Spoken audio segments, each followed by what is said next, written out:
So the big news has been announced. Like, you want to do that again, Tim? Like, bigger than ever. That's right. We're going bigger than ever before.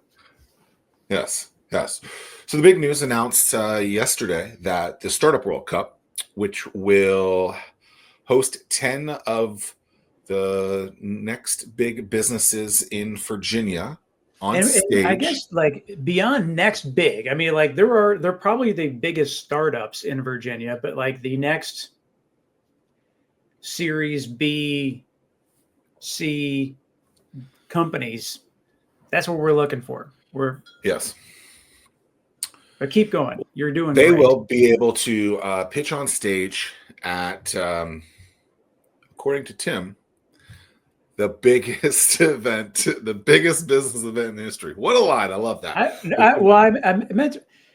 I'm looking like Virginia, but like, I asked a question on LinkedIn, what is the biggest venue that you pitch at? I doubt that, and I mean, very few people, I think, will have had the opportunity to pitch at something like a Sadler Center. The biggest event for me was 600. I was terrified.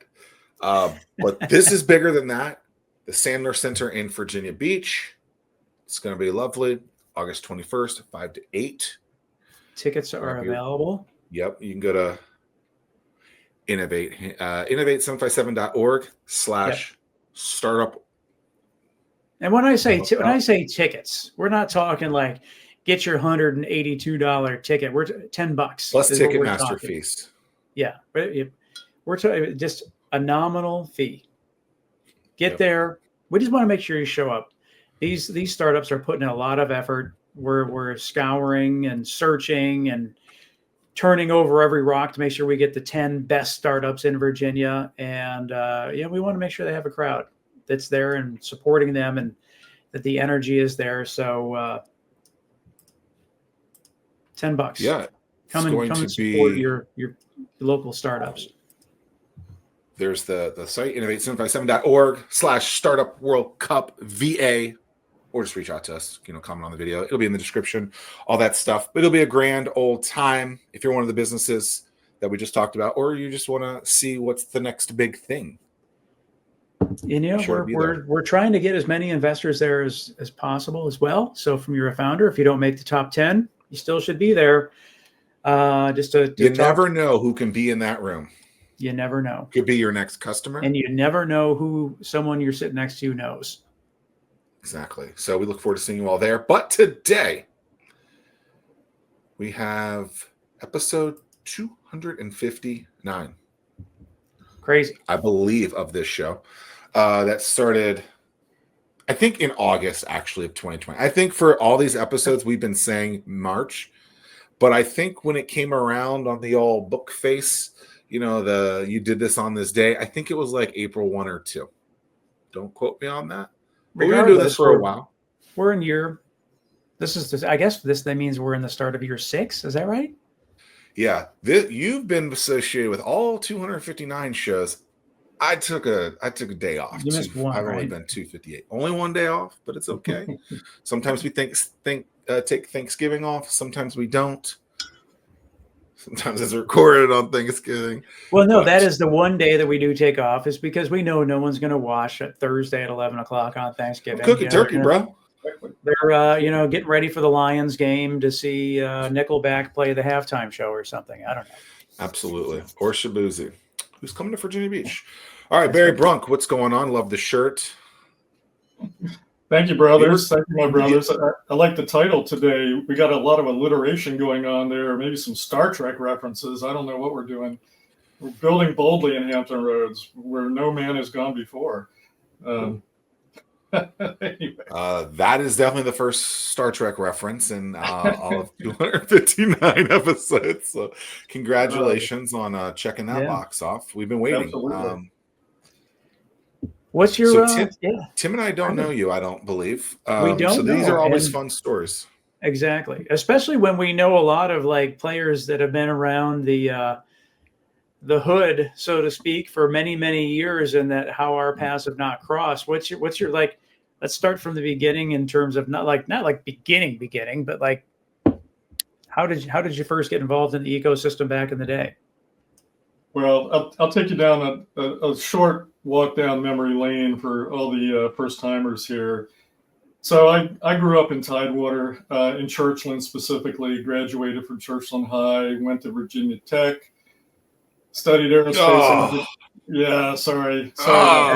My son is a Hokie. He's finishing his freshman year. So hey, listen. My brother went to UVA. It's a house divided, guys. What can I say? You went from a trucker to a Hokie? Hokie? Yeah, to a Hokie. Yeah, it was a step up, honestly. went from one set of farmlands to another set of farmlands, pretty much. But it was all a good experience. I ended up deciding not to work in engineering because of a lot of reasons. So I ended up going into the media business and had a career in publishing and cable for about 15 years, which prior to my shift, I moved back to Virginia Beach in the late 80s and published the Virginia Travel Guide under contract with the Commonwealth of Virginia's Economic Development Corporation and the Division of Tourism. The company that owned that contract was based in New York, and in 90, after securing a really awesome house on 25th and Mediterranean, I get transferred up to New York to handle the Big Apple Guide and a magazine called New York Hotel Magazine. So I was there in the city till 2000. Till when? 96. Had a lot of interesting time in the city, because if you remember the era back then, we're talking the early 90s, it's pre-internet, but media was moving from traditional to what they called new media and digital content on CD-ROMs, and then ultimately the internet. So I founded a management consulting and product development firm in New York City in 92 called the Pinnacle Group. And we were very fortunate to get contracts with all the regional bells, little emerging companies like America Online and Netscape and Microsoft. We had about 60 people doing about 18 million a year. And we're doing a lot of innovation for the bell companies as a kind of a skunk works. Over the years, obviously the internet took off, so I ended up moving to Seattle in 96, still running the Pinnacle Group.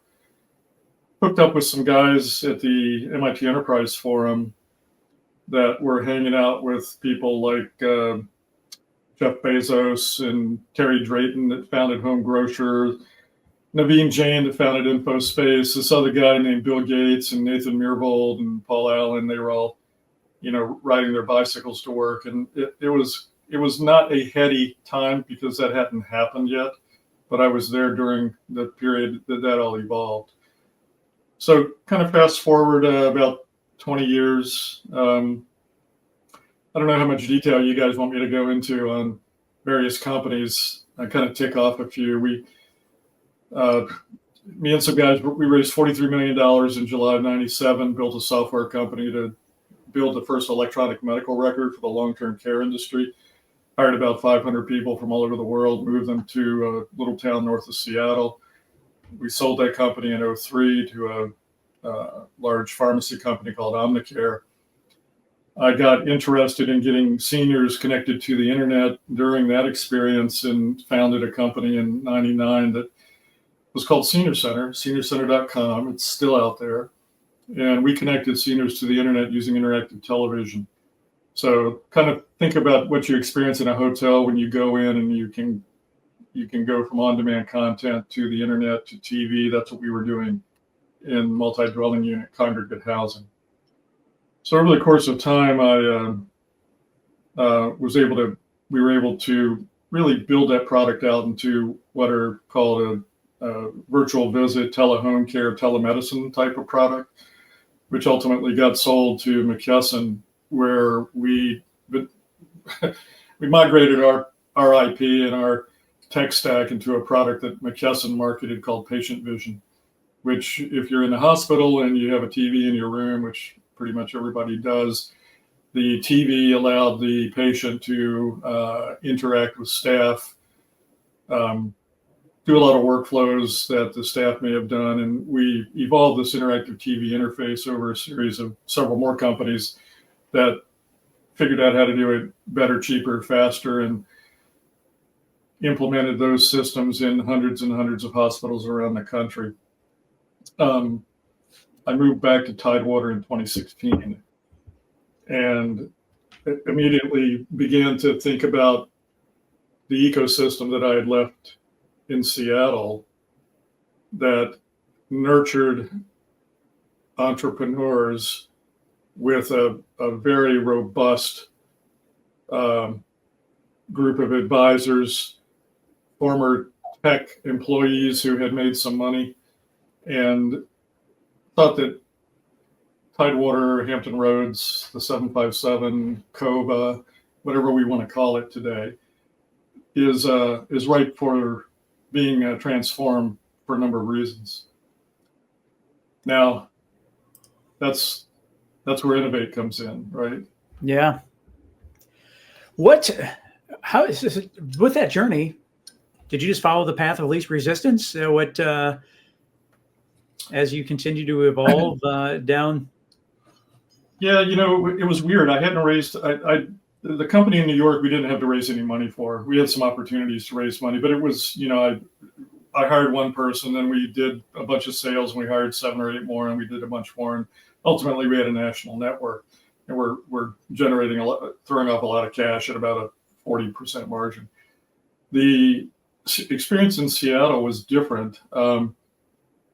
The first company with 43 million, it was actually structured as a strategic investment so that we never had to do a Series A, Series B, no convertible debt, no safes, nothing. Yeah. The 43 million was allocated. What we had to do was meet certain milestones on hiring and code development every 6 months, and if we met them, we got another $7 million. So it was kind of an unusual financing, but it was strategic from a strategic investor. The other companies that I've been involved in were grounded, just had to grind it out. I seed funded the first company, and we raised 2 convertible debt rounds of about 5 million combined in late '99. We closed a Series A round of 5.4 in March of 2000. So just think about that date for a minute. 2 weeks later, the NASDAQ bubble burst and shit hit the fan. So we had a $12 million round plan for 2001 that never happened. At that point, I had 25 employees. Our burn rate was a couple $100,000. We're building products so that people could access the internet on their TVs. SeniorCenter.com was the product. We weren't part of a .com bubble business model because we actually made money on the implementation, installation, training of the people that were using the system. We weren't an ad-supported model. We made money on the implementation. And then there was a recurring model as well. But to answer your question, so that period of time was very catastrophic for all startups and all funds.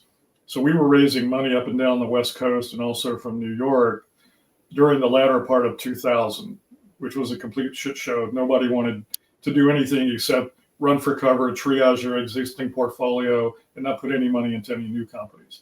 So our B round, which we had slated for around October of 2001, never happened. Obviously, not just because of the .com burst, but also there was a little event called 9/11 in New York, which again created a macroeconomic headwind for all of us. Wow. Yeah, so then you have to do the hard things you had to do to survive. You lay off 90% of your staff. You, as the founder, stop taking payroll. You pay your people, and you kind of muster through. So we were fortunate that we had some really good gigs during the 01, 02, 03 period of time that were funded by the Bill and Melinda Gates Foundation to create opportunities for other digital divide cohorts. Seniors being part of the digital divide, we had basically built a system that allowed people to get online without a computer. And we did some projects for the Gates Foundation, which were featured in an article in the New York Times in '03. And then the board told me at the end of '03 to go try and raise some money based on the little bit of lift that we had. We're bumping along the end of the runway, kind of hanging on by our fingernails. And I went out to two sets of potential buyers, struck out in one vertical, found a potential buyer in the other, and we sold the company. It wasn't any great exit event for anybody, but we got out and continued to develop the product under the mothership of McKesson, which had a lot more resources than we would have ever been able to secure. What's your day in the life look like these days in terms of what are you doing? Are you still involved in the startup scene? Are you giving back in ways, mentoring? I'm sure that you've picked up a lot of valuable lessons like today or after the ZERP era, 18 months ago. It seemed like the number one thing that every founder was being told was cut, burn, cut, burn, cut, burn. And so you've experienced that firsthand. Yeah, it's gut wrenching, to bring all your team into the conference room and say, we have 2 months worth of capital left in the bank. We're not going to be able to secure any more. Here's your severance package. We really appreciate all the work that you've done, and we hope to be able to rehire you in the future when times are better. There's like nothing worse than doing that. And then you take the hit along with everybody else. But as a founder, you can't leave. You have to stay, because even if you take it down to just one person, you've got to maintain the organization's forward motion regardless. Now, at some point, and let's say you mortgaged your house, you're 3 payments behind on your payments, and your car got repossessed, it might be time to think about opportunity cost and go find something lucrative to do that isn't where you don't have 100% equity. So it can be a wake up call too. At some point, you may have to just say, I gave it the old college try, and it's time to move on. I've seen a lot of founders do that, who busted their ass for 7 or 10 years, raised $10 million with 300 angels. We're working with a company right now that is having the consolidation done for their cap table to get 300 investors that put in about $12 million into one entity. So you do what you have to do, Tim. Yeah, that's rough. Signatures. Oh, that's what I was thinking too. When you mentioned 300 people, I'm like, man, that cap table's got to be a nightmare. Well, yeah. Just think of the legal fees to do the consent resolutions that are happening right now with Stoll Reeve. Actually, it's Perkins Coie in the West Coast. Yeah, it's ridiculous. That founder should have had somebody beat some sense into him like early on in the process. But yeah, you come across a lot of really wrecked deals that you are trying to maybe resuscitate. I'll go back a little bit because I wanted to focus on the angel group that's predominant on the West Coast, or actually nationally. When we were raising money for Senior Center, one of my board members, one of my angels, was the chair of Life Sciences Committee for the Keiretsu Forum in the Bay Area. So this is 1999. Keiretsu was pretty new. We pitched. We didn't get any money. We ended up getting money elsewhere. But in 2005, the Keiretsu Forum decided to branch out from the Bay Area, and they wanted to open a Northwest office. So 2 friends of mine were the people that opened Keiretsu Seattle. I was one of the first 150 members. And their model is it's 150 accredited investors max per chapter.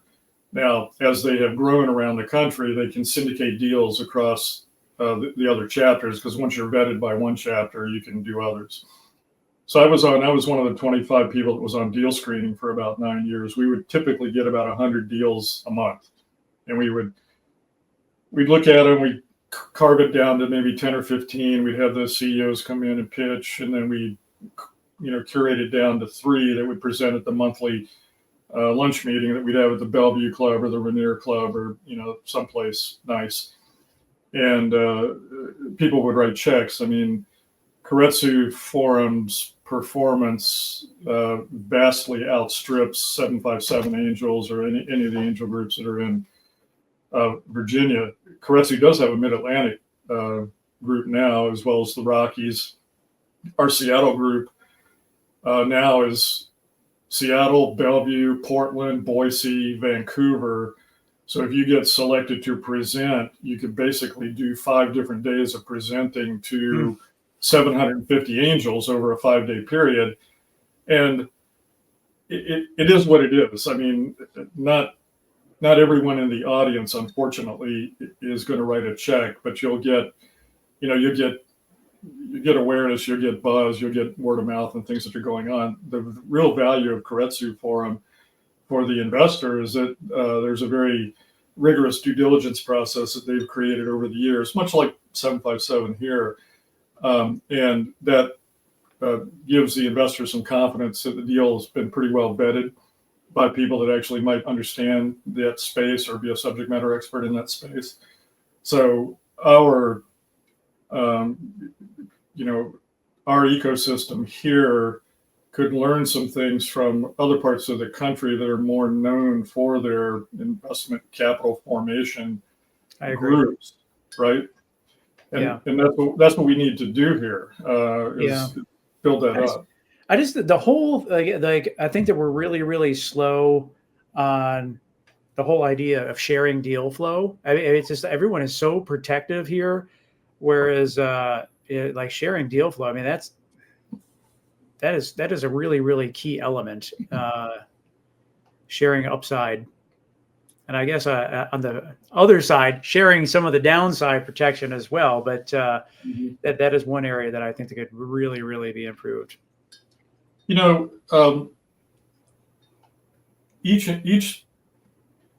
Each high-tech company or each company that raises money pollinates the community with people who have been successful. So here, you've got some traditional old money kinds of investors. You go to the Princess Anne Country Club and hang out and, see, with your business plan and see what you can secure. But the energy that we're trying to create here with what you guys are doing and what we need to do a better job of is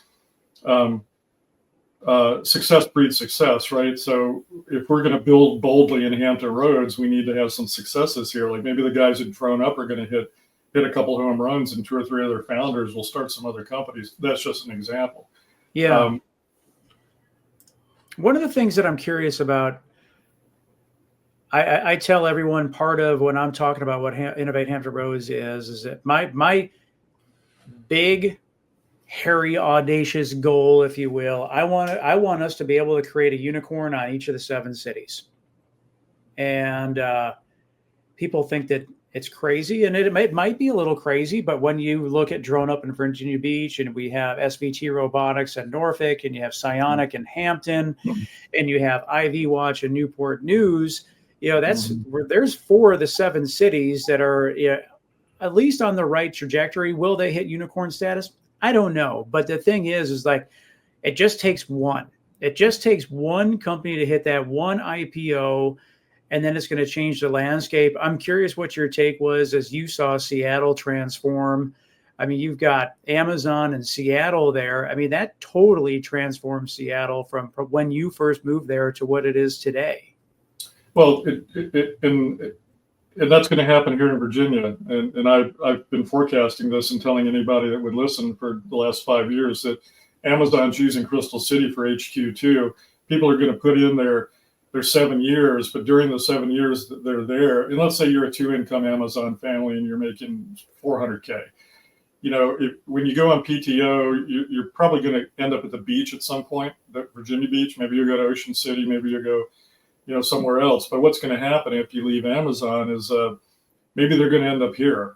Maybe they're going to end up in Fredericksburg or Richmond, but they will definitely be moving outward from Northern Virginia and finding a nice place where they can raise their family and start a 10-person company and raise $5 million and grow it into a $100 million company.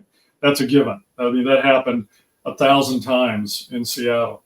That's why you have the much larger ecosystem there, which again is not paled in comparison, but smaller than the Bay Area, or even Boston to some degree, or even New York, with Silicon Alley, which is where I started out. So we're the crown jewel of the Mid-Atlantic area. There's a lot of great stuff happening here, but what we've all seen over the years, well, first of all, the 7 cities have been non-cooperative since 1607, right? I mean, since the original settlers came into town, Chesapeake's pissed off at Portsmouth. Portsmouth, is a second, stepchild to Norfolk. Norfolk wishes that they had a beach. Norfolk's got the airport. The lack of, and this is not something that you and I or the people on this podcast are going to be able to do much about. There's a lot of, let's say, there's a lot of sticks in the mud in leadership positions that need to be retired out so new people can come in and actually make a regional cooperative happen. It's not, I mean, we've been fighting for that with the magazine that we've been publishing, which we don't have to talk too much about now, but the old guard here are not doing us any favors. I mean, how much money did we blow on the new rebranding a few years back where the consultant came up with, we're going to call this region the 757, and then Verizon goes and drops another area code on us, right? That was really a good use of funds to come up with, we're the 757. Well, the Postal Service said we were Hampton Roads in the 80s. That's been bad enough to try and market that or brand that area. Yeah, we've talked about that many times on the show. Some really tough shit we got to get through here. Yeah, well, and I think that's like part of the thing that makes Innovate Hampton Roads is that, we're not really, we are a founders first focused organization, and we don't care where you come from. We are the storytellers. We're here to amplify your voice. We have like 2 things that we're working at the same time. Is one, we're educating outside capital about the companies that we have here. And then at the same time, it's like, hey, if you're an accredited investor, and you have some of this old money that you want to put to work and possibly get a 50, 100,000 X return on your dollar, we want you to be able to participate in that as well. We're going to teach you, about the opportunities. Don't get mad at us if those opportunities pass you by. But right. Well, so 2 weeks ago, I spoke at the TomTom Festival in Charlottesville on a merger and acquisition topic. TomTom's great. It's the 13th annual thing. I mean, Charlottesville is happening, and there were plenty of VCs, and there was a pitch contest with 7 companies that were all really interesting. I mean, I'm glad that the international spotlight of the second Startup Academy thing is happening here. But I had my concern as a founder is you've only got so many hours in the day. So if you're not focusing on the things that are going to generate return on investment of your time, you need to qualify those very carefully. As much buzz and as everything that we're going to raise with bringing that group here again, I knew founders that took their last $25,000 and went to Vegas to gamble so they could pay payroll. Wow. True story. And actually won and were able to. I was going to say, hopefully they won. They did. I mean, that was excessive, but I guess it was what he felt he needed to do at the time. Wait. Are you just telling the story about Rain Man? No, maybe he had Rain Man with it. That's maybe that. No, this was actually I'm not going to name names, but a Seattle founder that actually did that. It's probably Googleable. my thoughts are, you're right. We need one unicorn, which would be great. But think about this for a minute, guys. AOL was DC based, right? Northern Virginia, DC based. I mean, Steve Case still has Revolution, up, in Georgetown. You can go up there and pitch them. But, he also has the smaller fund, the Rise of the Rest, to specifically put money into areas that are not your typical hotbed of venture capital or angel financing. So I would love to know how many of our budding entrepreneurs here have even gone up to DC to talk to ROTR or Revolution. I mean, they're healthcare focused, of course, but Rise of the Rest isn't. So that's right in our backyard. AOL pollinated that area with proliferation of many people who made big money when they merged. Zach lived that firsthand. Yeah. I met Steve Case in my few moments with him. I said, thank you for creating this traffic nightmare that is Northern Virginia, and I blamed him for all of it. I grew up in Sterling, which is basically right next to where AOL was. And so it's interesting.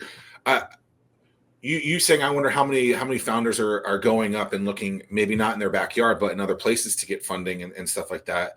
Like, how do you think these founders know to look for something like that? Is that an educational thing? Like, why do they need to look for that? Like, just generally, like, I don't know. I feel like people think, okay, you can get all these things in your backyard. Maybe that's not the case. But then how far outside of your backyard do you look? Just what are your general thoughts on kind of founders looking in places that maybe they weren't thinking about? I guess it depends on the company and the product that they're thinking of building. I mean, if you're looking at something media related, go to New York, it, would be a great place. If you're looking at something kind of life sciences, biotech, Boston would be my first stop. Let's not go to Sand Hill Road in Palo Alto just yet, or talk to the VCs in Seattle. So how do you find out? That's a really great question, because we didn't have the resources back in 99, 2000 like there are today. And I guess without knocking the organizations that are here, go get connected with them and leverage them to the extent of their ability to help you, and then move up the food chain if that's what you're doing. You can get really bogged down in spending a lot of time pitching angel groups for zero results. Mm-hmm. I was an investor and a board member of a fitness company back in Portland, Oregon, and honestly, the CEO was one of the most prolific presentation CEOs I've ever met. He probably did 2,000 presentations all around the country.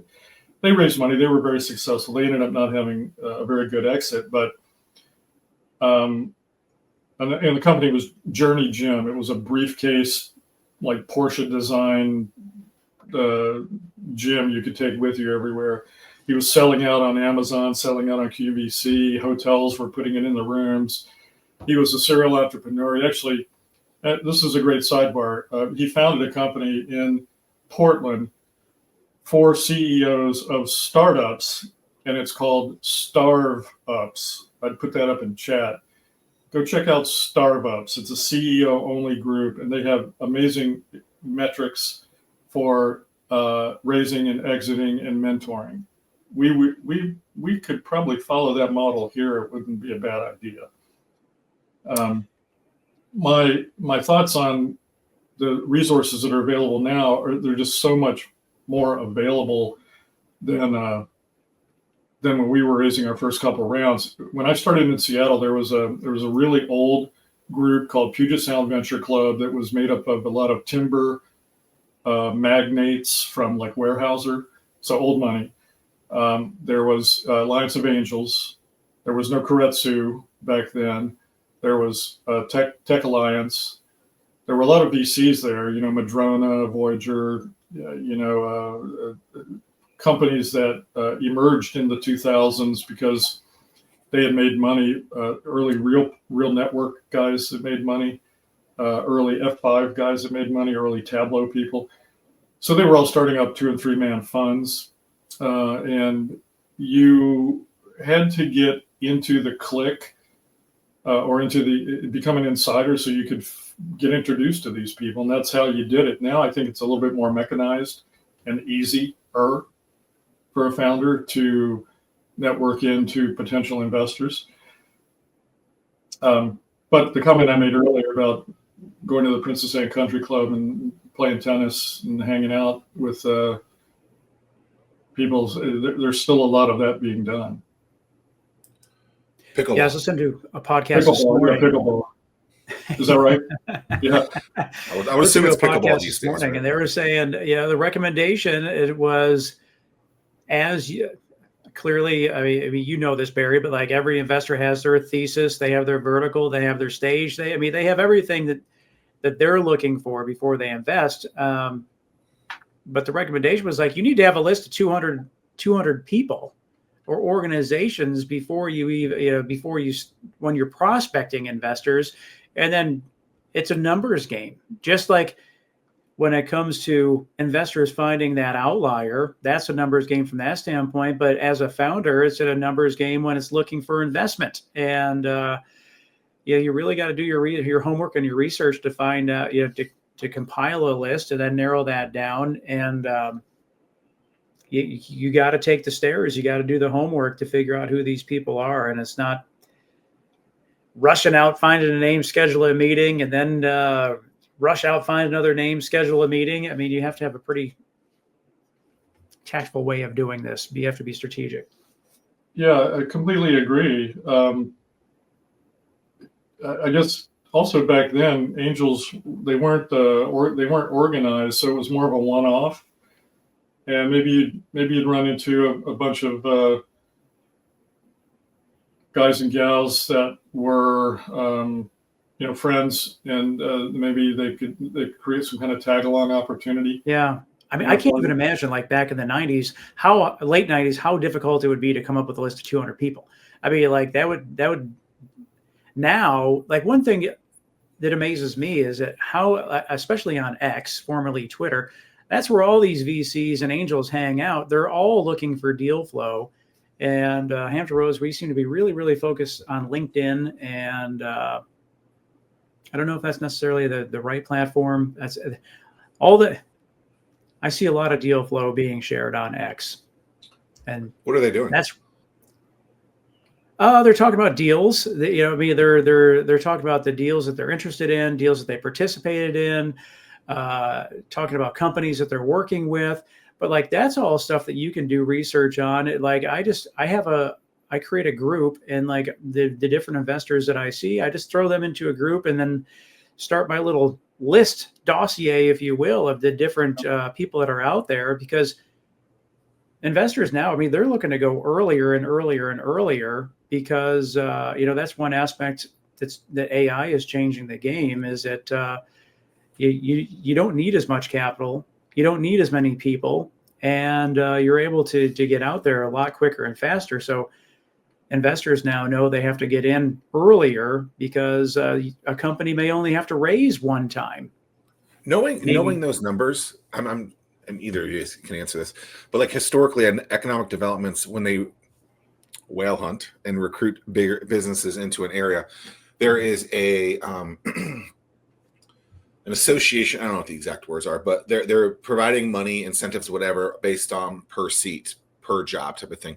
Knowing that, maybe, before it would have been recruiting 1,000 people, companies, 1,000 employees to an area. Now maybe it's only going to get to 4 people, Right. Where are economic developments going to still incentivize, but they're gonna have to figure out a different way to do it? Is there just not going to be that anymore because we're so remote and companies can be wherever they want now? Is there any communication around that? Is there any thought around that these days that these companies aren't going to be they're going to be super big in revenue, but they're not going to be super big in talent, in headcount. Yeah.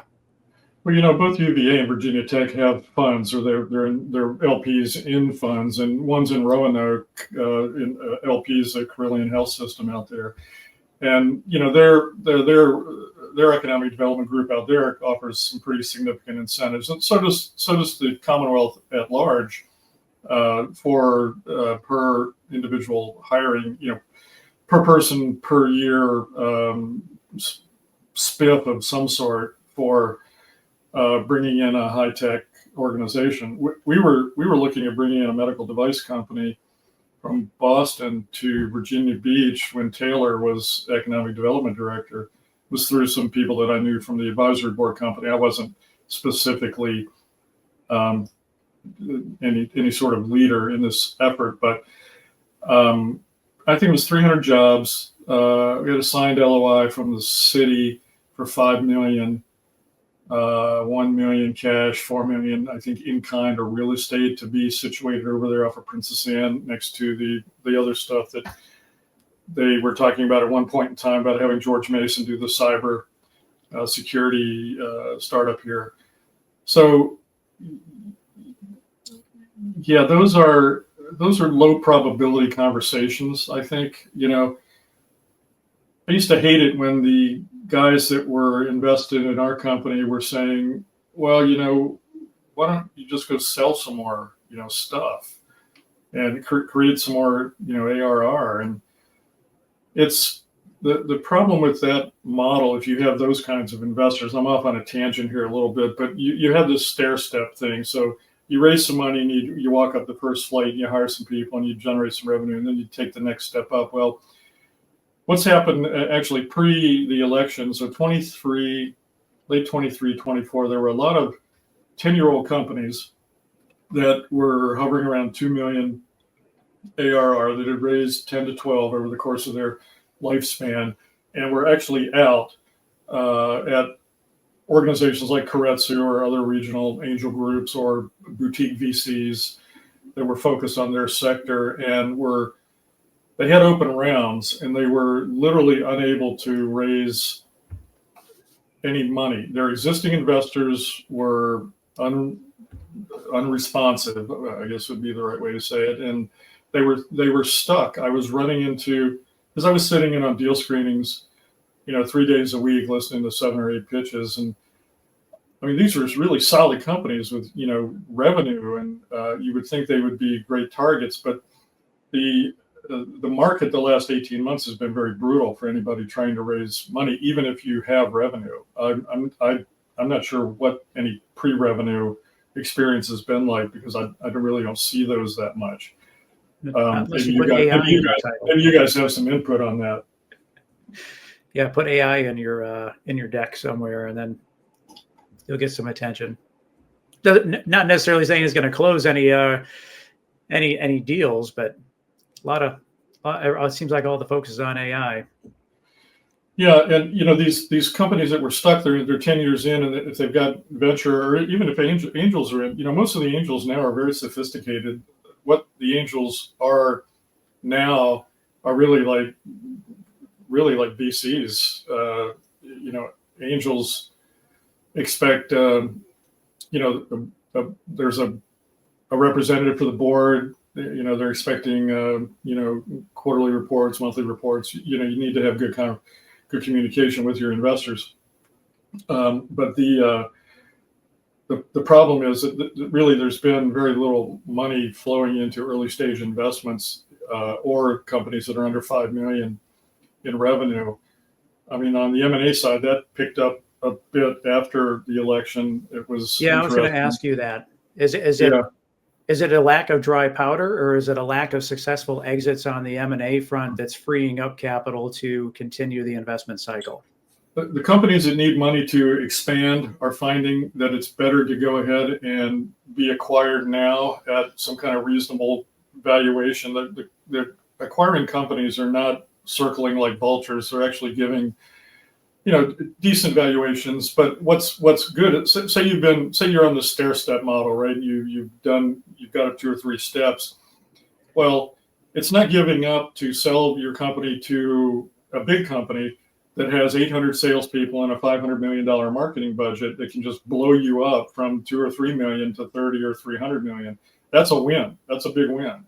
And usually the acquiring companies, they want to provide like an acqui-hire path. In other words, they want the key team members, and probably all the team members that want to go, key developers, leadership people, chief growth officer, top salesperson, they move over to the bigger company. They get a paycheck every 2 weeks. They get benefits. They got some stock in the bigger company. They stick around for 3 years, and then the resources of the bigger company take them out. And then maybe they get a second bite at the apple down the road. So that's not failure.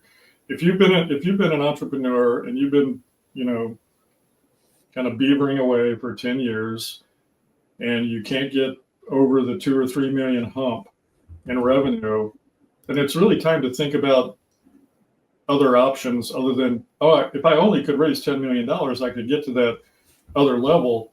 Well, just do it as part of a bigger company, and then everybody's happy. If you're, I'm curious, you're just named, breaking news, you're just named czar of Hampton Roads. What, from an early stage standpoint, what are you doubling down on? What do you think that what the focus area should be on that from a startup standpoint? Yeah, springtime is big time conference season for healthcare. I mean, I've been in health tech, pretty much the last 25 years, so that's my domain.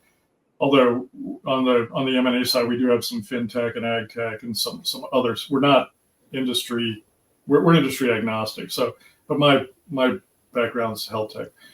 So if I hear one more thing about an existing company now has an AI version of their application, I'm just going to hang up on them. I'm just started here. I started. Oh, yes, of course you do. We know you do. That's table stakes now. So if you don't, I'm going to hang up on you too. But I'm getting a little annoyed at the people that are popping up and saying, "Hey, we just relaunched our product and it's got AI." Wow. Okay. So I said at the beginning I might be a little curmudgeonly today, but I'm actually feeling pretty optimistic. So I'm going to try and give good results here for the audience. So what would I double down on? Well,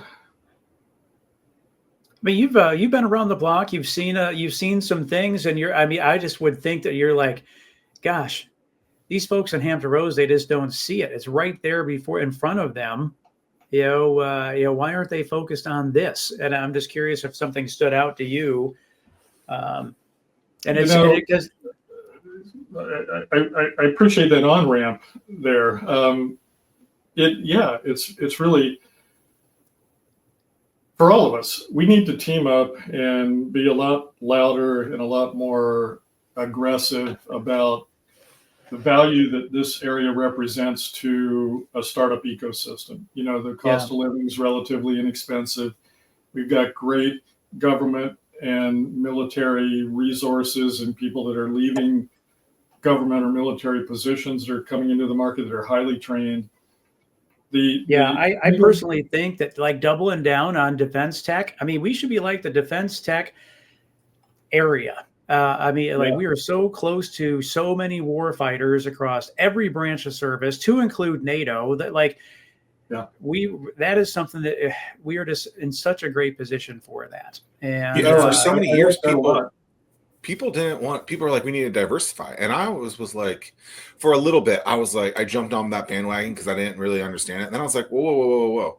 Why would you diversify instead of double down? It's like, if this is what you're good at, we should be going after this. And I understand why people were trying to say we need to diversify because it's government spending and yada, yada, yada. But if this is what your bread and butter is, don't be afraid of it. No, I'm gonna second that motion there, because we're not a community known for gaming. We're not a community known for mobile. We're not a community known for biotech, although some of that's coming in through the universities. The other parts of the country sort of have, We're not a hardcore software area, like Seattle or the Bay Area, but what we do have is innovation around, well, first of all, we have the pathways into finance through the government, which I'm not sure many entrepreneurs think about that, unless maybe you come from a military family, or your parents were in, or maybe you served for a bit. I've got a son up in working for a defense contractor and top secret stuff going on up in DC that, he's looking at things from a perspective of the education that he got, but then also coming up with all kinds of entrepreneurial ideas about satellite imaging and the other stuff that he's doing that he can't talk about. So I think you're right. Now, the other piece would be, Amazon has 40,000 open positions in Crystal City. So if I was in college or high school and about to go to college, I would be thinking about, that's a possible career path. Obviously, we've got major problems around the healthcare worker shortage. So anything that you can do to optimize workflow in a healthcare setting through better technology, that's going to grow. Not only from the aging out perspective, but just way more patients, and you got caregivers, and it's imbalanced. So technology is playing a role there in making things a lot more feasible. A lot of the stuff that we've been doing for 20 years around telemedicine, telehealth is now reimbursable. Back then it wasn't, so people had to pay for, provider had to pay for it. Yeah. So I would probably double down in that space because I know it. I mean, one of the things that keeps me up at night a little bit is like, hey, we got to keep on building these aircraft carriers here. However, like these $1,000 drones that are in creating swarms, like we've got to diversify. We have to modernize how we're fighting wars today. I mean, not all wars are going to be like air carrier group wars or F-22, F-35 wars. So we need to diversify from that standpoint as well and become more innovative and fight the wars of today and tomorrow as well. Well, look, Tim, look at what we have in our backyard. We've got Langley, we've got Jefferson Labs. You can't tell me there isn't stuff going on over there that entrepreneurs shouldn't be participating in with those kinds of ideas. I'm just looking at the time here, so I want to make sure we cover what we need to cover. But there would be. So let's think about this. How about if we set up a monthly dinner event and invited 300 people, like they do at the MIT Enterprise Forum in cities that have MIT Enterprise Forums, and we have an event where you buy your own dinner and you have a speaker like whoever, somebody famous or not emerging famous.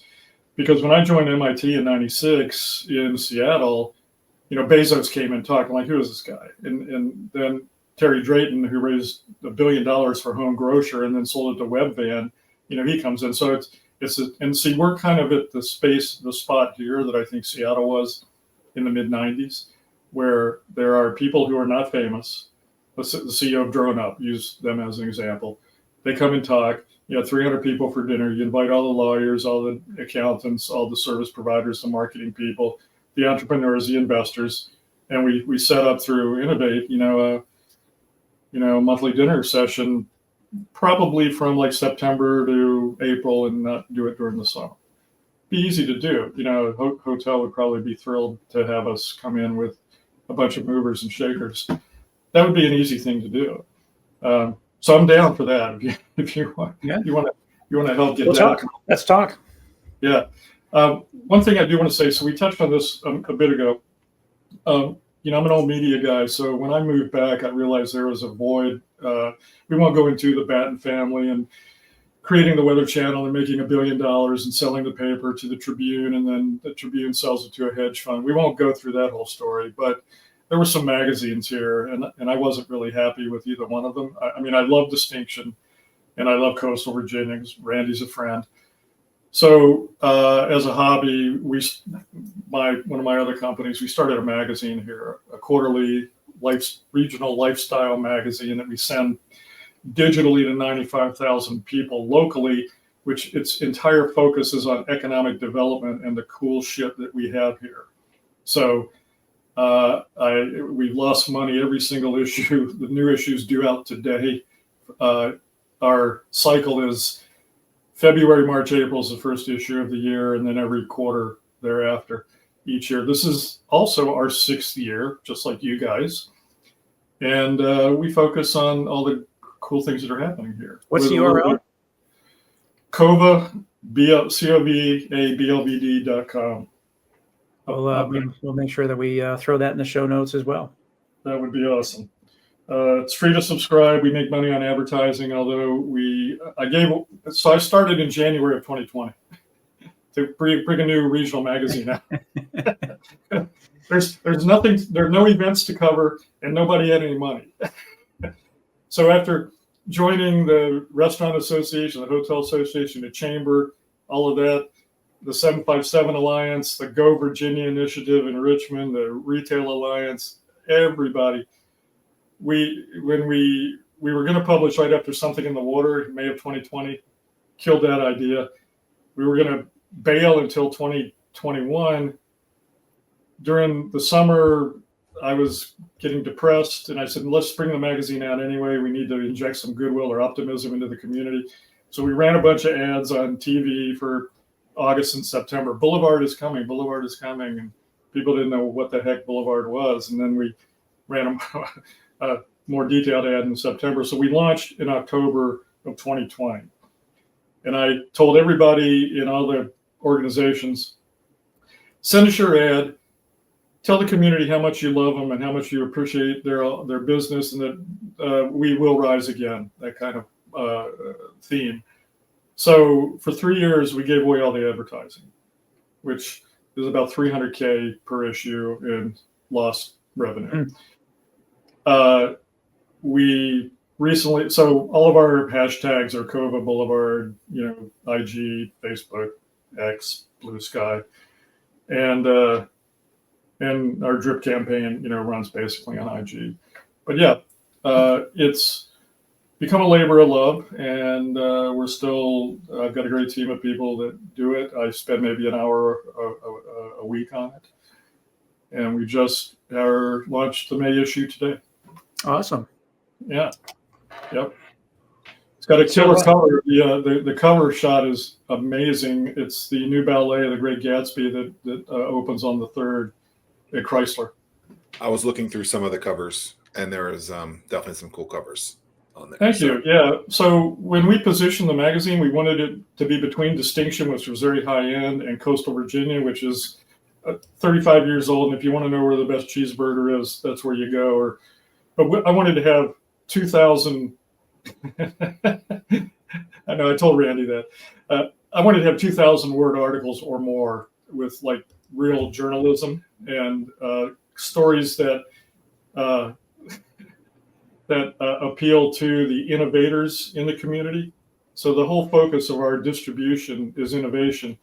We moved entirely digital after 2022 because I was printing hard copies for enormous amounts of money, and I never knew who got them. So we have a curated list of 95,000 local households that are the kind of people we think are movers and shakers, or should be movers and shakers. And I would love to run some free advertising for Innovate. Awesome. We have some talking to do once we're off air. Sounds like it. I always think it's hard to tell a story in 90 seconds, a couple of words and a headline. As a former journalist myself, and I feel like I'm allowed to say things like that. Yeah, people get the Jordan Belfort in there. So you talked about food, and I think that maybe it's a burger, maybe it's something else. But when you came back to town, or maybe even now, was there like a go-to spot that you wanted to go to that like you had to try out? Like, is Hampton Roads, is coastal Virginia, the 757, Tidewater. Is there a food of the region for that, or is there a spot that you have to check out? Well, a little shout out. I've been going to El Giardino for 35 years, especially when I lived down on 25th and Med. But is there a food of the region? Yeah, I would say, my family's in the commercial fishing business up on the Eastern Shore. So I would go get a crab cake at some really great crab cake place. And I'm happy to name a few, but I don't want to give them any free promotion. Crab cakes, an orange crush, and maybe some hush puppies, and then then maybe a cigar out on the boardwalk with a big glass of cognac or something. Okay, well, funny you mention orange crushes, because I saw a video the other day that Maryland was doing like a promo, like, yo, this is ours, not Virginia's. And I thought it was hilarious. There's the Ocean City, Virginia Beach war on who invented the crush. I think Mike at Waterman's might have something to say about that. Yeah, we can't get we're holding on to it tight. We're not giving it away. I'm still apprehensive to the whole thing. I think that someone in this is lying, and I am going to have to do my journalism to figure out who the real creator of the Orange Crush is, because for all we know, it's someplace in Cheyenne, Wyoming. I tell you what, Zach, I'll take you up on the Orange Crush challenge. We will have to go taste as many Orange Crushes as we can. Hey, I'm down with that. Let's roll. I'm terrible. Like I was at Waterman's a couple weeks ago. Yeah, it was definitely it's a war. It's a war. You do not bring that up. That's like fighting words. Ooh. Well, Barry, this has been a pleasure. It's been fun learning about you. We appreciate your time. Any final words, Tim? No, I appreciate you taking the time. I think you have a lot of wisdom to share. Appreciate that. Looking forward to continuing the conversation to see what we can build together, and what can we do to turn Hampton Roads into what Seattle is today by helping some companies grow and with some successful exits. That's a mission I'd like to be part of, guys. Really would. And I thank you for doing this. Thank you for starting this and keeping it going, because in some ways I can see the labor of love here. But I got your back here. Okay, so let's figure out what we can do. Awesome. Sweetness. Well, appreciate that. Like and subscribe to this page. If you are interested in attending this year's Startup World Cup, August 21st, 5 to 8 p.m. at Sandler Center at innovate757.org/Startup World Cup. Matter of fact, now that we need to find like an Orange Crush sponsor or something. See, maybe we can do something like that. That'd be cool. I'll take on that. I'll take that on. This has been great. Appreciate it. Peace. Hello and welcome to another edition, your 260th edition. I never opened the show like that. I know. I was thinking about that. I'm like, every week before we go live, I ask what number it is, and then we rarely do we even reference what number it is when we're talking. But we used to do this. I used to say that like paragraph. Oh yeah. I probably haven't done that in 4 years. But then my favorite part about that, and I know you love this too, is when people would say like, "Well, what does Fervent Four mean?" And it's like it literally used to be in the name. That is funny. There are a couple tells when we have people on the show that they have never watched it before, and it's people, even if they're not on the show. But the tell is when I'm talking to you and you have not watched the show is what does the four mean? And then when we have a guest, they're like, "Oh, the final question." Yes. Oh, that's a really good question. It was like, well, if you've watched an episode, you know it's coming. So you've got however long to prepare your answer. It's hard for someone to listen to an hour-long piece of content. I listened. I don't know. I am not in that category. As you know, we've talked about it so many times. I run 6 miles a day. I listen at 1.5 speed. So an hour long podcast or whatever. That's my wheelhouse. Okay. You know, when we started the show, you were only running 3 miles a day. Now you're up to 6. You doubled it. What the hell, man? No, I've been running. I average 6 for for as long as my streak has been going. Promise. I'll share the spreadsheet. You have the receipts. Oh, you have a spreadsheet of this nonsense? Lauren, Yeah. This man who you have just met 10 minutes ago has ran every single day for like 11 years, at least 3 miles. I was listening to that. More power to you, Tim. My shins would be on fire. What got you started running? Why? Why? Yeah. Well, so the very first thing was I had an annual wellness checkup or whatever, and they're like, your triglycerides are high. You should probably you start adding exercise to your daily routine. And my whole thing is like, I am not going to be on meds when I'm like 30 something years old for the rest of my life. Like that's just a non-starter for me. So that really was what got everything started. So now I'm 51, will be 52, and people think that it's crazy that like I don't even have a pharmacy, let alone being on any prescription, and I have no intention to go down that road anytime soon. What's a triglyceride? Is that like I think high cholesterol? Ultimately it's like the amount of sugar in your blood, and then like that could be the pre-starter of diabetes. Absolutely. It's all from our ultra processed foods, even stuff that you think is not super processed. There's this app. It's called Yuka. I use it. It's YUKA. It's got a little carrot on it. I use it and it will tell you the additives, the amount of sugars and everything in food. I use it all the time when I go to the grocery store because there's a lot of things that are labeled like, oh, this is healthy. And it's rarely not. Or it's in like the orange where it's got a lot of preservatives and it looks like it's healthy, but it's not. Do you have a food thing? You have a food allergy? Tim or me? You.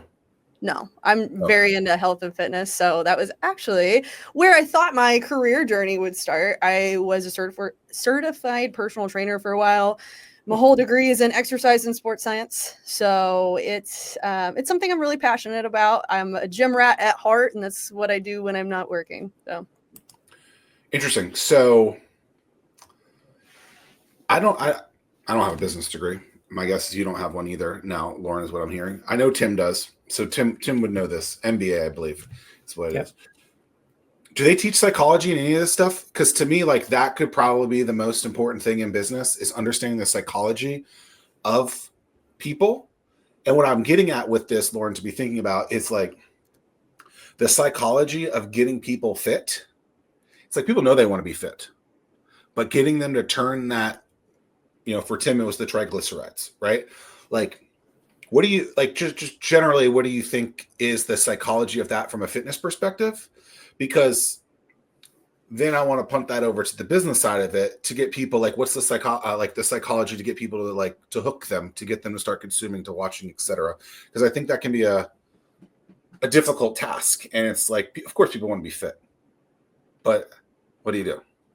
typically that oh shit moment. For lack of better term, somebody's got to have that moment where your cholesterol is through the wazoo, or you're pre-diabetic, or you've got borderline osteoporosis. You're walking that line. It's different for everybody. Sometimes cancers. I mean, you name it. But a lot of times what I've seen is people have a little bit of a scare or something dramatic happens and they're like, I really got to get my stuff together because there's some motivation to do it. And depending on how strong that scare is can depend on how committed somebody is. Not all the time, but very generally.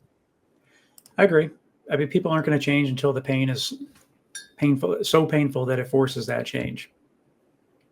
And that translates into business. I mean, just like we talk about all the time, like this area here is pretty laid back and lax because we're super comfortable.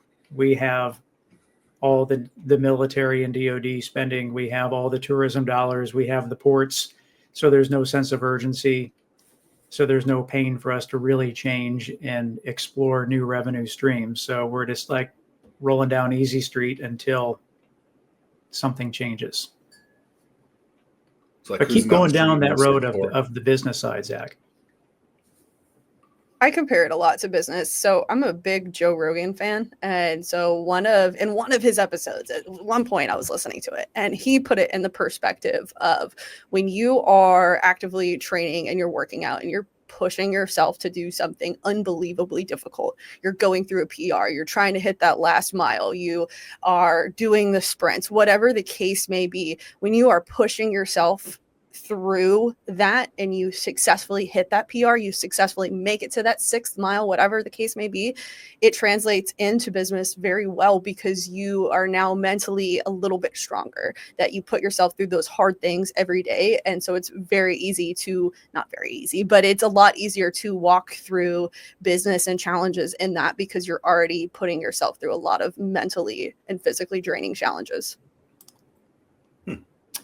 Yeah. Doing hard things it just becomes a little bit easier every time you can't do one rep and have big guns, you know? Then it becomes according fun. to some YouTube people, you can, Tim. 6-minute abs. Fake weights. I mean, abs are made in the kitchen. That's what I've always heard. That's true. Okay, so did you ever go into that world? Were you ever a trainer or any of that stuff? I did. Yeah. Yeah. So when I was in college, I actually trained some of my professors, which was pretty interesting being a college student and then training professors at the university. So that was fun. Beyond that, I decided it wasn't for me, as passionate as I was about it. It really took my love away from training and it was harder to train myself. So when it was something that I personally really enjoyed going to the gym, it was more of a chore because at 6 a.m. I was in the gym writing workout plans. And then at 6 p.m. I was trying to train myself and it took my love away real fast. So I stopped that very quickly. And somehow that evolved into your thing now. Yeah, absolutely. I did a hybrid type thing. I worked for a nursing home for a while, so I used that expertise, and I do have a business minor.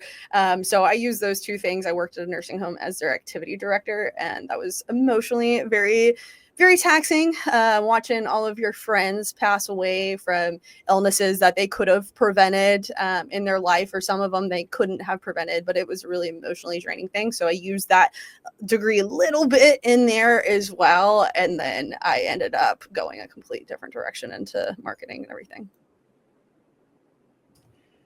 It's all, all of those things is tough in terms of like, I think it's probably easier from the business marketing side because if you're working with founders or business owners, whatever the case is, it's like if you don't do what needs to get done, you're not going to generate revenue.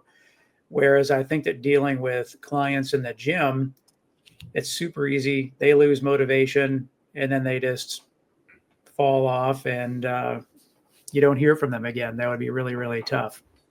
But that was always the hardest thing with business. It's like, I can't want it more than you. It's really disheartening when you think that they're telling you all the things that they're doing, they're excited, and then all of a sudden one day you just don't hear from them again, or they say they've decided to discontinue, or they don't want to train anymore. And the same thing happens in business. You always hear that people, the ones that it separates the ones that make it versus the ones that don't, is when you hit that really tough spot of you are in the negative or you can't pay people or whatever the case may be, and you keep going. That's what separates the successful ones from the ones that just say, I'm gonna throw my hands up in the air. I think it's interesting too, like when you lose a client to not take it personal, right? Like it probably isn't about you, might be about you, but like it's okay, right? And to still keep that relationship with that person, still be friendly with that person, still don't screw it up, right? And so it's a learning experience. Like, why did you gain this client? Why did you lose this client? Why are you keeping this client? Like learning all of those things and being like actively like questioning all of those things. Like, why do I have this? Why don't I have that? Right. And really looking in that mirror and saying, okay, like this is what it is. And I think if you allow yourself to do that, like you can really see more success. But I think a lot of people are afraid to look in that mirror. And I think a lot of people are afraid to do that. I don't know why, but I think that a lot of it comes down to it. Like to me, it's super easy. You listen to Rogan or you listen to the Fervent Four Show, but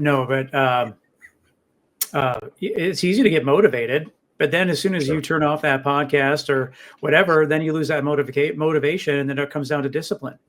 And so so the discipline is what you really got to rely on. And so like, I know that was really tough for me running the first incubator that I ran. That was always like the kiss of death. It'd be like one day would go by and the founder wouldn't show up, and one would turn into two. And then like a week would go by, I'd be like, yep, they're about to churn. They're throwing in the towel. They've lost the discipline to continue to make it work. Yeah. I think my good friend David Goggins. That's who I was trying to think of. But yeah. Yeah. I think he said something like, someone can't motivate you. Like, you have to motivate yourself. And, I don't know that I ever heard that before until he said it. And, yeah. I attribute like running in the summer here is super hard.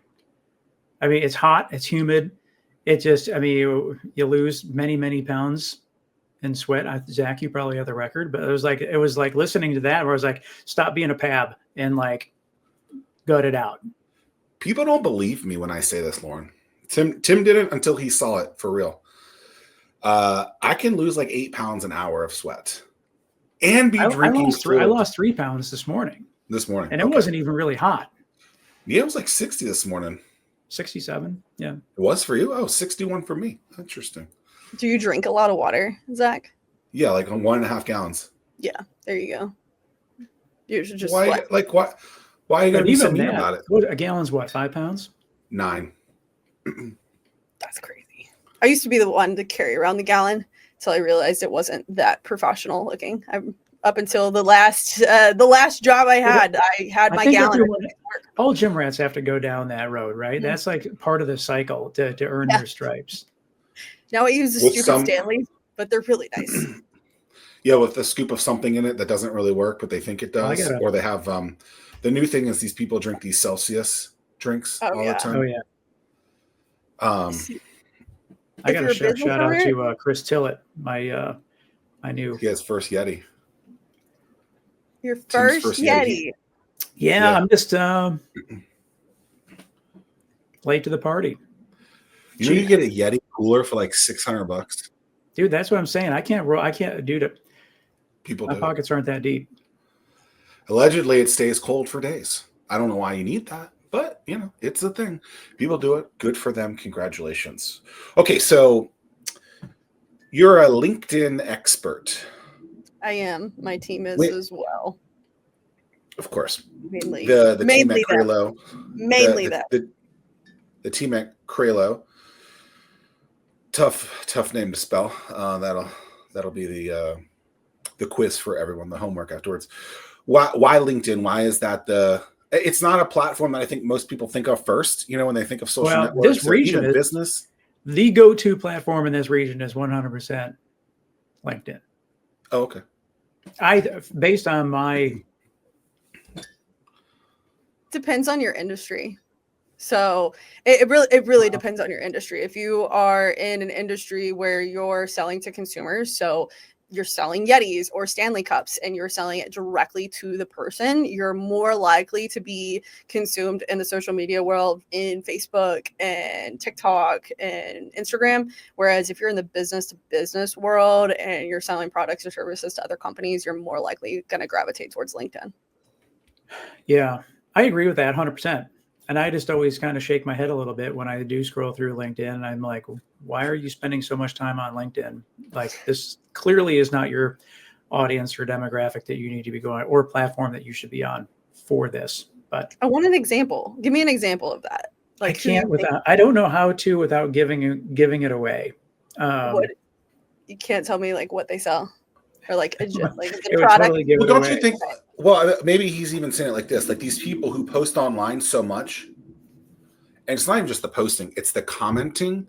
And you're like, you see it, and you're just like, okay, like I understand you. Well, back to the first thing we said: sometimes you have time or money, but it's unlikely you have both. So if you see someone who has a lot of time and they're commenting and commenting and commenting, it's like, okay. I wonder that. I'm like, do you have like 3 monitors set up, and one of those monitors is just dedicated purely to LinkedIn? Because it's like, how do you spend that much time? Like, I'll pop on once or twice a day at best. Can I give you a secret? Are you scheduling content? the internet. The Well, robot. yeah, you could be scheduling content, but if it's comments, it's probably somebody else on their behalf. More than likely. I mean, it No, depends. I don't think so with some of these people. I don't think so with some of these people. It's totally But their tone. I do think there's the same aspect with networking, Mhm. right? Where you see the same amount of people at network events over and over and over again. And maybe I even told you this, but it's like at some point, someone's going to question and be like, how do I see you at all these events and you're an expert in this space and have clients? It doesn't make sense. Yeah. Right. Mhm. So like, I think you have to politician networking and, just go in 10 minutes, shake a hand, kiss a baby, deuces. I think that's a skill. It's very difficult to do because you feel like you're there, get it done. But it's like, also, you don't want to be seen so much. And if you're the person that's seen, and I know you guys all know who these people are, it's the same people just passing out a card every single time. Like, that is not a good look. And I think they think, oh, well, I'm getting my name out there. And it's like, but I think you're doing harm to your name because then people are like, well, are you getting any of this work done? Lauren, I have a question.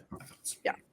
What is the latest and greatest in terms of the LinkedIn algorithm? Back in the day, not too long ago, it was like post once and you get great visibility. If you start posting more than once, then the amount, then you would drop off in terms of the amount of visibility. Where does that stand now? Do you know? Are you asking in terms of quantity of posts, or are you asking in terms of like the types of posts? The quantity of posts. Quantity.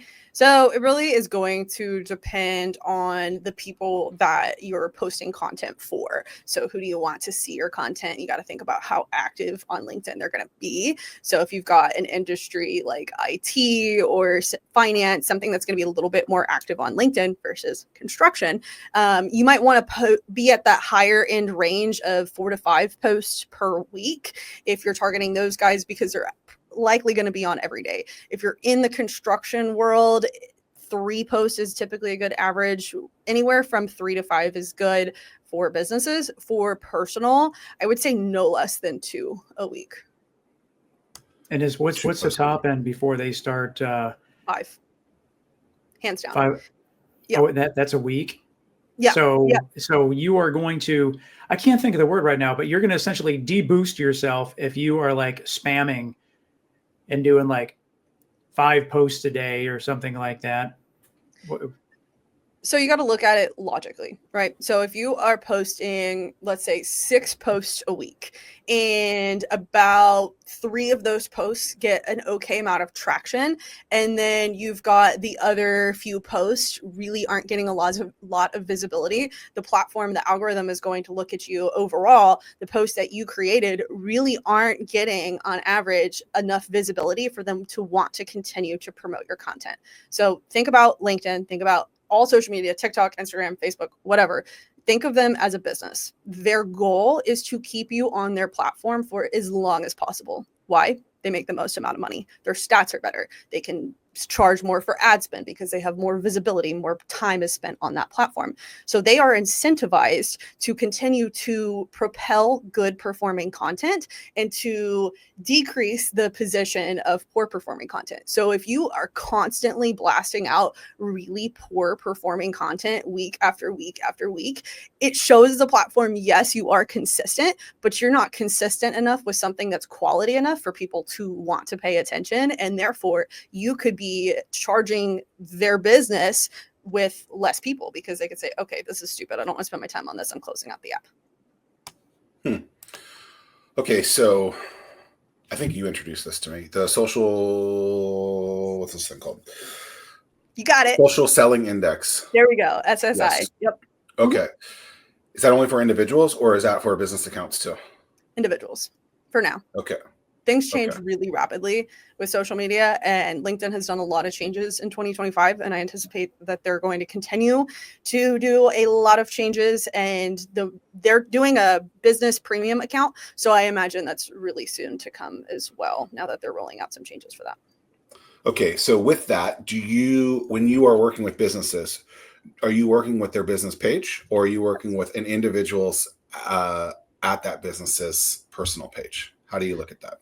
So primarily business page, but whenever you are handling a business page, you want to send page invites. So for example, Lauren Krailo would invite Tim to follow Krailo socials, and that invite would come from Lauren Krailo. Tim, you would recognize me. You would say, oh, okay, that's Krailo socials. I know that business. Okay, sure. I'll follow the business page. So what we do is we will work with their personal pages to send out page invites on behalf of their business page so that it associates that business with that person. If they're in business development, they're director of sales, they're the owner, whatever the case may be, the person that they're targeting recognizes, okay, that checks. I want to follow that business because I know that person.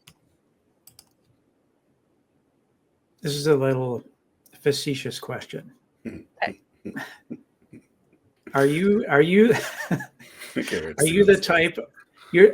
type of person that it's like, hey, connect with somebody because you have a mutual, and then within the next 60 minutes after them, and I know it's automated, accepting your connection, hit them with the sales pitch? It depends, right? It depends. That can't be really effective, though. It is. It is. You would be surprised. So in business, it's all about quantity, right? If you send out 1,000 outbound messages versus 10 outbound messages, you're more likely going to get a lot more responses with your 1,000 outbound messages. So it's not going to work for everybody, but if you know your audience really well and you know how to talk to them really well, it's not an all-out sales pitch right away. That's why people hire people like us, because psychology does play a role in it. You got to figure out exactly what they're most likely to respond to, and absolutely start a conversation and hit them with a message right away. Why not? You're fresh on their mind. You just connected with them. You don't have to say, book with my calendar. Yeah, but it's got to be it's totally automated. And it is just like, I'm just such a relational guy as opposed to transactional. And when I see something that's transactional, they are totally discounted immediately. Like, absolutely. I think for some, yeah. So I think what you're saying is the message is important. Yes. But the content of the message, it really can't be like those donkeys who post some of those things. You're like, okay, there's no way this could ever work. But if you really get, granular with the messaging and have something that is not ridiculous, it can work, I think, is what I'm hearing. So I think you're agreeing, Tim. Yeah. Right. Yeah. I just, you know what I'm talking though. Like, you accept that connection. You're like, I know what's coming. Mm-hmm. And then sure. I'll give you one right now. You get the DM. So and here's a good example. It's always financial advisors. It's like, dude, that's like one of the most. When you meet someone for the first time and they ask that question, it's like, you want me to tell you about my money? Exactly. But I've known you for 3 minutes, 3 seconds. Have you lost your damn mind? Like, you're like some of your best friends. You don't tell some of your financial things. So you think you're going to trust this? Right. I don't. A big part of psychology and marketing is putting yourself in that other person's shoes and thinking, what are their goals? What are they incentivized by? What are they actively trying to achieve? You put that hat on and then you look at a message from their perspective and you think, how would this message be received by them? Would they view it as helpful? If they would view it as helpful, they're more likely to engage in a conversation with you. And then eventually, as you've built that relationship, then you can go ahead and plug whatever you want to plug if you want to have a conversation with them or whatever the next steps would be. Following up on my last message, would you be open to speaking, or is there anyone else from your team that I should contact? At the top of your inbox. Blah, blah, blah. Oh, my favorite too. I'm a big fan of wishing someone a happy birthday, but I do it by pulling out the old celly and doing a video. If I haven't done that for you, Lauren, it'll come soon. I think that's what you should do. But now, with the click of a button, just a little, you can say happy birthday, and then there's these stupid emojis with them on LinkedIn. It's just so impersonal. I'm like, like my inbox is literally now the exact same message. So you trying to be courteous and kind actually is lost because you actually didn't take it to that next step. So I think people have gotten really lazy, and I think there's a way to be on these platforms and not be lazy. And I just wish, well, maybe I don't wish people would do it. I continue to be lazy. Then there's. Well, it makes it easier on the receiver part. Receiver being me, because I can just weed through it. Yeah. But so what are some other best practices? Your business 5 times a week. What are some other go-to things? I was thinking specifically when you were talking about those messages for somebody like you or Zach. So you guys have this show that you're doing weekly on LinkedIn. A great message would be, hey, name whoever they are. I have a show coming up next week with somebody that is in the same space as you, and name whatever space that is. I'd love to invite you to watch the show, maybe like 20 minutes of the show or whatever. And you send them the link to the show. The algorithm, the platform is happy because you are sending a link that links within their platform. So you're keeping them on the platform, and they're going to feel, oh, this person thought about me. They know what I do, and they're willing to share some advice, because information sharing is king. People want information. People don't want to be spammed with salesy type stuff. They want to be educated and know more. So something like that would be a really great practice to just getting your foot in the door with having a conversation with somebody. And then who knows, out of maybe like 20 of those invites, you might get a few people that ask you more questions, which open that door further. So that, and like voice memo messages too. I love those. I love those. These are not automated things that you just said. Correct. No, they're not. Right. So that, like, I think that's the missing step in all that stuff. Like, automation is great. Sure. I'm not denying that. Mm-hmm. Right. But you're taking it's the whole cell phone thing, doing the video that I just talked about. Right. It's taking a step that most people are automating and figuring out what you can do to anomalize. I don't know if that's a word, but I haven't used that word in a while, Tim. You know, anomaly. I can't even say that word based on the last time that we talked. I have a really hard time spelling it on the keyboard. Anomaly. But say it. We want to hear it. How do you say it, Lauren? Because, you know, if you can't say it, you can't just tell the people that you can't. We got, like, we're supposed to be good interviewers here. We got to pull this out. Like, say it. Come on. Anonymously. See, I don't know what it is. It is that where every time I try, I don't know. I can't be listening to this right now. Anonymously. That's going to mess me up. Yeah. Yep. I know. So, if I say it in a sentence and it just goes by, you're like, did you say that wrong? And then just keep going. So. It's just English, you know. I mean, can't be so hard on ourselves, you know. A-N-O. No. You can spell it all you want. It's still difficult to say.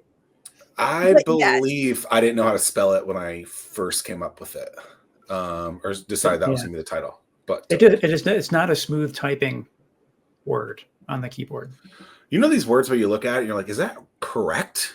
And then you ask your thing on your phone, you go, you know, is this the correct way to spell it? And you look at it and you're like, you lying. That's why Elevate is such a great thing. And like you look when you learn stuff on Elevate and you see other people and like they totally use it wrong. So there's certain things that people use it so wrong that you're like, it almost makes it sound like they're doing it correctly, but they're not. But then if you do it correctly, you look like you're the one that's doing it wrong. Yeah, because so many people do it wrong. Lauren, Tim and I do this daily habit. I don't even know, skill. Mind exercise app called Elevate. Common spelling, ELEVATE. And it's pretty wild, actually. So there's like some math questions, some English questions, some spelling questions, some memory questions. I hate the memory ones. I always skip them. But it's really quite unique, and your vernacular does get stronger, I think, because of it. They have a new puzzle, Tim. Have you been doing the word search? Yeah. Yeah. It's pretty good. Yeah. It's the only app that's not true. It's one of the only apps I pay for. And I wonder if we get the same puzzle each day. I would think you probably would. Well, okay, so on the crossword puzzle, I'm on easy because I'm a moron. I am, dude. Crossword puzzles, I really struggle. I'm on moderate for both, but yeah, I am not really bright. Bless you, sir. I don't know how these people. I was walking my dogs the other day at the park, and there was this guy. He had a newspaper. For those of you who don't know, a newspaper is this thing that has words printed on it that is delivered on a daily basis. Your fingers get black and inky if you. Yes. Mm-hmm. This one wasn't as thick as they used to be, I guess, because paper is expensive now. So they're shorter, smaller thinner pieces. But I think he was reading and doing the crossword puzzle. I'm like, man, this guy is like locked and loaded, ready to go. Kudos to him. Oh, but yeah, so easy on that. I moved to medium, moderate for the new game. And I got them all today, so I was happy about that. So maybe I'll use the hard. But it's good for the brain, you know? Was one of the words today on medium, was it bonfire? Was that one of the ones that you had? Yes. Okay. All right. Yes. Yep. Elevate? Is that what you called it? Yeah. It honestly, like at first, Tim's wife was telling me about it. It's like over a year ago. And I was like, that sounds pretty cool. Let me check it out. And then I did it. And then you like, I don't think you're addicted to it, but it's kind of like, oh, you got to do this kind of thing. Like it's part of their morning routine now. And then and it only takes like 5 minutes. And I get sad sometimes when it's done. I'm like, can't there be more? And there aren't. I used to do the 5 puzzles a day. And I was like, dude, this is taking too much time. I got to get on with my day. So I scaled that back to 3. 5 puzzles? What are you talking about? So like when you do it every morning, you can set it to do 1, 3, or 5 categories each day. And 5 was it was taking a little too much time. Let the world know, let the record be known that I have defeated Mr. Tim Ryan in something because I am at 5 days or five lessons a day. And he's only at 3. So thank you, Tim. Not only this is a powerful moment for me. I'm very grateful to be here today to win this trophy. Next thing you know, I'm going to win best hair at Hampton Roads. Yeah. I'm at the 400 scale on everything except for spelling. I am terrible. Just terrible at spelling. All right, this guy way off. But I don't see the need. Do you sound it out? Do you sound it out? Well, but it's timed. So you have to make decisions quickly. And there's one that's like tipping with fish. Oh, that one's pretty because you're like, okay, what's 20% of this number? Some of them are real easy. Then they get into decimals. Yeah. You're like, yeah. But it keeps your brain strong. Have you ever done Duolingo? On everything? Where do you see that? What are you looking for? You're looking at you said you're in the 400s on everything? You mean 4,000? 400. Like you're out of the difficulty scale. Well, I don't know where you see that. Except for spelling. But I don't see the need to be like, we have tools for that. Yeah, calculators. But that's why you'll never see like, hey, we need a volunteer for someone to go up on the whiteboard and take notes. Never me. I will leave the whole thing altogether. Like I'm out. Peace. Can't read what I write anyway. I feel like Billy Madison. Spell the word buzz. No, I'm out. Yeah, I'm out. So Lauren, over the last, 18, 24 months, this crazy thing called the robots has really taken over the world. You see a lot of content on LinkedIn, people bitching and moaning about the dashes or the emoji icons on there. Stuff, general thoughts on the robots and people producing content, what that means for you and your business, how to leverage stuff like that. Like what's the one-on-one on the robots, according to Lauren Krailo? So I love the robots. I think they have such a good place in any business if you know how to use them right. When we're talking specifically about LinkedIn and creating content with ChatGPT and AI, use it as a resource, but don't depend on it. So a good example would be you could have gotten away with this, let's say 2 years ago or right when it first came out, when not a lot of people were using it, just prompting ChatGPT, hey, write me a post for LinkedIn targeting XYZ people that they would find educational and valuable. And that would have worked. It would have been fine. But as everybody uses it now, everybody knows how to spot it. I think that you can use it, but people want authenticity. And so kind of back to what we were talking about earlier with the anonymly. Yeah, I'm getting closer. So kind of goes back to that. People want authentic presence, and you're not getting an authentic presence with somebody or a business that's writing content with a robot. So you can use it to help you, but don't use it as your primary source for generating content. Not the best idea. Yeah, I feel like you miss out on the... Yeah. Sometimes I think that it's okay to have a a misspelling or a grammatical error in there here, just to show that it is authentic. Like my wife, she was at a hotel up in Northern Virginia, and like you check in, and then you get that message saying, "Hey, this is so and so. I hope everything is okay. If you need anything, let me know." I just assumed that was just automated. They know when you check in. The computer then sends out the text message. Da da da da. But then my wife replied, "Everything is great. Thank you so much."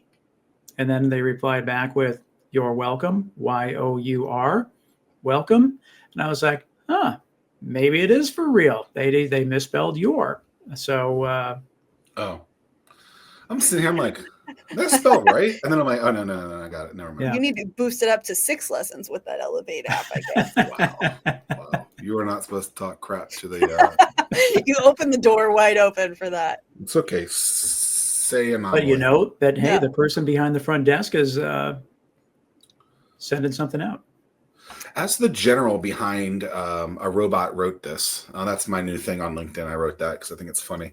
I'm with you on that, Tim. Like, so what I'll do, Lauren, is like if I think someone is using AI and literally just copy and paste, I'll be like, a robot wrote this. But I'll change. I know you guys have all seen this. I'll change an S to a Z in comments and posts. Right, that's my misspelling, if you will. Yeah. Right, Z for Zach, and people are like, I know people catch on because they're like, oh, you didn't put a Z in this, like in an email. They're like, why isn't there a Z in this email? I'm like, yeah, all right, like, but it's just like little like creative things like that to try to like get that attention because it's so difficult when there's so much content than ever before, and that's my little twist on something like that. I feel like I've been doing that for years now. I agree, as long as I can remember.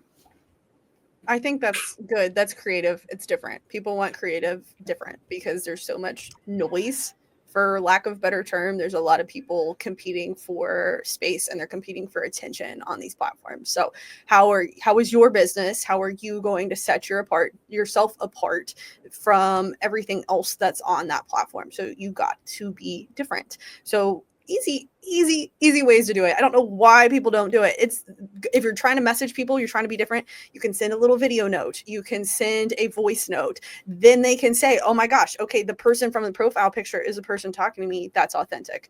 That's a little bit more for personal branding. For business, it's a little bit different. But whenever people can hear voices that aren't AI voices, but they can hear a human voice, they are more likely to want to engage with you. But we're really going very quickly into the territory where we're not going to be able to tell a difference.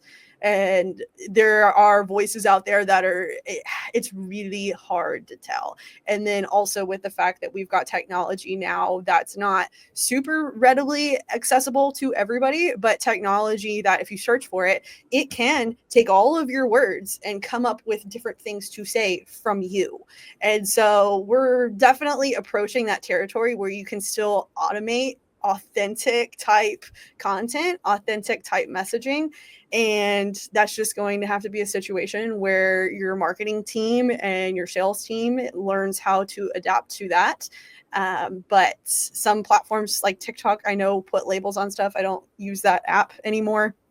But I know that sometimes there are mandated like AI generated this, but we might get to the point where we can't tell. Who creates movies? Is that the Grammy or the motion picture, whatever? Who was on strike a couple years ago? Do you remember this? Like last year? My understanding of one of the main points, other than money on that, was it cannot be robot-driven content. It has to be written by the actual people, and the people cannot be portrayed by a robot in the future. That was something that was like explicitly put in. It'll be interesting to just see if that kind of mandation. Who knows if mandation is a word? I just made it up, maybe.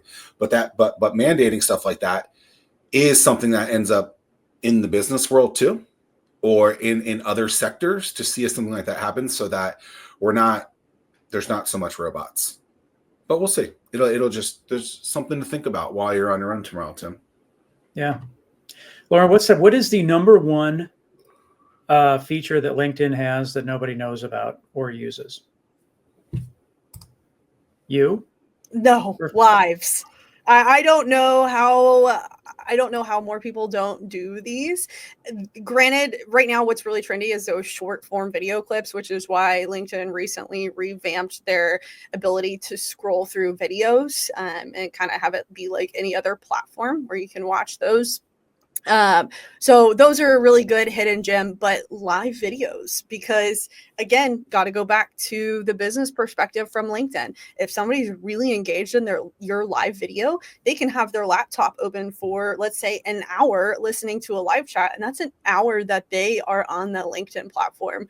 And so if you have a good live show and if you are consistent with it, you have good guests, you're doing more and more of them, it's a great way to increase that social selling index that we talked about earlier, and then you can use it to promote your business too if that's your goals. I thought that you were answering that by saying, like me, I'm the best feature of LinkedIn that nobody uses. So yeah, hey, that too.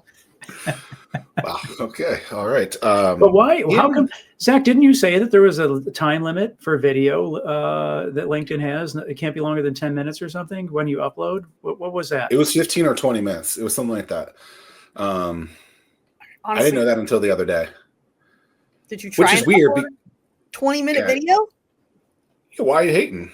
That's a long video. Oh, okay, hold on. You cannot make this point about live videos. Okay, and then when the other video. I can. Because there's a reason, right? So there's the short form video clips, which if you, let's say you're scrolling through, what do you use social media, Zach? Like in your personal time, what social media platform are you using? Are you on Facebook? Are you on Instagram? Are you any of it? Are you watching videos on anything? YouTube Shorts? If I was to, I would say that I'm a YouTuber. Okay, so let's say YouTube Shorts. If you are scrolling through YouTube Shorts and a 20-minute long video comes up, at how many minutes in do you think you're going to watch it before you catch on? You're like, I'm ready to see the next thing. Realistically. Do you want me to say it in that voice? Like, oh, I'm yeah. I think I'll watch the whole 20-minute video if I liked it. Okay. No, I get your point. But it's not a short that we're posting.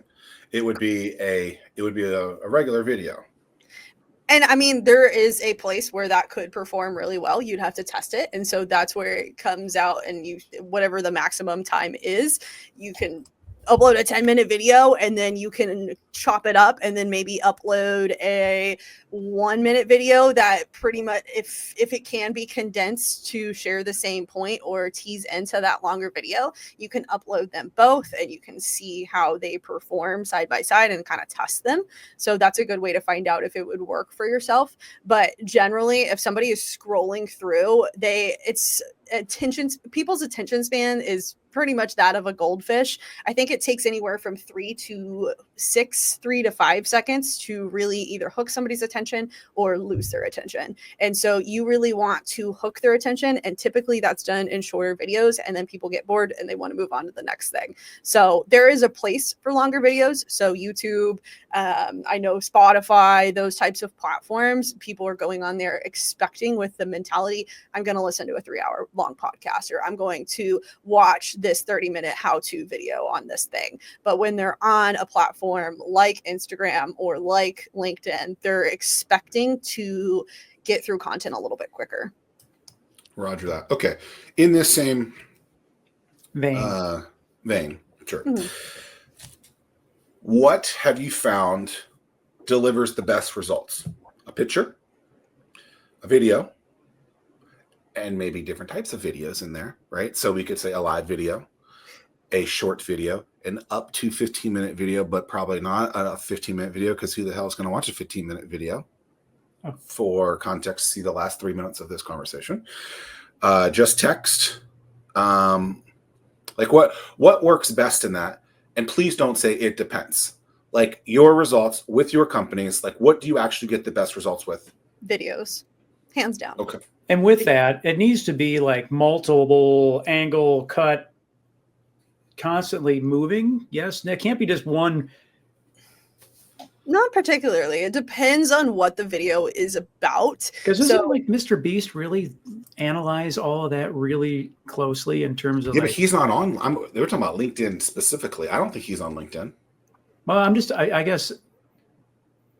Okay. Yeah. I don't think that he is either. But just in terms of like Mr. Jimmy. the type of video. You know, he lives 2 hours from here, by the way. Yeah, in North Kakalaki. Are we talking about the guy with the really big butt? Is that what we're Mr. Beast? That was like what he went famous for if he's not on LinkedIn? No? All right. Okay, nope. I don't think that's that person. This person has a game show. And remember when I texted you, are you a contestant on this show? Let me see. Yes, I remember. Yeah. Hold on. I'm looking for it. But yes, I remember. This got really off the rails if we're talking about guys. Rear All right, back to the video picture. Yes. Okay. So I won't say it depends. So your question was what performs what performs best? And then then you say video. And then with Tim, he's like, how do you create a better video that will get the results that you want? So what's our goal here? Is our goal more sales? Is our goal brand awareness? What would our goal be? Let's just say more traffic and engagement. Okay. And are those two different things? Is it? Yes. Engagement on posts that will produce more awareness for the brand. Let's just say that. For a brand. Okay, perfect. So one way that would be really just the surefire way we found this is the most successful with our clients is if whoever is doing the majority of the networking, their face is in front of the business, whether that's the owner, that's a business developer, whoever is out and about the most, having them make some content, and they can have their marketing team, people like us, it doesn't matter, say, here's what I need you to talk about. I want you to send me a video of you talking about it. And then, yes, we can clip it up and add different clips of some B-roll footage is what we call it. Or it can just be a straight video of that person talking. But they have that credibility.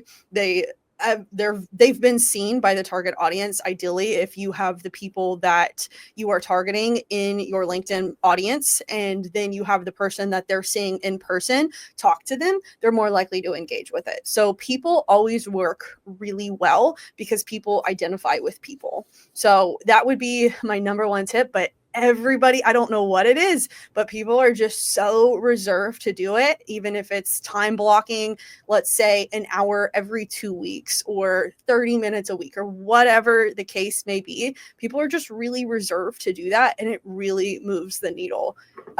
Quick example for you. We have a client that works with industrial bolting tools. And so one of the tools was actually able to open a fire hydrant. And it was that's not what its primary purpose was for, but it was really cool. And so the client, the owner of that shop, demoed that tool in front of the fire hydrant, and it was really quick, really simple video, and it got a ton of traction because it showed here's the tool in action, but it's not necessarily promoting the tool. Here's the guy that that's behind this business, that's behind the tool, and he's using it to do something that's cool enough to get people's attention. And so it raises questions about the products, and so it works to get traction to your page, traffic, and it works to get engagement because people really liked the content. So just creative stuff like that. And you don't need to be the one to come up with it. You can have your marketing team, your LinkedIn team, whoever come up with the ideas for you. Your Krailo social team. Mm-hmm. I get stuck watching these videos, like these tree stump grinding. I'm like, what? I just like to see. It's just or the power washer doing the before and after of like the patio. I was like, oh my god, you like ASMR? You're a Bob Ross kind of guy. That's what it is. That's what this stuff is. It's the new Bob Ross. That's all it is. Your tree stump removal. I was like, here we go. We got another one. And it's like, what am I doing? I have better use of my time than this. I am no, way you don't. too busy. You need to watch this stuff, Tim. You can get that power washer. It's ridiculous. Okay. It is, but to Lauren's point, it gets a ton of traction. And it was like a couple of years ago, these same people are like, I don't have any content to push on there. And now these folks have like millions of subs and subscribers watching their stuff because like the one dude, he goes to a house that hasn't been pressure washed in forever and volunteers to do it for free because he has nothing to do, no clients. He does it. And then, yeah, these are my brain breaks that I take. Oh my god, this is I know amazing. exactly what you're talking about, and it was great. Oh, you watched partake in this too? I'm about to get I a cramp. did. I'm laughing so hard. I can't wait to mess up your algorithm, Zach. It's Oh coming. Lord, how do you know I don't watch this kind of content? You've never asked. I mean, I don't know. Maybe you're laughing with us as opposed to at Oh us. Lord, this is. What company's doing? What company does it right on LinkedIn? Could be the biggest of the big company or the smallest of the small. Not a lot of them. Typically, those corporate companies with a lot of resources because they understand the value. And so they are putting money into it and they're seeing results. Most of the time, the smaller companies don't even exist on LinkedIn. Medium-sized companies are at that sweet spot where they're trying to get into it and they realize the value. So a lot of times it just depends on the company size. You can find good LinkedIn presence in pretty much every industry, but a lot of times it's going to be those big guys that have the resources for it. I really wish that their analytics was better. I just find LinkedIn's analytics so clunky. It just kind of makes me crazy. They have- it's not even daily. You gotta wait like a couple days too, so you can't even see it like in real time. There's third-party tools that you can use that sync up with LinkedIn. So I anticipate that's one thing that's going to change as time goes on too, because more and more professionals are using LinkedIn. There's a shift overall where people are starting to want to avoid their personal social media and their business social media. So LinkedIn in the past few years is really starting to get more traction because people there's that divide. They go home and they don't want to. I go home and I don't touch LinkedIn. I don't have the notifications on for the app, nothing, because when I'm at work, I'm on LinkedIn. When I'm at home, I'm at home. And I'm the LinkedIn guru, right? That's my company, but it's not something that I really want to partake in at home. And so you'll see that trend. And so I think that as more people are using the platform for business and solely for business, I believe their analytics are going to get better. What's the number one metric you look at for your clients? Depends on the company, depends on the goals. So if you are trying to get more leads, you're going to probably be running ads, which means you're going to get more advanced analytics. And so we're going to be looking at things like the click-through rate. We're going to be looking at the cost per click, all of that. We're going to be looking at basically how many dollars that we spent on those ads to how many meetings got booked, for example. If you are doing organic content, so that means you're not putting any money behind it, it's not an ad, you just are posting content. We're going to be looking at multiple factors, but generally we're going to be looking at the engagement rate. So how many people are actually engaging with the content, liking, commenting, sharing it, all of that, because that indicates interest. Also, time watched is a metric that we can get with third-party tools. And that's a big one, because if somebody might not engage with the video, but they might spend 2 minutes watching it, and you can see that data, and that's how you can indicate, okay, this caught people's attention. Why? And so it really depends on the goals. If you're wanting leads, we're going to look at a different metric, but if you're wanting just general brand awareness, increased engagement, increased content performance, you're going to look at engagement on that. How can a company post a link that is to an outside website and still see traffic, engagement, etc. to that post? Because, like you said earlier, LinkedIn wants you to stay on their site, just like any other kind of social network would. Mm-hmm. But if you drive them outside, it deters. It's a deterrent, really, right? So, exactly. What can you do to include links, because that's what you want to sell? What can you do to make that work? First of all, I don't recommend it. No. Just straight out of the gate, I don't recommend sharing links unless you are paying for an ad. If you are paying for an ad, the platform is going to be happy to let you share things because you are paying it. But to your point, if you are posting in your post and you're like, oh, click on my link that extends to an external site, LinkedIn will actually notify you and say, are you sure you want to go to this external site? It's another barrier to entry because you're not paying the platform to promote that link. So if you're still, you want to get around it, you don't want to jump into the ad space, maybe you just started with LinkedIn, so ads really don't make sense for you just yet, and you still want to share some kind of link. If it's you're sharing a post from a company page, you can always go in and comment the link from your personal page. That's one way to do it in the comments. But again, I don't really recommend it. I would highly recommend keeping all of the information that you want to share with people on the platform. And if you want somebody to reach out to you to book a call, it might be worth just changing your call to action on that post to be message us or ask a question. And then if somebody engages, you can reach out to them. Like on the profile? On your post. So if you are sharing a post and the easiest one is book a call with us. If you want, or click here for more information or whatever you want to share, instead of sharing that link, if you want people to learn more, put on the post instead of that link, put message me if you have a question about this. And that might resonate with somebody. I do have a question about that. Okay, I'll message you. And then you can open that door. Solid. Mm-hmm. Cool. Yep. What's something that you want to talk about that we haven't talked about? I would say something that would be really helpful for people that are trying to decide if they want their business to be on LinkedIn or they hired somebody and they're just trying to figure out the right direction. And this definitely could get me in trouble for saying this, but I'm being honest here. There's no reason to not be. Whenever you are first starting out on LinkedIn, in my opinion, it is not worth running ads right away. And the reason I say that is because typically you're not going to build a house without a foundation.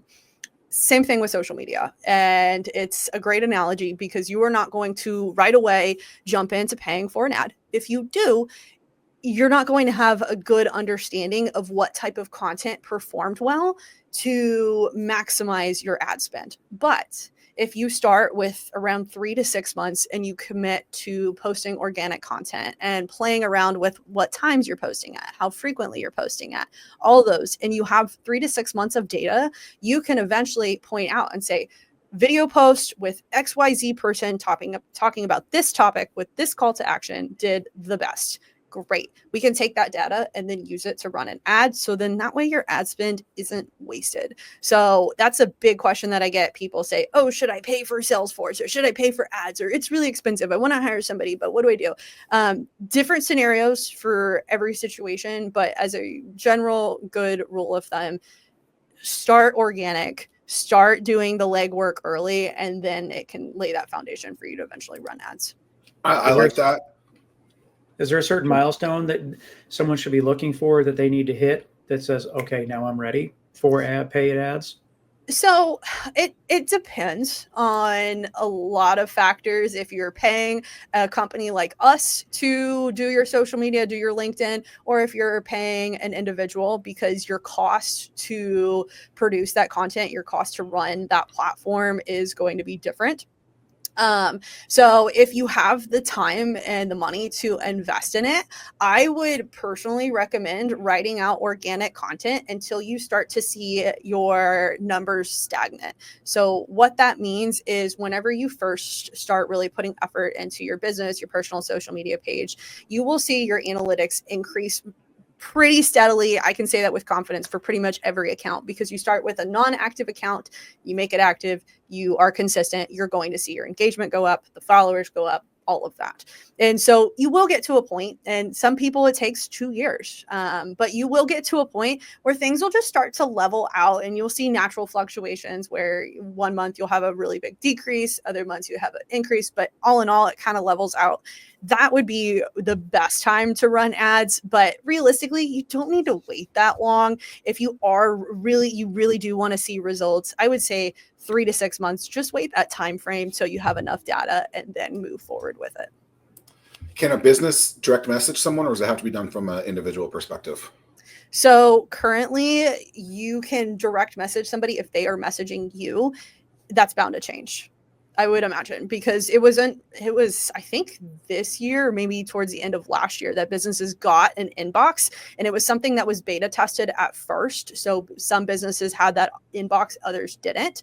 And so now everybody has their own inbox, but Lauren would have to message your company first, and then you can respond back.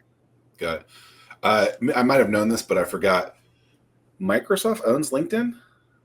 I actually don't know. I don't know They who do. owns LinkedIn. Yes. Happened in 2016, allegedly. Yep. Huh. Yep. Wow.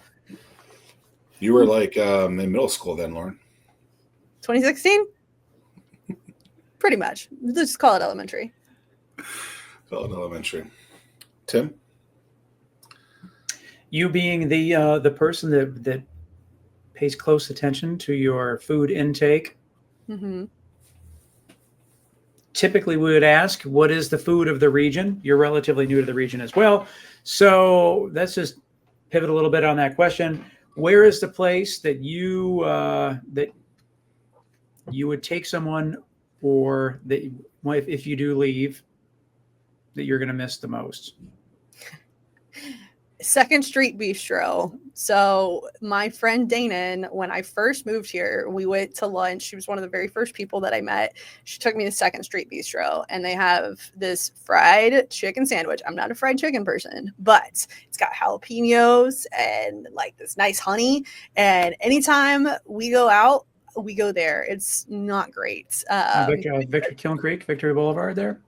I don't really I'm assuming so. know. It's in Newport News. Yeah. But they have one in Williamsburg too. Yeah. So anytime anybody comes into town from out of town, I recommend Second Street Bistro. It's very good. They used to have a great French dip, but they got rid of it. It's no longer on their menu. I'm a French dip guy. Oh. Typically, if I go somewhere and if I see that on the menu, I feel like I have to give it a little testy test to see where they compare. But they do have this cool Mexican restaurant, and I'm from Texas. I'm really used to really good Mexican food, so that was a little challenging when we moved here. But it's in and I'm probably going to say this one wrong too, the Norfolk outlets. It's a little Mexican restaurant. They've got a little Wally looking robot that will deliver your food to you. It's very cool. That place is nice too. Wait. What's the name of that city? I don't want to say it again. I'm going to get myself in trouble. The anomaly thing I could have gotten away with, but I can't butcher a city so close to us. It's okay. I'm assuming the military brought you here. Yes? No? Yeah, my fiance is a fighter pilot. So we're here for Air Force? Surprise. Mm-hmm. Yep. So it's a surprise how long we'll be here. But we love it. I love living next to a nice beach. In Texas, our beaches were not so nice. So this is very nice. Well, this has been wonderful, lovely. And if you're ever in Norfolk, let us know. I don't know what else to say. This has been a joy. Tim, final words? Well, for those that don't know, there's this thing that's coming up on August 21st, Startup World Cup. I encourage you all to check it out. Get your tickets. We're taking a big step forward, putting us like literally center stage. It's our time to show Virginia and the rest of the world what we are all about. We need everybody to attend, support entrepreneurship. This is our time. We talk about how serious we are about this. It's time to show up. We need you to show up. Get your tickets. Can't wait to see you there. Sandler Center. Big place. They've had a lot of cool acts there. I don't know if it'll be anything as cool as us. And the other What's businesses. the biggest audience that you have performed in front of, Lauren? I don't know the number how many people were there, but it was at the Thrive conference actually this past year. Okay. Yep. That's where you did a selfie on. Was that Norfolk? Yeah. And that goes back to my point of, don't. That goes back to my point about video. 3 times more likely. I stand up on stage every time I do it. It's now my thing. That was your line, yeah, because you're like, if I just write about this, it'll get like 15 posts or 15, likes. But because I did a video, it'll get 4 times that or something like that. Yeah, I think that's smart. Well, these pictures will pitch in front of 800 to 1,000 people, so it'll be exciting for them. Or nerve-wracking, Tim. Yeah.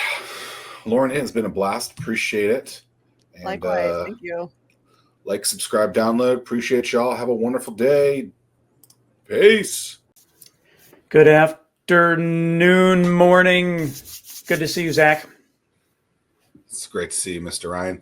Big news. Last year, around this time, there became a notification out that the Savannah Bananas were going to come to town. No dice on getting tickets for me. Very disappointing. The rolling circus, the rolling Harlem Globetrotters for the old baseball coming back to town. Tickets have been acquired. I will be attending. Super excited about that. I bring that up because I just think it's really interesting how a small market with just an innovative mind, with Jesse Cole behind, I don't know if you've read any of his books or followed Savannah Bananas, how they've really become, if not a global phenomenon, definitely a national phenomenon. Partnerships with ESPN, selling out football stadiums. For them to be even, thinking about coming here is pretty cool. I think they sold out all 3 nights last year. It's 3 nights again this year. I just like the way that someone who wouldn't take no for an answer really wanted to do something differently and has really gotten the attention of so many eyeballs. I think it's a pretty cool story, and I'm excited to see it in person. Yeah, I dig what they're doing, and they certainly have built their brand.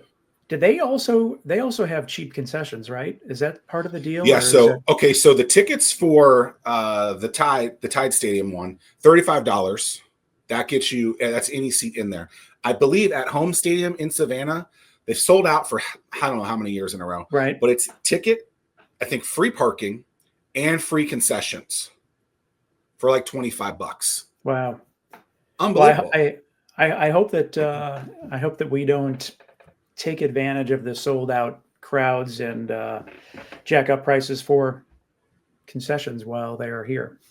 That would be cool if there was like they reciprocated that stuff. Part of their rider, if they will, that hey, when we're here, stay true to how we do things back home as well. That would be neat.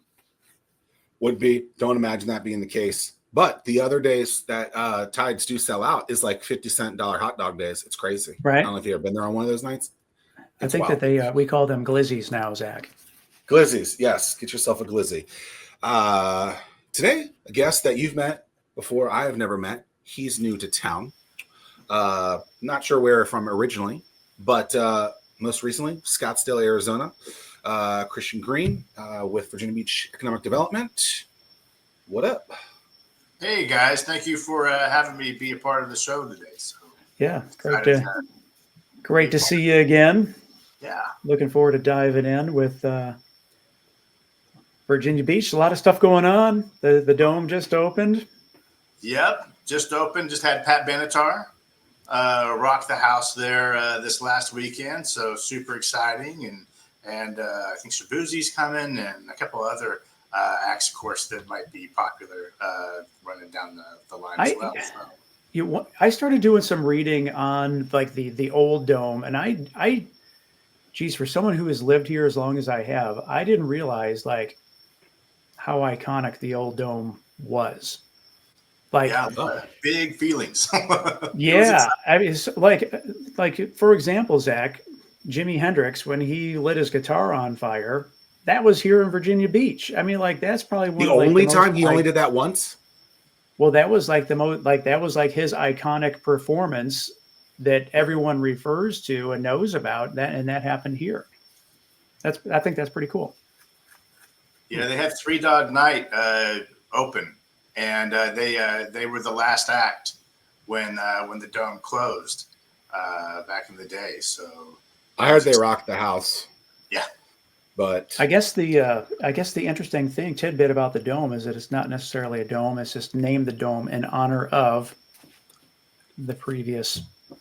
It's not a dome because I drove by it the other day looking for it, couldn't find it, to find out that I had found it. But a couple weeks ago, I drove by there. I was at an event at Waterman's, and I guess they didn't put up the barricade yet, so that you couldn't see the surf park being installed. So it's really cool. It's gonna be really interesting when that comes up. To see just, to be able to, from the road driving, maybe not safe, but to, peek in there real quick and to see people getting their little Kelly Slater on, if that's a real surfer's name, I feel like from the past. But, Yeah, I think that's a pretty cool thing. Pretty interesting place to put it. Yeah. I guess it's going to be year-round surfing. Yeah. I think one of my team members here, her husband is a big surfer, and so he's a member. So they have memberships. Okay. So I didn't know that was a thing either, but I think that it's pretty cool that they're going to have memberships and be able to ride waves, year round whenever they want. It's 2025, Christian. Everything's a subscription. You got to get that monthly income, even if you're a surf park. I know. You got to make it happen, right? So that's crazy. Guaranteed income. I like that some of the subscriptions are partnering with other subscriptions so that you can get quasi deal. Oh yeah, that's nice. Oh yeah, it's cool. How long have you been in the? It is. How long have you been in the position now? So next week will be 3 months. Wow. So I've been in the position now for 3 months, doing the job, getting drinking water through a fire hose, and realigning the department and creating the kind of the footprint and the focus for the next 5 years at least for the department, as far as focus and how we do things and restructuring the department. So I'm curious, what were some of the things that is this just fertile ground for to make great things happen? What was the thing that attracted you to Virginia Beach to even pursue traveling across the country?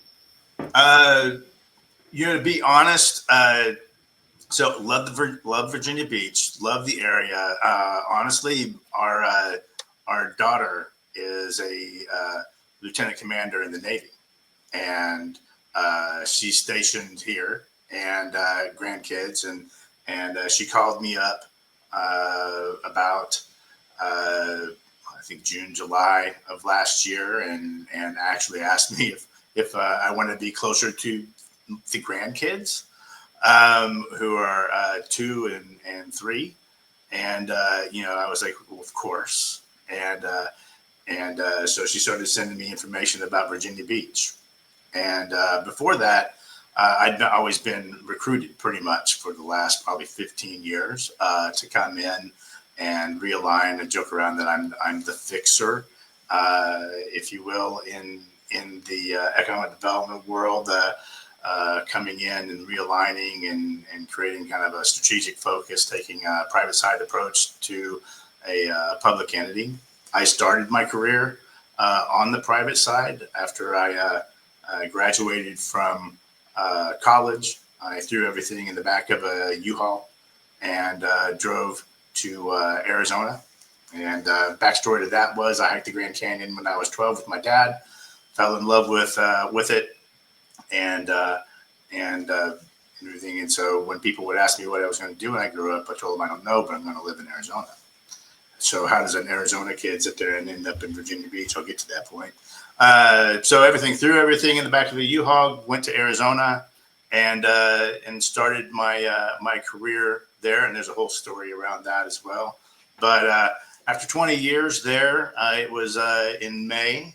And my wife and I were talking, and the last child was graduating from high school, and she, it was I remember it was like May 10th, I think. It was pretty close to about this time of year, and it was 7:00 in the morning. It was 92 degrees, and we were thinking to ourselves, why are we doing this anymore? A lot of the kids are throughout the country to our east. And so we decided to look at the East Coast. I did come by way of Atlanta. I was in Atlanta for 2 years. And then this is actually the first time in, like I said, well over a decade, probably 15 to 18 years, where I actually targeted the city and was very focused on getting here and getting the position. Well, welcome to the land of humidity. Whereas when we wake up at 7 a.m, if it's under 92% humidity, that we're like, man, it's a dry day. I walked out this morning and was like, man, it is humid this morning. So, all the rain and stuff. But I grew up in Kansas, so first job I was 8 years old breaking horses for a rancher next door, and everything. So love the outdoors, love being outside and activity and things like that. I joke around that I'll do anything ending in ing that doesn't have a motor attached to it. So hiking, biking, you name it, swimming, paddling, kayaking, canyoneering is another one.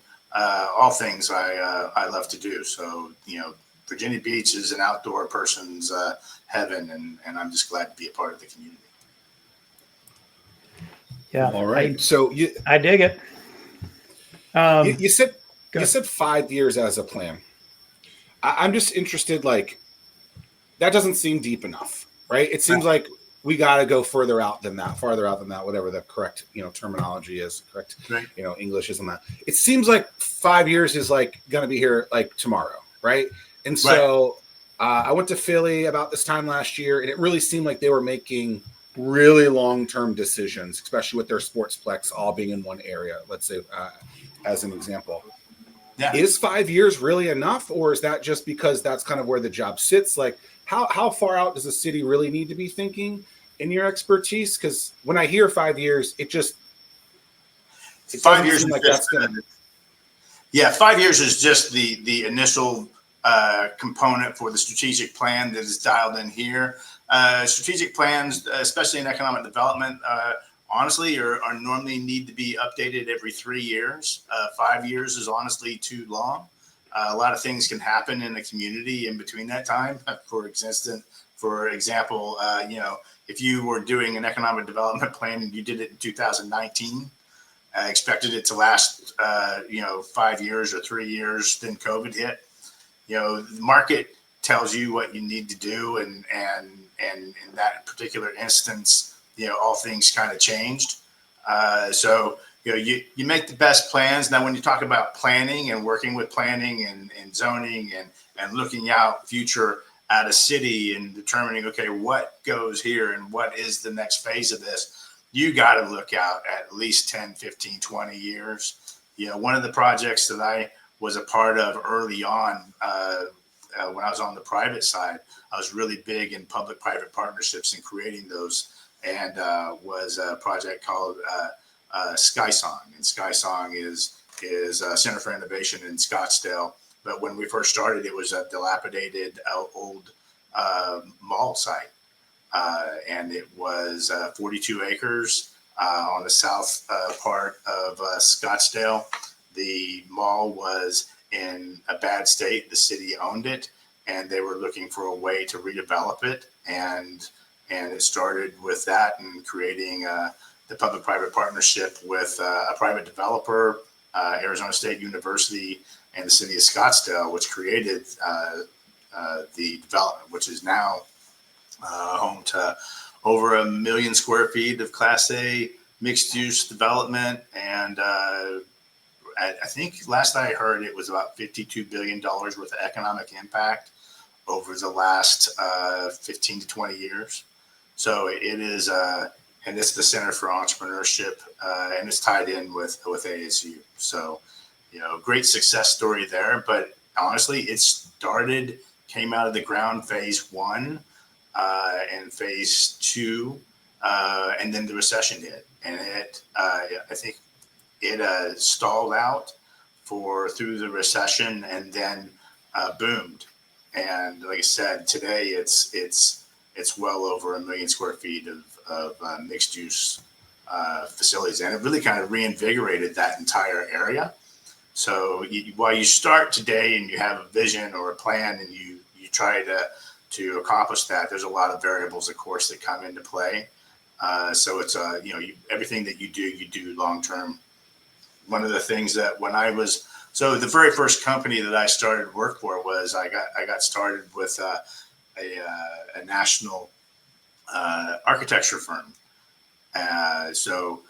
And in that firm, when I walked into my director's office, he had all of these pictures on his wall of all of the projects and articles and things that he'd done and been a part of. And you see him in front of some dated buildings even at the time, and he said, in this business, you need to understand that at the end of the day, everything that you would have built will come down, become dated, and be torn down and redeveloped all over again.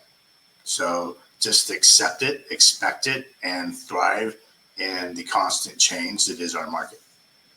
So, it's accepting change. And that's one of the things that's really, for me, very interesting about Virginia Beach is it's a right mix of both redevelopment of the existing product and the development of the existing greenfield space that exists here, and kind of taking this to the next level and using the tools that are available to us in Virginia to accomplish those goals economically for the businesses and for the community itself. It's one of the things. So Virginia Beach, largest city in the state of Virginia. It's just known that they're the big dogs that carries a lot of weight. So then now you're the new guy that comes in, but you bring a lot of weight yourself in terms of can you touch on some of the stuff that you worked on while at Scottsdale? I mean, you guys, it's some pretty interesting backstory and some big things that you worked on. Well, honestly, there's a couple of pieces. If we're talking about projects, that's one thing, and Scottsdale was one of them. And then, of course, creating more of a focus towards tech in that space that had traditionally been kind of old retail was a part of it. But if I can back up even further, my story is interesting from the standpoint that it's something that a lot of people don't know is that I started my career came to Phoenix, and like I said, had wanted to be there since I was a kid. And I got an interview, one of three, with this large architecture firm on their national marketing side. And so at the end of the interview, it was my first interview, and they were, did it. And when they asked, well, do you have any questions? I said, yeah, when can I start? And they said, person interviewed before you, the person is after you, we'll get back to you tomorrow. And something happened to me in that moment. And I was sitting there thinking to myself, I may not get another chance. Like this, I've only got so much money. And so I better make this last. So I actually sat and said, I don't recommend doing this. But I said, that's fine. I'm not leaving until you give me the job. And security. And I said, now listen, I'm not crazy. And you got to preface it with this, because of course they gave me the look that you probably just had just now. But the fact of the matter is, I sat there and said, listen, since I was 12 years old, wanted to hike the Grand Canyon, fell in love with the state. I'm one of three people that you chose to be here interviewing for this position, which means obviously I'm qualified. The difference between me and everybody else is I want it worse than anybody else that walked through that door. I will, make copies. I will clean bathrooms, making coffee. I do not care. I just want a chance to make a difference and be a part of this community and be here and do good work for you. And it took them a little bit to convince them that I wasn't crazy, but they actually gave me the shot.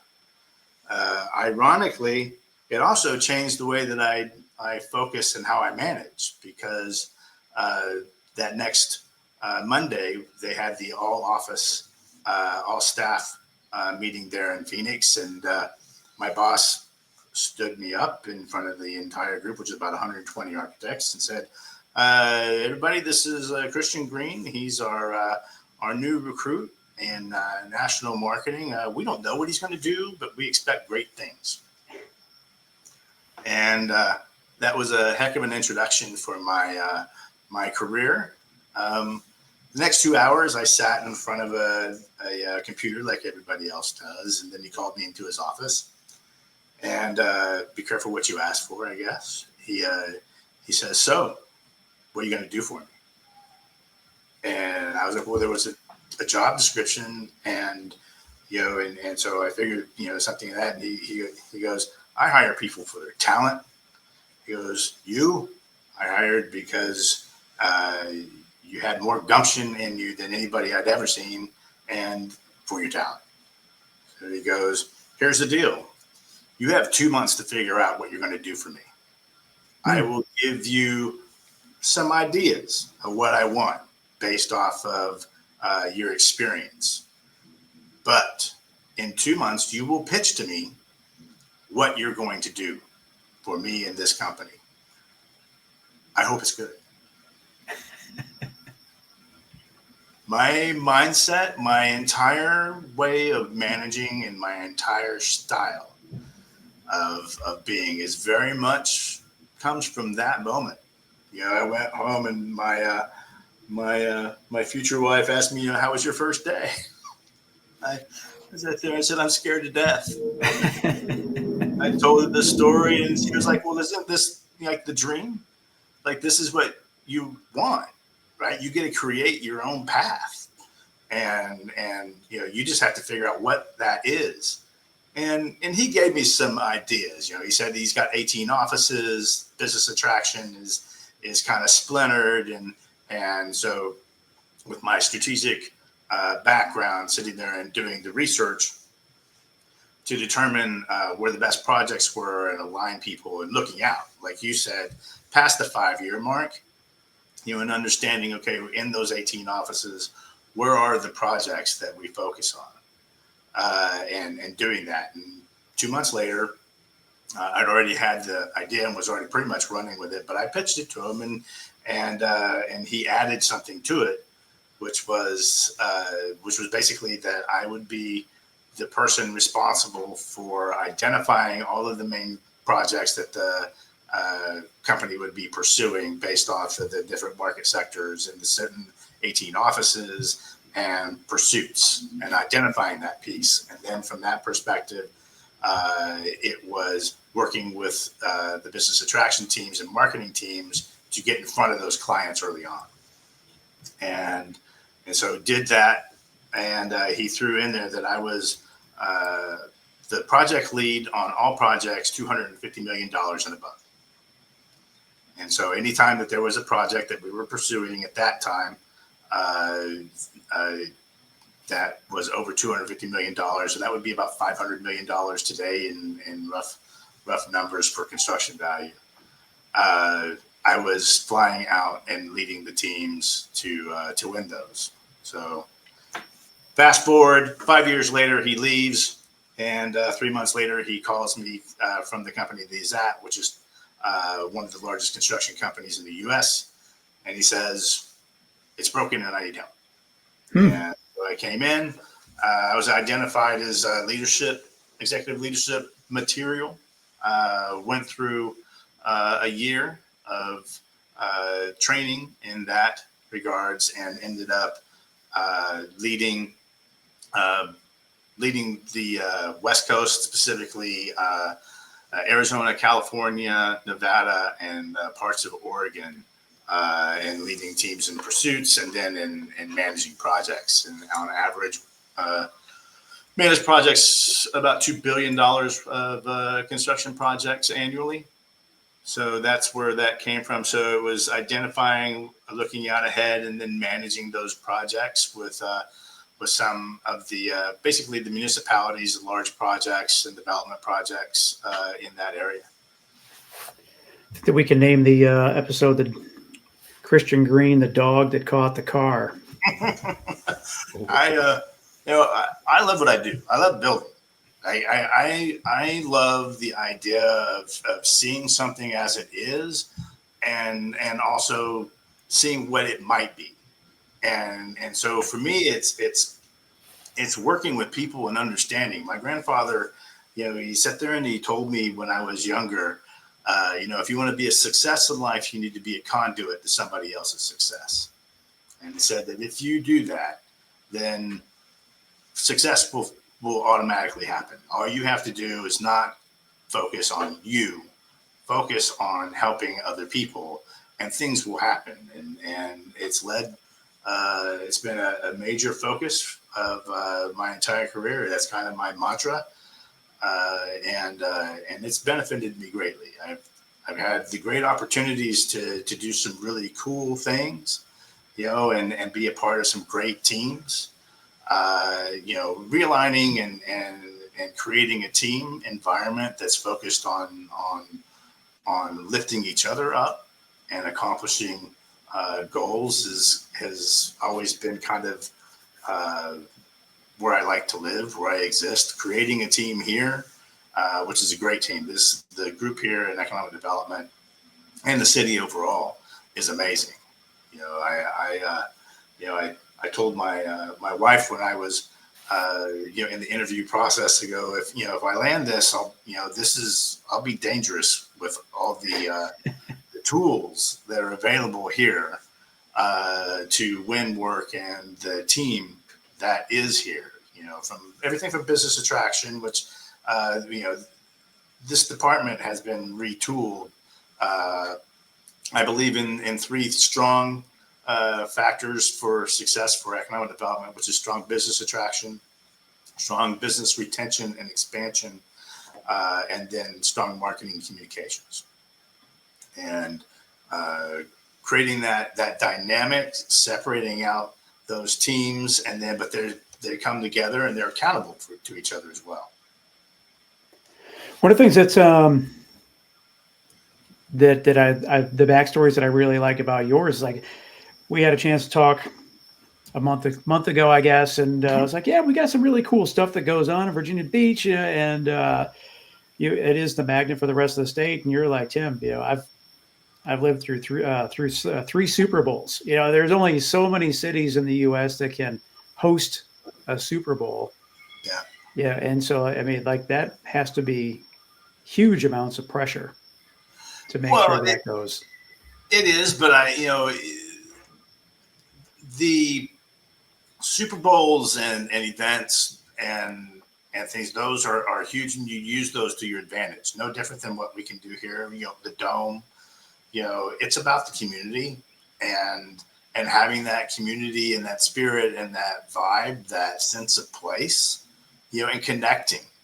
Use the tools that are available to you. Like I said, Virginia Beach has got an arsenal available to it through the VBDA when it comes to, which is the Virginia Beach Development Authority, and the ability to work with companies to bring them in and incentivize them in certain areas, as long as they fit certain criteria, and then working with tourism and the CVB, in those other markets, I was over economic development and tourism. So, marrying those components together, and we're doing that here, working with the CVB here, which is the Convention and Visitors Bureau. Sorry, using acronyms there. Everything to create that vibe, that sense of place. One of the things that a lot of communities suffer from is the brain drain. We have great students, we have great young people who are here, but they graduate and go elsewhere. And some of them boomerang and come back. But part of it is creating this dynamic where we are working together with our universities and our higher education partners like ODU or Virginia Wesleyan, and creating that dynamic where we're helping them connect with the local businesses here to thrive and stay and keep that sense of place and that connectivity here. And Virginia Beach is one of the strongest defense communities in the U.S. And being able to tie in with that, with the infrastructure on fiber and data and the redundancy there, and the cable systems that exist across the Atlantic and everything to connect us from the information and infrastructure components is really cool as well. Being able to tie that in, I think that tech in Virginia Beach and being that next level and kind of seeing that from the ground level where it's at right now to where I think it can be in the next 10, 15 years. That's super exciting as well. The opportunities here are so great. There's no way I was going to miss it. I agree, and I think that that's what's I appreciate about you have to have that vision. Yeah. You have to have the team. You have to be. You can't be afraid to take those chances and take the swings and take the shots. So from that standpoint, I'm super bullish and optimistic about the things to come because I can't imagine that to get like a waste management, to build a golf tournament, to get a Super Bowl. I mean, you have to.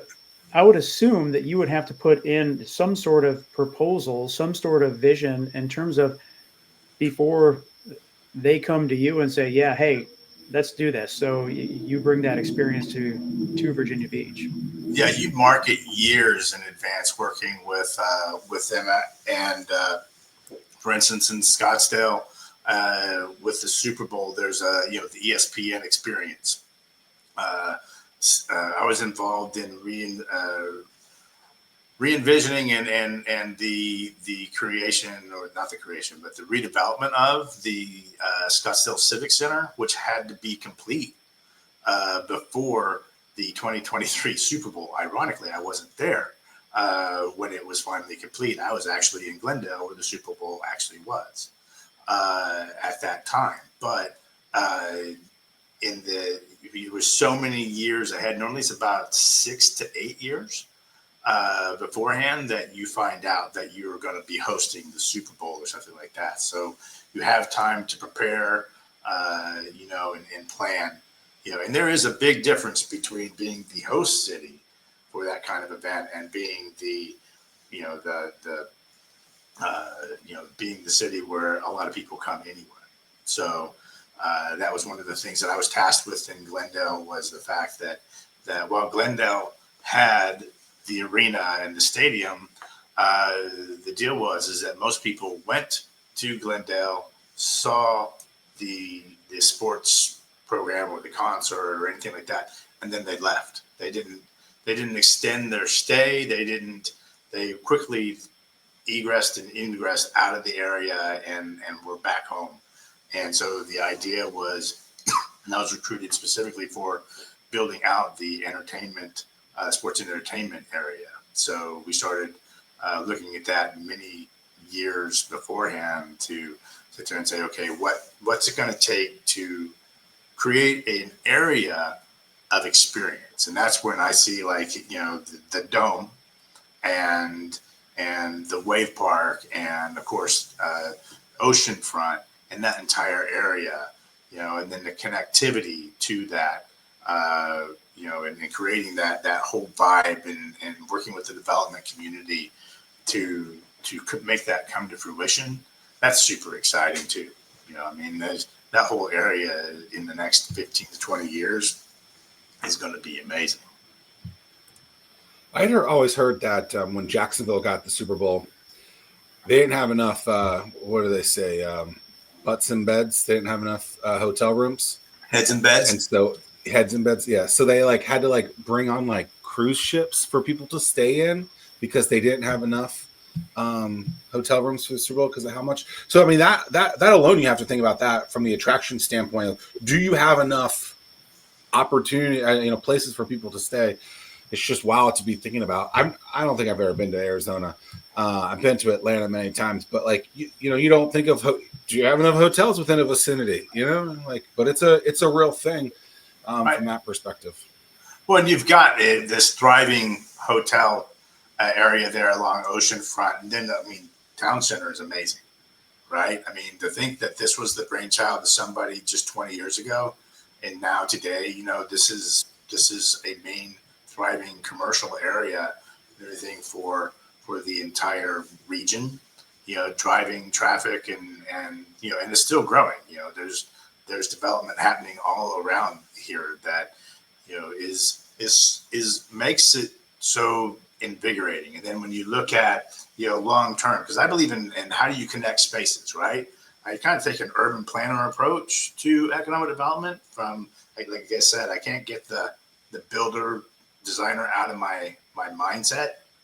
So when you look at things like the Virginia Beach Trail and the connectivity along that existing, where you have the old rail system from Norfolk all the way through to the beach area, and seeing that, that way to sit there and connect, the beach to town center to Norfolk and the rail system there, and the use of electric bicycles, for instance, to connect people along that way. I see that as possibly like the Beltline in Atlanta as probably a good project or something to look at and say, okay, this is what this could be, which was a huge tool for redevelopment. And so taking that, being able to connect workforce and affordable housing. We just worked with Ruthie and everything in her team on the affordable housing front, getting a grant, worked for attainable housing through the VBDA so that we can incentivize mixed use or multifamily, so that we can redevelop areas with higher density in Virginia Beach so that people can live and work in Virginia Beach, because affordable housing is probably one of the biggest issues nationwide across the board. It's not a Virginia Beach specific problem. It's an all over the place issue, but it's one of the things that it's good to sit there and be in a city that's so forward thinking that they looked ahead to find what that solution may be and implemented it in a short time frame. Think about this. That was presented to council in I think my second week here. I've been here for 3 months. It has been through council, approved, and is now adopted in that time period. And that says something about how great this city is in time frames and getting things done and accomplishing the goals that are needed for its citizens. So all this stuff is super important. In terms of like how it works together. I mean, I'm curious what your take is. You were really have played a big part in building the tech community in Arizona. Yeah. And so in doing so, you need to ensure that quality of life is a big part for a company to look at before they decide to relocate. So what did you experience when you were building that tech community? Well, and I'm not the grand poobah of awesome. Just to be clear, it was an entire team that brought that to fruition. But I'm really good at bringing the business thought process into it. Cities are really good at saying, "Well, I want this," but to cross the gap to make that make sense to a business person is different. A city can want all day long, but it doesn't mean that it makes sense. You have to make the business case. So I'll be honest.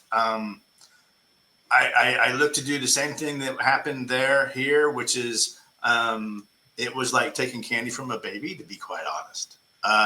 While we have what we consider in Virginia Beach a high cost of living, as respect to what? New York, Boston. Right. These are all areas that people live and work, and so for me, it's making that business case, right? And so it's going into those markets like New York and Boston and meeting with those companies. So if I could back up even, my business attraction teams, the difference is when we talk about taking a private side approach to a public entity, it's literally about sitting. So my teams are responsible. They have top 10s in every single market sector that Virginia Beach and the Economic Development Strategic Plan has identified as market sectors that we're going to pursue. So they have top 10 companies that they're pursuing. And for every one of those top 10s, they have 2 backup companies. And what I found is in my teams is that we are not waiting for our regional or state partners to bring us companies. We are specifically targeting companies that are growing, companies in market sectors that we want here. And then we are pursuing them. We are hunting them. We are not shotgunning. We're not waiting for anybody to bring something to us. We're hunting it. And that's kind of when I say that private side approach to a public entity. What happens there is in the first year, they churn and burn through those top 10s pretty quickly until in a year they normally have a fairly developed top 10 list of real companies that are looking to grow and expand somewhere in this area. And then it's about being the first on their own mind and having that relationship with them to start driving and telling the story. And so doing that. And in doing so, one of the easiest things to do is to go into a market like New York. And so the pitch would be something similar to this. Listen, I appreciate that you want to be in New York or Boston or wherever you're at, and you have your headquarters here. You employ over 200 people in this giant office building here, and that's fine and that's dandy. But what if I was to tell you that I can knock 20% off of your bottom line, anything, and make you 20% more profitable if you keep your offices here, reduce your footprint in New York, and move your workforce to Virginia Beach? Your people who are living in a 400 square foot box, everything, will then be able to sit there for the same amount of money, have a 3-bedroom, 2-bath house near the beach, and they will thank you for moving them to Virginia Beach, and we will welcome them here and we will help facilitate the process to get you through the planning process, into construction, through construction and operational. And then we will help you with talent attraction through our partners at the universities and things like that, and connecting you to the community so that you're a part of it, because we want you to be a part of the framework and the dialogue that is Virginia Beach. If you do that, if you go and you tell that story and you craft your message and your people are having that discussion, it's very hard to argue it. And you'll see this summer, take a drive through Sandbridge, how many New York, New Jersey license plates as they travel down here for their week vacation. Yeah, it's stunning. But one of the funny things, one of the most effective tools that we found in recruiting companies out west was having, in every hotel, you have the information channel. And on that information channel, having a video that is basically welcome to Virginia Beach. We want just to be more than just a destination for you to do vacation, but a place for you and your people to live and work. Wouldn't it be nice if it was not just you coming here to visit, but to actually live and be a part of this community full time? Visit us at yesvirginiabeach.com for more information. And and a quick 30-second spot, focusing on all the good parts and maybe some bullet points about the business community and things like that. And then the action item, really was like, it was very easy to sit there, and it was an easy way to communicate directly with those business CEOs that are here. One of the things that's coming up is the Startup World Cup, hosting that in Virginia Beach. So super grateful for your support there. Yeah, we're looking forward to that. August 21st, we'll be bringing in as many founders and support organizations and investors as we can. What's your message to the startups? When they come to town, and this is where you want to be, right? When it comes to a community that thrives and is willing to drive the message and get things accomplished for the entrepreneur community. We've got an entire staff of people here on the business retention expansion team that are working specifically towards driving that initiative. We've got one person who's responsible for companies that are 25 employees and over. And then we have the Hive here, which drives, it's kind of our center for entrepreneurship, led by Henry and his team, where we provide tools and mechanisms and classes for the entrepreneurs. So connecting them to the resources here. And then from a tech perspective, there's no better place in Virginia to kind of have that connectivity to all of the different resources here. Defense companies are always looking for tech talent and also for the entrepreneur piece, right? So that's what I think is really kind of key for Virginia Beach, is being able to create that mechanism, that connectivity to the tech community to be successful.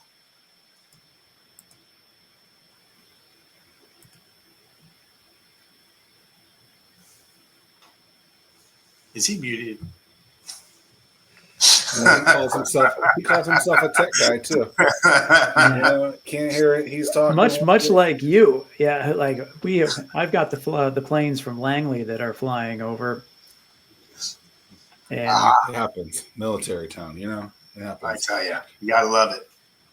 So you called yourself the fixer. Yeah.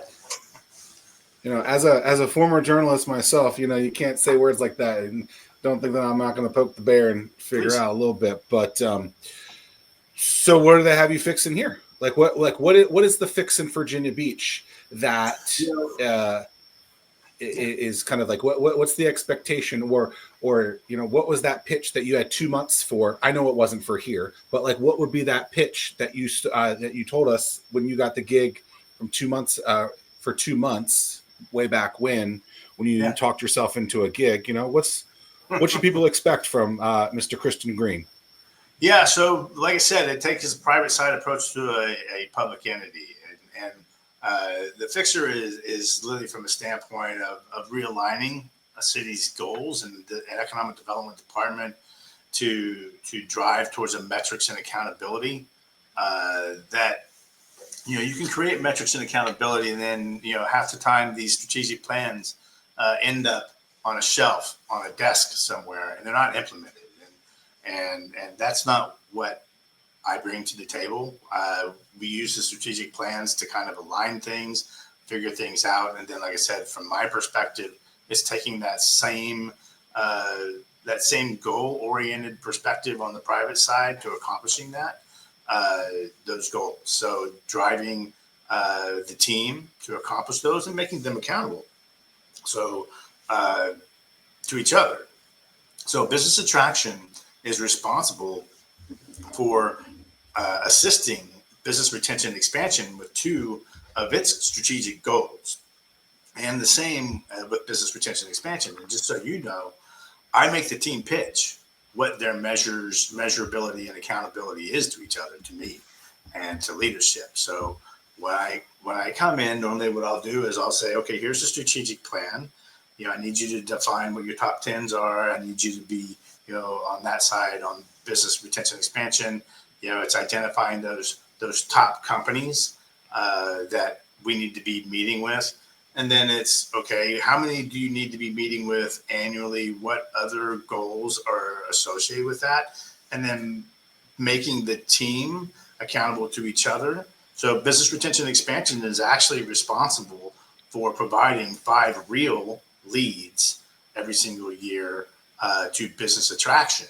And that way, because they're meeting with the existing companies, right? So no one has a better understanding of companies that are already here who know other companies that might benefit from that. And so business retention and expansion will go and tell business attraction, listen, I met with X company and they said that, this company Y, is looking to expand. You need to sit there and get in front of them and do that. And then business retention and expansion is responsible for making sure that we are taking care of in the transition from an attraction project to, and it goes through construction, that they are doing the appropriate handoff to business retention and expansion so that they're successful in that transition and having that relationship to make sure that from the beginning of the process, from bringing them in until including them into the framework and the fabric of Virginia Beach, that we're taking care of those businesses and those companies and those people from the beginning to all the way through the fruition of their existence here. Yeah, one thing that I hope that you're able to really drive home as you come here is I think that our region, everyone says it. Oh, we have the beach, and then you can drive to DC, you can go to the mountains or whatever. But we have tourism, we have ports, and we have defense, and we have all this stuff. But the thing about it is that we've had life so good for so long that we have lost that sense of urgency, and it's just we just continue to cruise down easy street. And I would love it if we just had intentionality and an urgency to go with that strategic vision could really, really propel this region in ways we've never seen before. Well, and like when I coming in here, one of the things that I that measurability and accountability is part of it, right? And so it's sitting there and being able to say, listen, where I came from, every single year we were responsible, and my team, their goal in business attraction was to create 1,000 new jobs tied specifically to their effort, and $1 billion in capital investment every single year. And that was their job, and that was their focus, and that's what they did. And then we measured it, and then we reported back out to council and to the community where we were at in accomplishing that goal.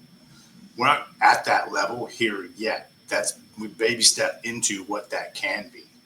But, that's what the team pitched to me was what their goals are in business attraction, where they want to be and where they think they can be. And then we take it and we measure it and we see, okay, what does that look like? What does success look like? And how do we accomplish that? And also from a standpoint, when I meet with people, life can do weird things for you. And so, when I meet with people, I ask them two things. I go, what's your 5-year plan? Where do you want to be in 5 years? And then I ask them, where do you want to be in 5 years personally? Not that I can control what happens to you personally.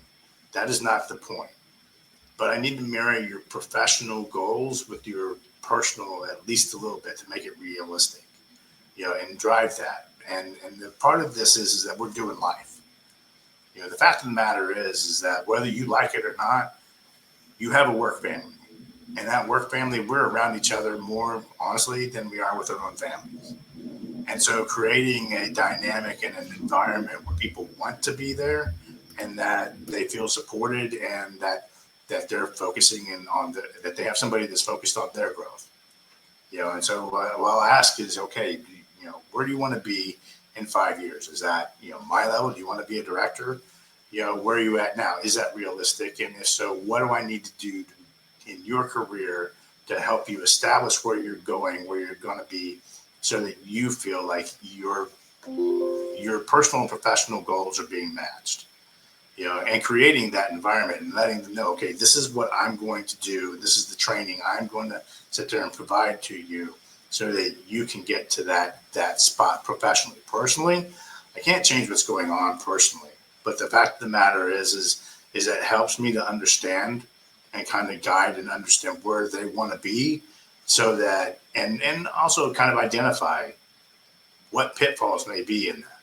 Right? If a person is in their first year in the career and they want to be director in 5 years, they better not plan on having much of a personal life.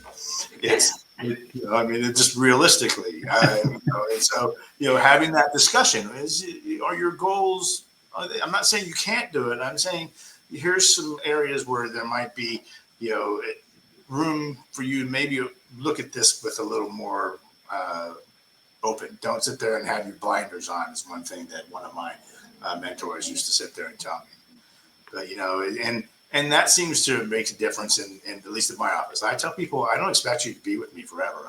But I enjoy watching you grow and learn and expand in your career, and seeing where that takes you, and their success is my success.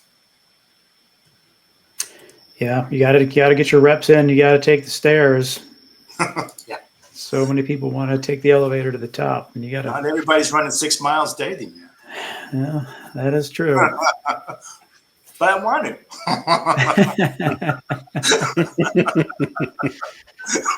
Yeah. What? Now that you've been here a couple months, what is there? Is there a go-to meal, a go-to place that? Like you talk to your family back west, and you're like, man, as soon as you get here, I gotta take you here, or we gotta have this particular meal. Waterman's is one. I mean, that's the of course the big one there, and honestly, I and my family knows this. My first few months, I'm pretty much all in. Like, I am dialed in, working, pretty much nonstop. It takes about six months for me to come up out of the sticks and get out. So, from that perspective, most of my engagement, most of my activity is work related. To be quite honest, I think that 12-hour, 15-hour days are not unusual for me. I come in early and I leave late, and actually the staff has to remind me to eat. So I've got a great group of people who make sure that I'm doing well. How's that for a non-answer? That I don't get out. How's that? That's that's one of the things. Like, a little wiggle. We're trying to get to the bottom, though. It's just like, because we don't have a professional sports team, we don't have what is the thing that we can call ours that we can continue to attract people. And it's just shout out to one of our old colleagues, Jim Carroll. We're at the end of the cul-de-sac. So we got to bring something and showcase something to make people come down to the end of the cul-de-sac to visit us.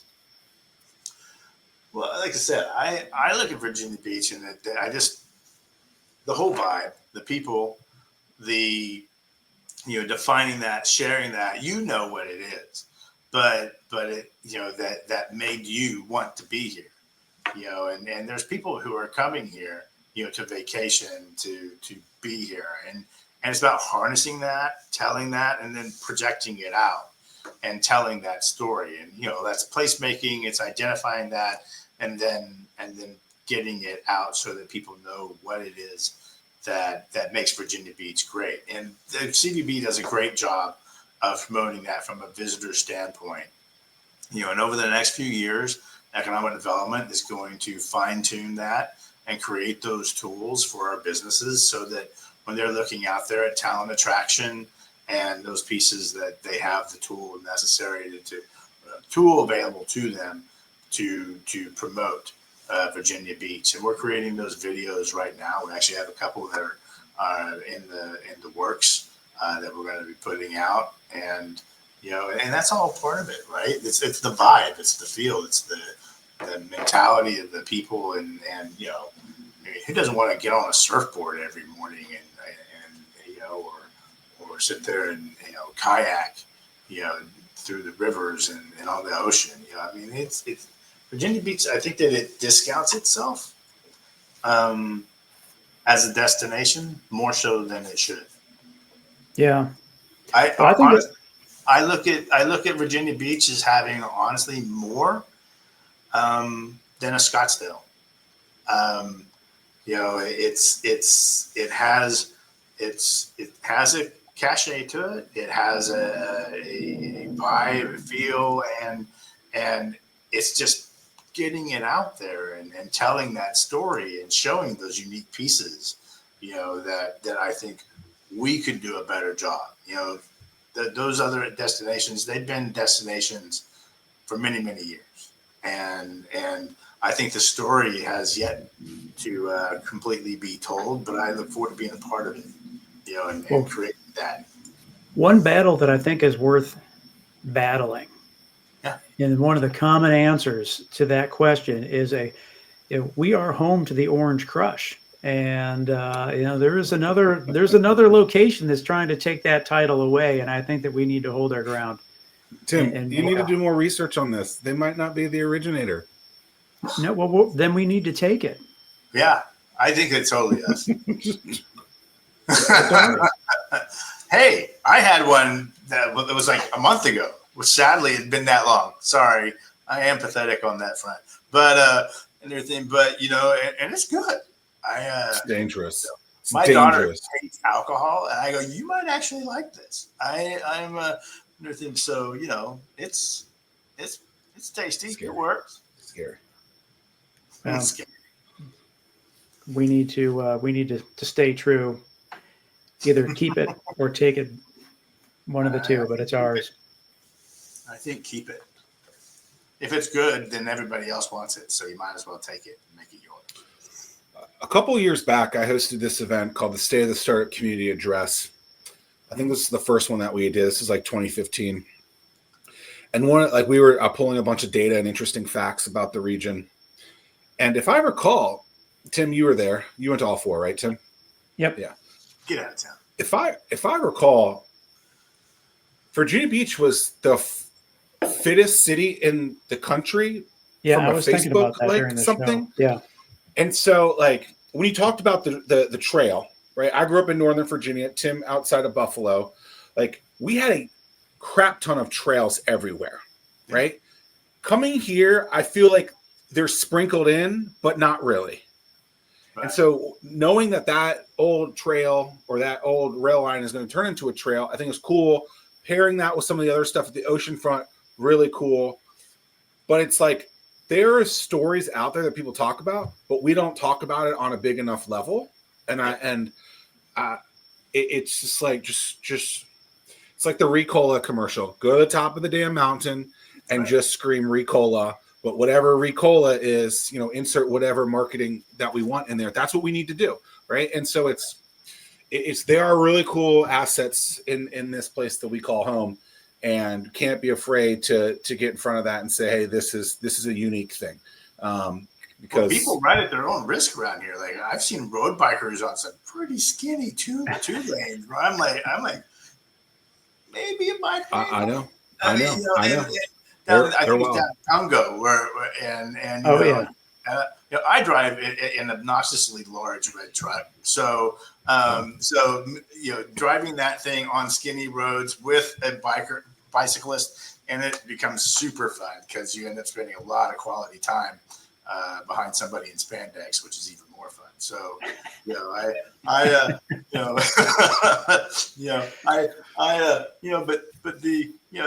this is such an active community. I mean, you really, like I said, you're far more active in it, and there's so many things to do. Everybody's talking about kayaking or paddling or boating or, and being at the beach and hiking, Mount Trashmore and we literally landed. We actually got here the day before the 10 inches of snow. So we literally we unloaded the truck the day of the snow storm and got it, the stuff truck unloaded into storage. And the guy there at the storage unit goes, if you guys want anything, you better get to the store now. And coming from Kansas, but being in Phoenix all these years, their thing was like, really? Are you going to like shut down? We get to the store and they're like, no, we're shutting it down in like 10 minutes. And, of course, the next day I take a picture and, there's 10 inches of snow on top of my Airstream. And, and I send it back to the kids back in Arizona. They go, yeah, go figure. We moved to the beach and get 10 inches of snow. So, you really have everything. Snow.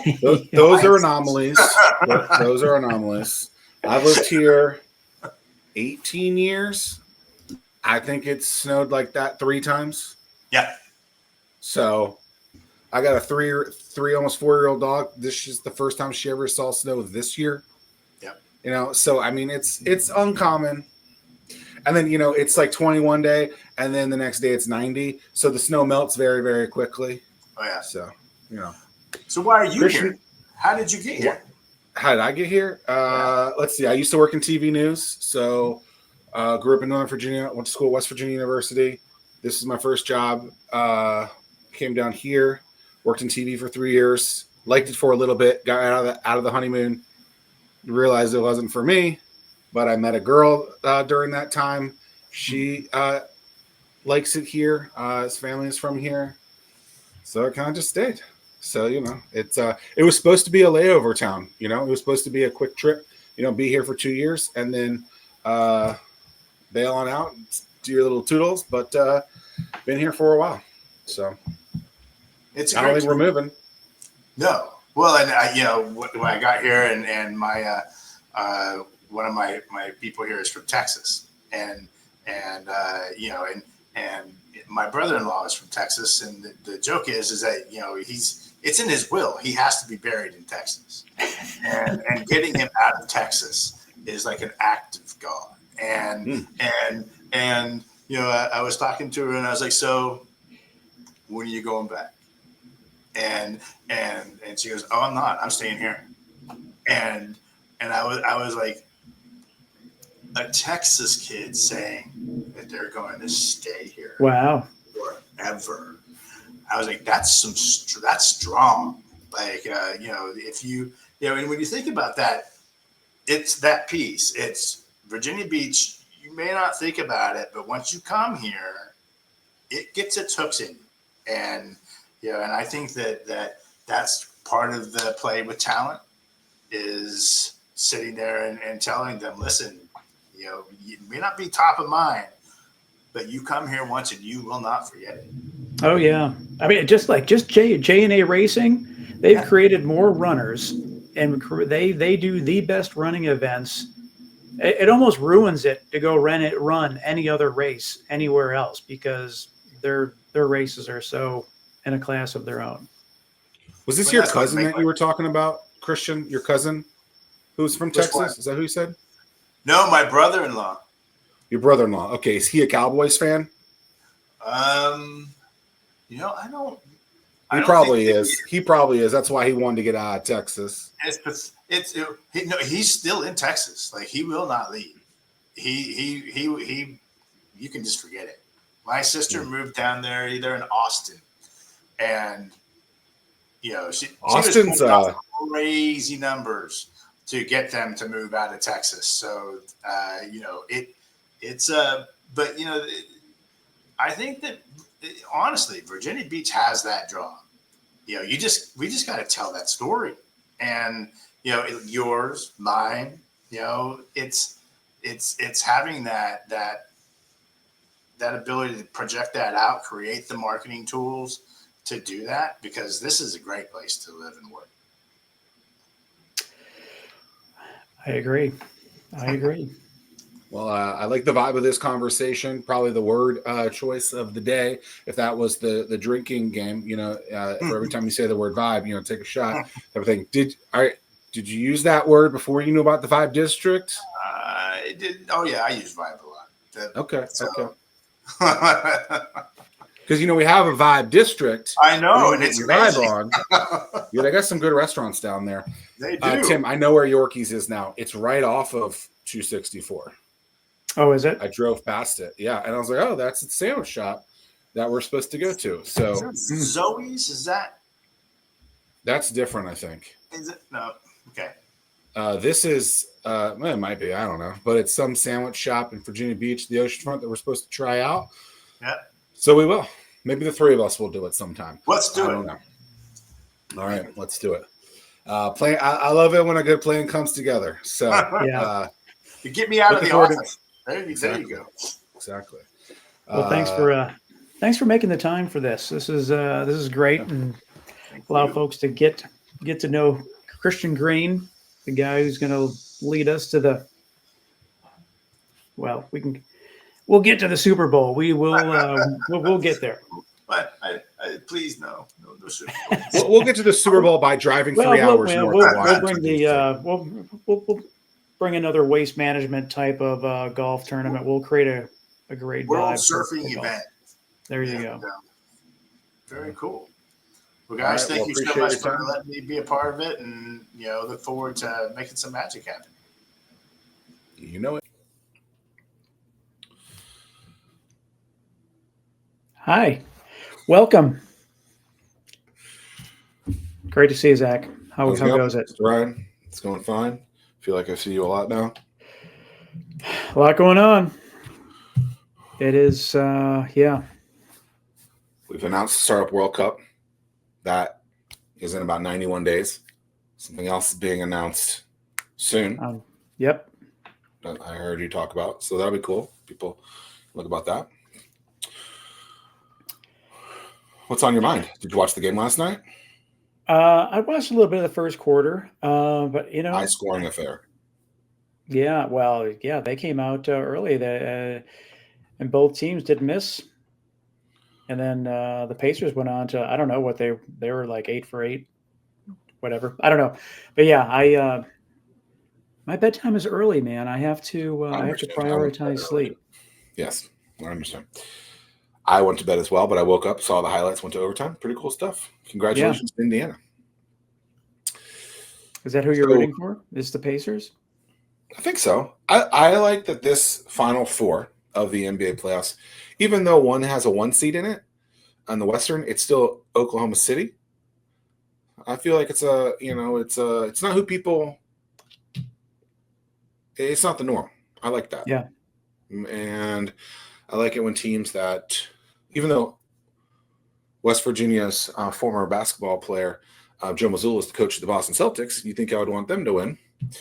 Well, they're not in it anymore, so I don't cheer for them. But obviously, I want anytime West Virginia, any association to my boys at West Virginia, gotta give them a shot. You know. I think I've coined a new term, a new phrase, a new catchphrase for today's guest. When I first saw the form come through, which we ask all of our guests to fill out, just gives us a little brief on who they are, what they want to talk about. Something catchy came to my mind. I clicked the website, saw that this individual was working downtown, and I decided to name her Downtown Crystal Brown. And about 94 seconds ago, I asked her, maybe 3 minutes and 94 seconds, I asked her if anyone had ever called her that before. What was the answer? And the answer is no. I've never been called that before, but I am very much digging the name. Well, I do have a tendency to, I do have a tendency to be the creator of things.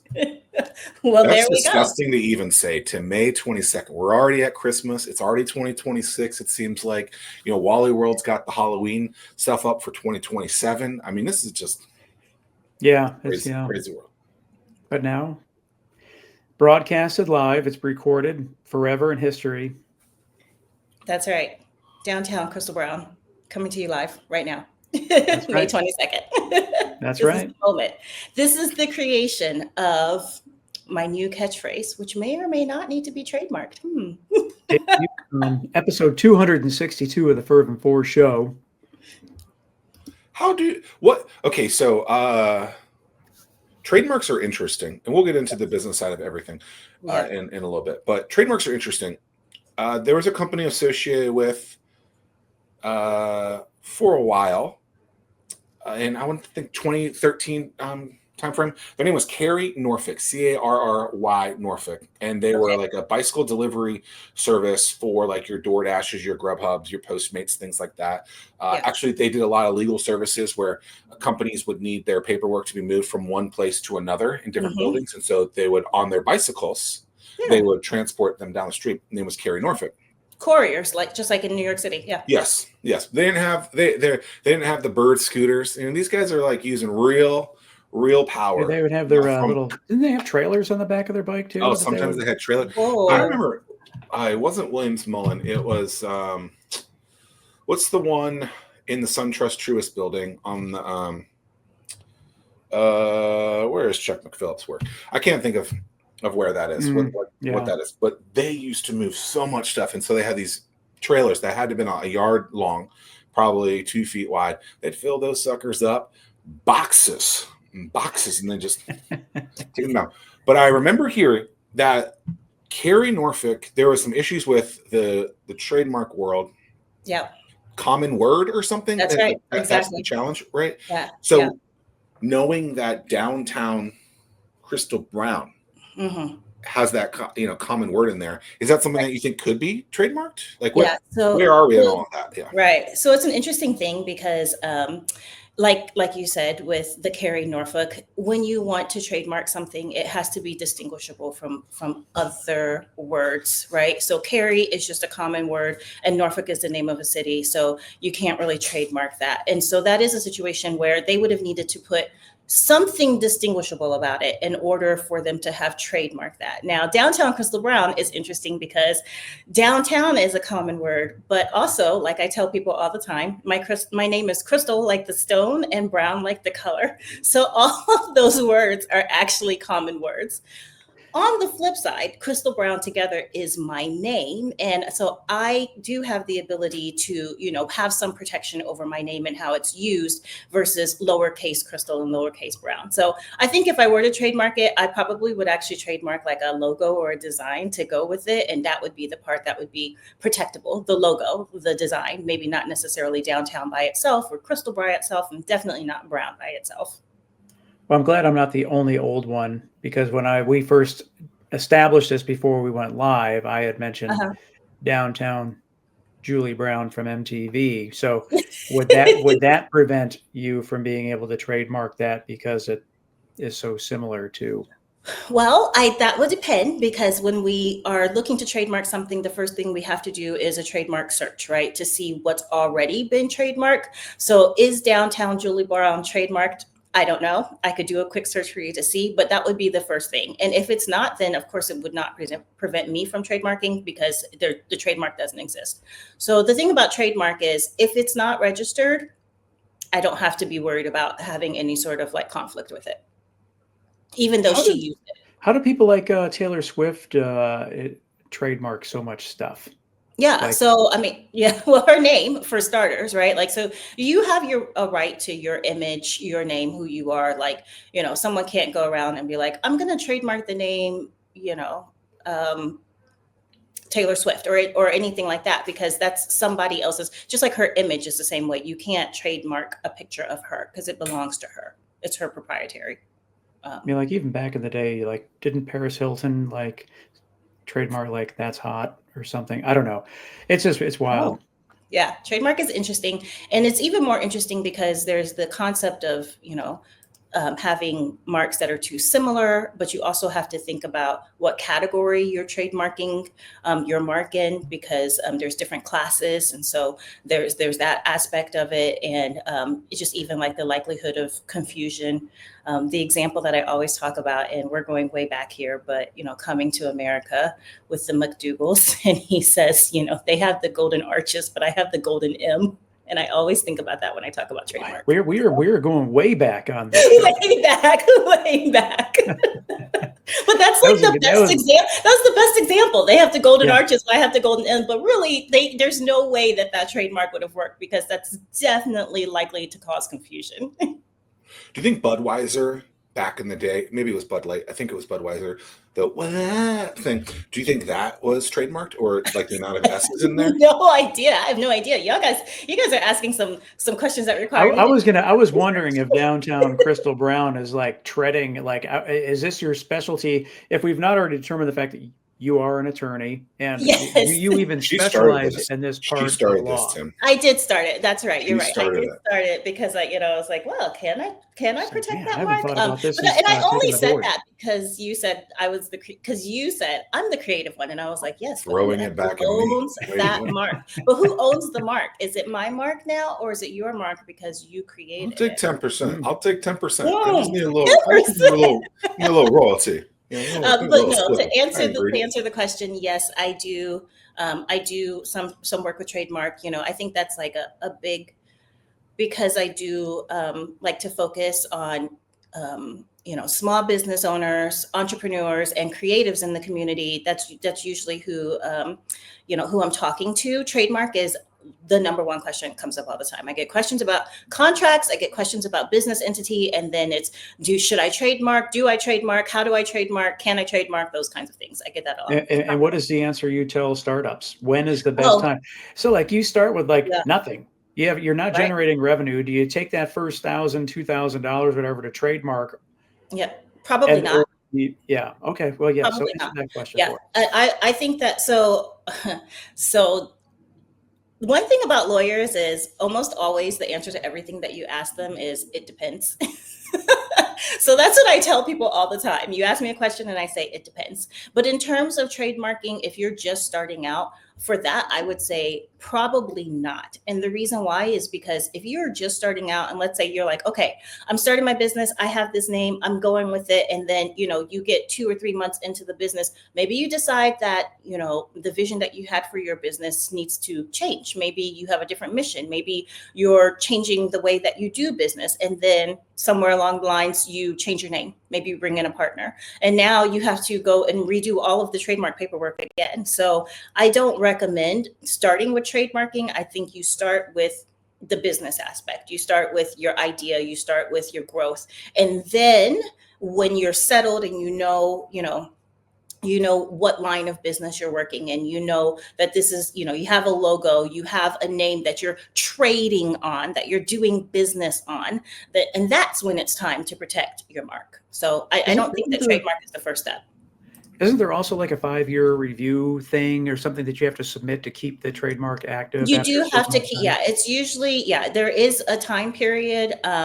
So you do have to make sure that it's 10 years that you have your mark, but you need to make sure that there's a couple of things about trademark, right? So one of the big things that I always tell people is once you have your trademark, you're not actually done.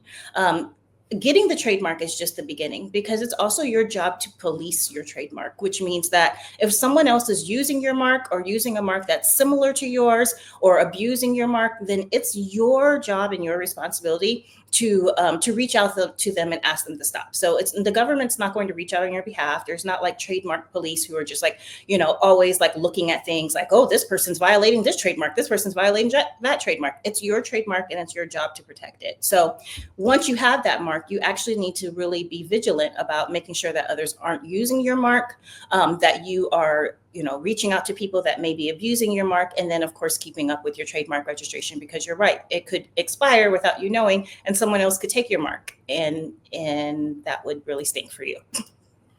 I would just like the world to know that downtown Crystal Brown is doing a fantastic job on her very first podcast ever. I mean, she was questioning whether or not she had like the ability to speak for more than like 12 minutes. She's rocking and rolling. I mean, like, now I just jinxed it, obviously. Yeah, I know. Right now it's like going to be like awkward silence. Like, let's just all stare here. Crickets, And it's really funny that we're even talking about this, because before jumping on the show today, I just deleted, I get this all the time, an email from someone from China saying, please forward this to your CEO because about the URL that you're using or whatever, that it conflicts with Chinese law or something. And it's just, we don't do business in China. We don't do anything. And, it's just a money grab spam kind of thing. Yeah. But it's like a Prince in Egypt type of deal. Yeah. Got it. So it's safe to delete all that stuff too, downtown Crystal Brown? Well, I'm going to give you the answer that I It just depends. It depends. It depends because the thing about it is most of the time the answer is very fact specific, and I would need to know more, and then I'd have to do the research, and then I could come up with an answer for you. Well, I just continue to delete, and if things get really spicy, then we'll cross that bridge. But otherwise, we would have you on retainer. Okay, so you've been practicing law for 10 years. Mm-hmm. Yep. And within the last, 18 months or so, you decided you had the old entrepreneurial itch. You wanted to go out on your own and do it. Yeah. You have a very fancy office there with. Thank you.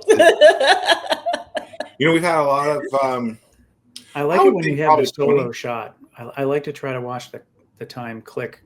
Yes, right. In the background. Yeah, I love this clock. This is like a very, yep. So That's that dangerous. It's live right now and the time is just ticking behind me. That is dangerous because if it's not right, you don't know. It is right. Probably 20, 25 guests or so from Assembly, probably more. Mm-hmm.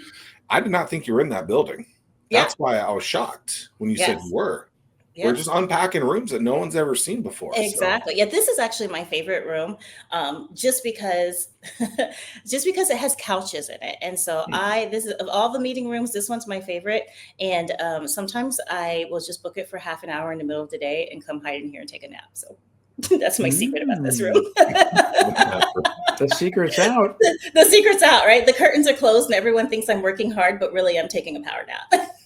If the Navy SEALs can take an 8-minute nap, there's no reason why downtown Crystal Brown can't. I also take 8-minute naps, and I tell people that all the time. They think that's crazy, but yeah, 8-minute nap, that'll do it. And there's a way that they can do it with the breathing. Oh no, I know it by the legs. You put your legs up on a chair. Okay. So I've heard this before. So your legs go to a 90-degree angle, and then you lay flat on your back with on a chair or something. Yeah. And they say if you can't fall asleep in that, you're not going to. Wow, that's interesting. I've actually never tried that position because I have no trouble falling asleep. Like people ask me this all the time. But when I feel like it's my nap time, I literally will just say to myself, all right, 8-minute nap. And then I just fall asleep. I've slept in so many strange places. Like I'll just sleep in my chair, in a booth, a table, at work, wherever. Oh. And then after 8 minutes, usually now it's somewhere like what 7 minutes and 45 seconds. I'll just all right, I'm done. And then I wake up. The old cat nap. Yep. Yeah. People talk about taking a nap drink a cup of coffee, then take a nap, Yes. and then the caffeine. But that doesn't. I find No? that doesn't work for me. No. Oh, yeah. It would at nighttime, but not during the day. It works for me in the morning. I wake up and drink a cup of coffee and go back to bed. And then I wake up half an hour later. Is that weird? I'm giving time for the caffeine to kick in. And then when I wake up, I'm like, boom, I'm ready to go now. Yeah. Studies show. I don't know what study, but some study out there shows Some study out there that you should not take caffeine immediately when you wake up because Oh, your that's natural whatever hasn't hit yet. I have So it's heard actually this. not going to do what you want it to do. Hmm. That's why you get more tired later. Mhm. Studies say. That is what studies say. Yeah. Studies can say whatever they want these days, I feel like. Well, that is You the can thing find about a study to justify any, just about anything. Very true. It seems. Okay, so Yeah. So now that we've gone down that rabbit hole,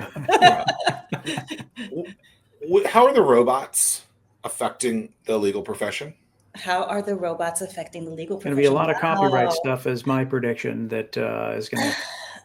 Well, okay. So there's two ways that I can come about this question because is the question, how are the robots affecting my job security? Or is the question, how are the robots affecting copyright and creatives and those kinds of Yeah, things? I think that the interesting Oh, thing Tim, is the answer is simple. It it depends. depends. It depends. But no, it really. But I guess let me frame it this way: it depends based on how that AI model is trained. Mhm. Yeah. So I think, and this is a really interesting about it, is what I tell people all the time is that the law is slow, right? It moves like molasses. And so when something it becomes a hot issue, like, the copyright question around generative AI and the pictures that are being created and generated, and where are they getting the source material from for that? That's really a question that I think is going to, like you said, it's going to come to a lot of technical things.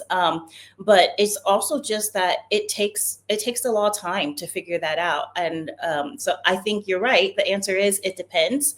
But I think it's going to be really hard to enforce the rights.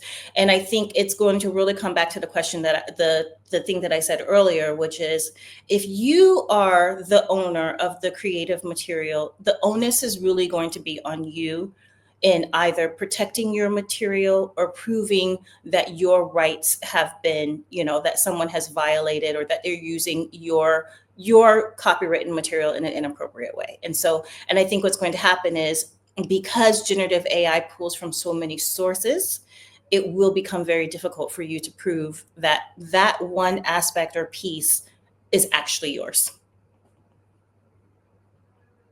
It is tough to defend, though, when some of your results have watermarks of the source. Well, that's true. Yes. Yeah. So I will say, that's why I said it depends, right? But I think it is going to be, because it's just like with the trademark that I said earlier, as the owner of those, trademarks and the copyrights and that material, it's always on you to protect it, right? So no one else is going to protect it for you. So you'd have to be the one that's vigilant about looking and seeking, is my material out there? Is it being used inappropriately in a way that I don't want it to be? And then what steps do I need to take? Who do I need to reach out to say, hey, stop using my material?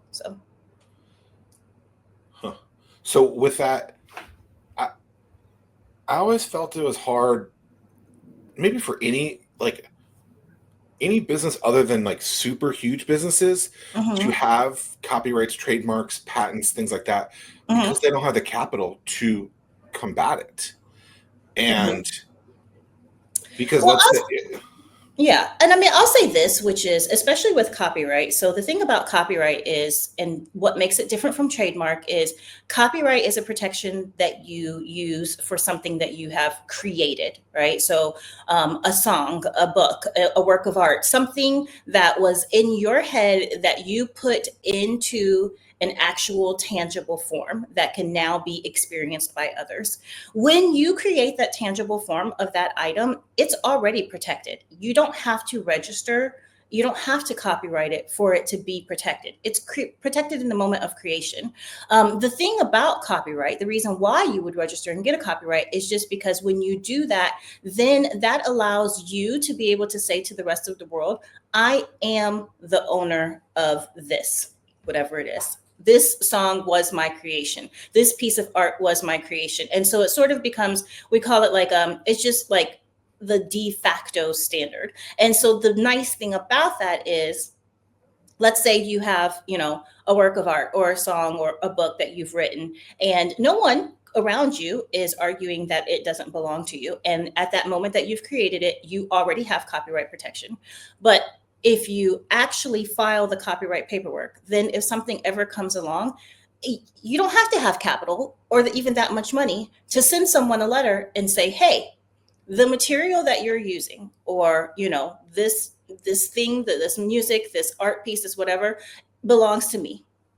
I have a copyright on it, which means that I have the right to just send you a letter to, you need to stop, cease and desist, and I don't need $1,000 to tell someone this belongs to me and I need you to stop. And most of the time, people are not going to argue with that, right? Most of the time, a letter saying, this is mine, you're violating my rights, I need you to stop, that's usually sufficient. And you don't have to have a lot of capital to be able to do that. And so actually copyright can maybe save you money down the road because it will allow you to just be able to say right off the bat, I don't have to have any arguments. I don't have to prove to you this is mine. I don't have to show you like a timestamp of the time that I created it. And here's the file on my computer. I just say, this is mine. Here's a copy of my copyright.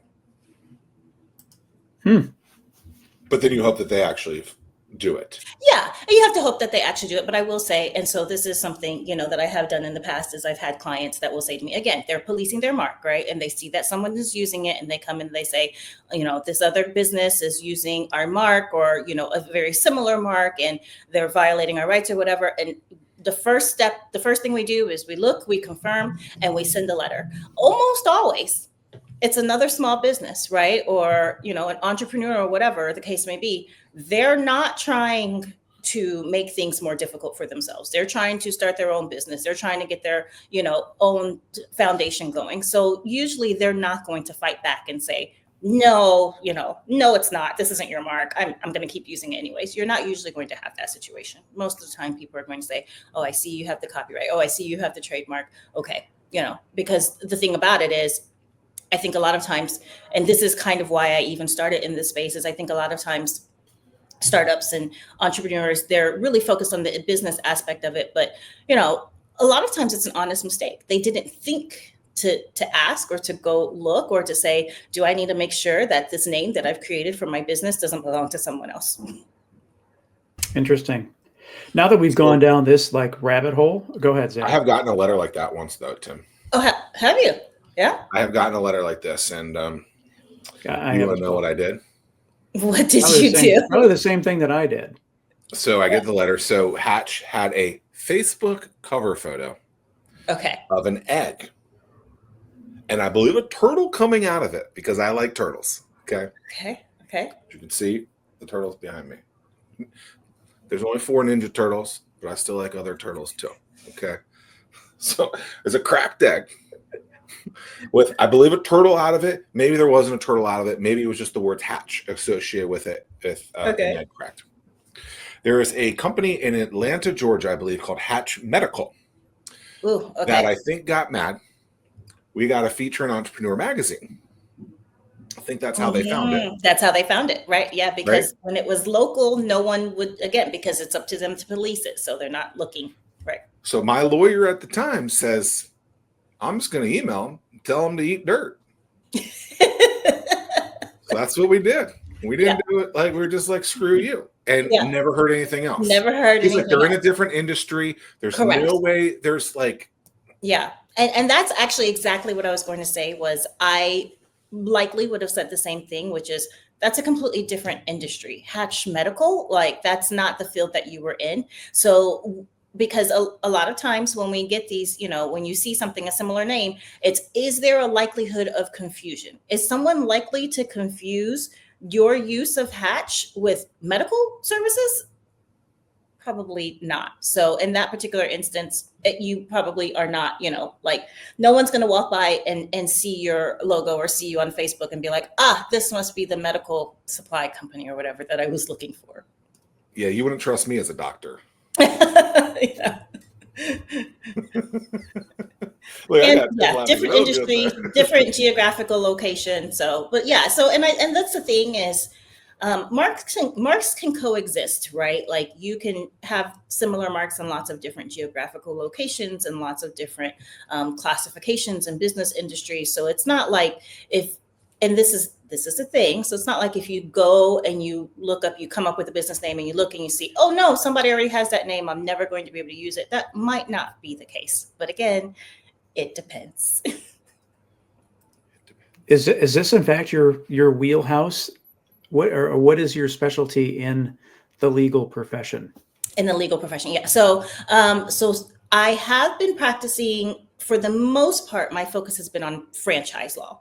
So when we think about franchisors or franchisees, those that are trying to expand their business, that is what I have focused on for the most part. So I help with franchise disclosure documents, writing contracts and things like that. And so, of course, to go along with that, things that are related to business in general.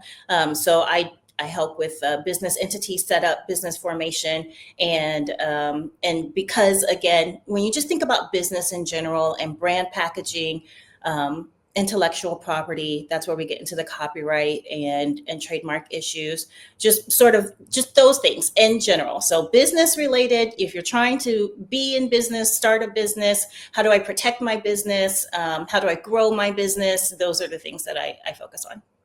We do hear, I'm sure Zach can attest to this as well, but a lot of, hey, what's your roadmap look like?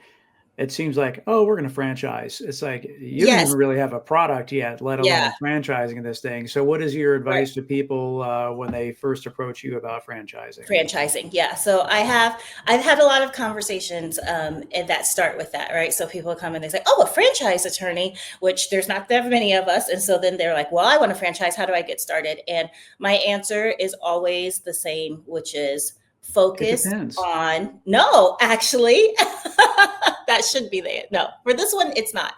If you are a sole, like you have your own small business or you're starting up, and yes, your goal is to franchise, the best thing you can do for yourself right now is focus on growing your business and developing a business system that is successful.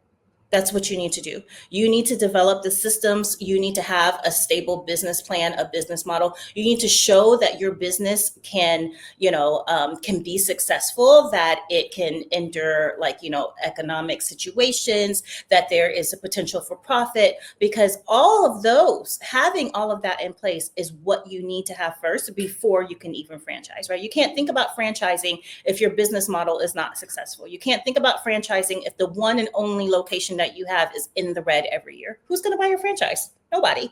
You can't think about franchising if you don't have systems in place, if you can't replicate the way that you do business in another location. Like, what would be the point of that? Like, if I have, a business where I know what I'm doing, like, let's say I have a restaurant and everything on the menu is a secret recipe and only I know the recipe and it's in my head.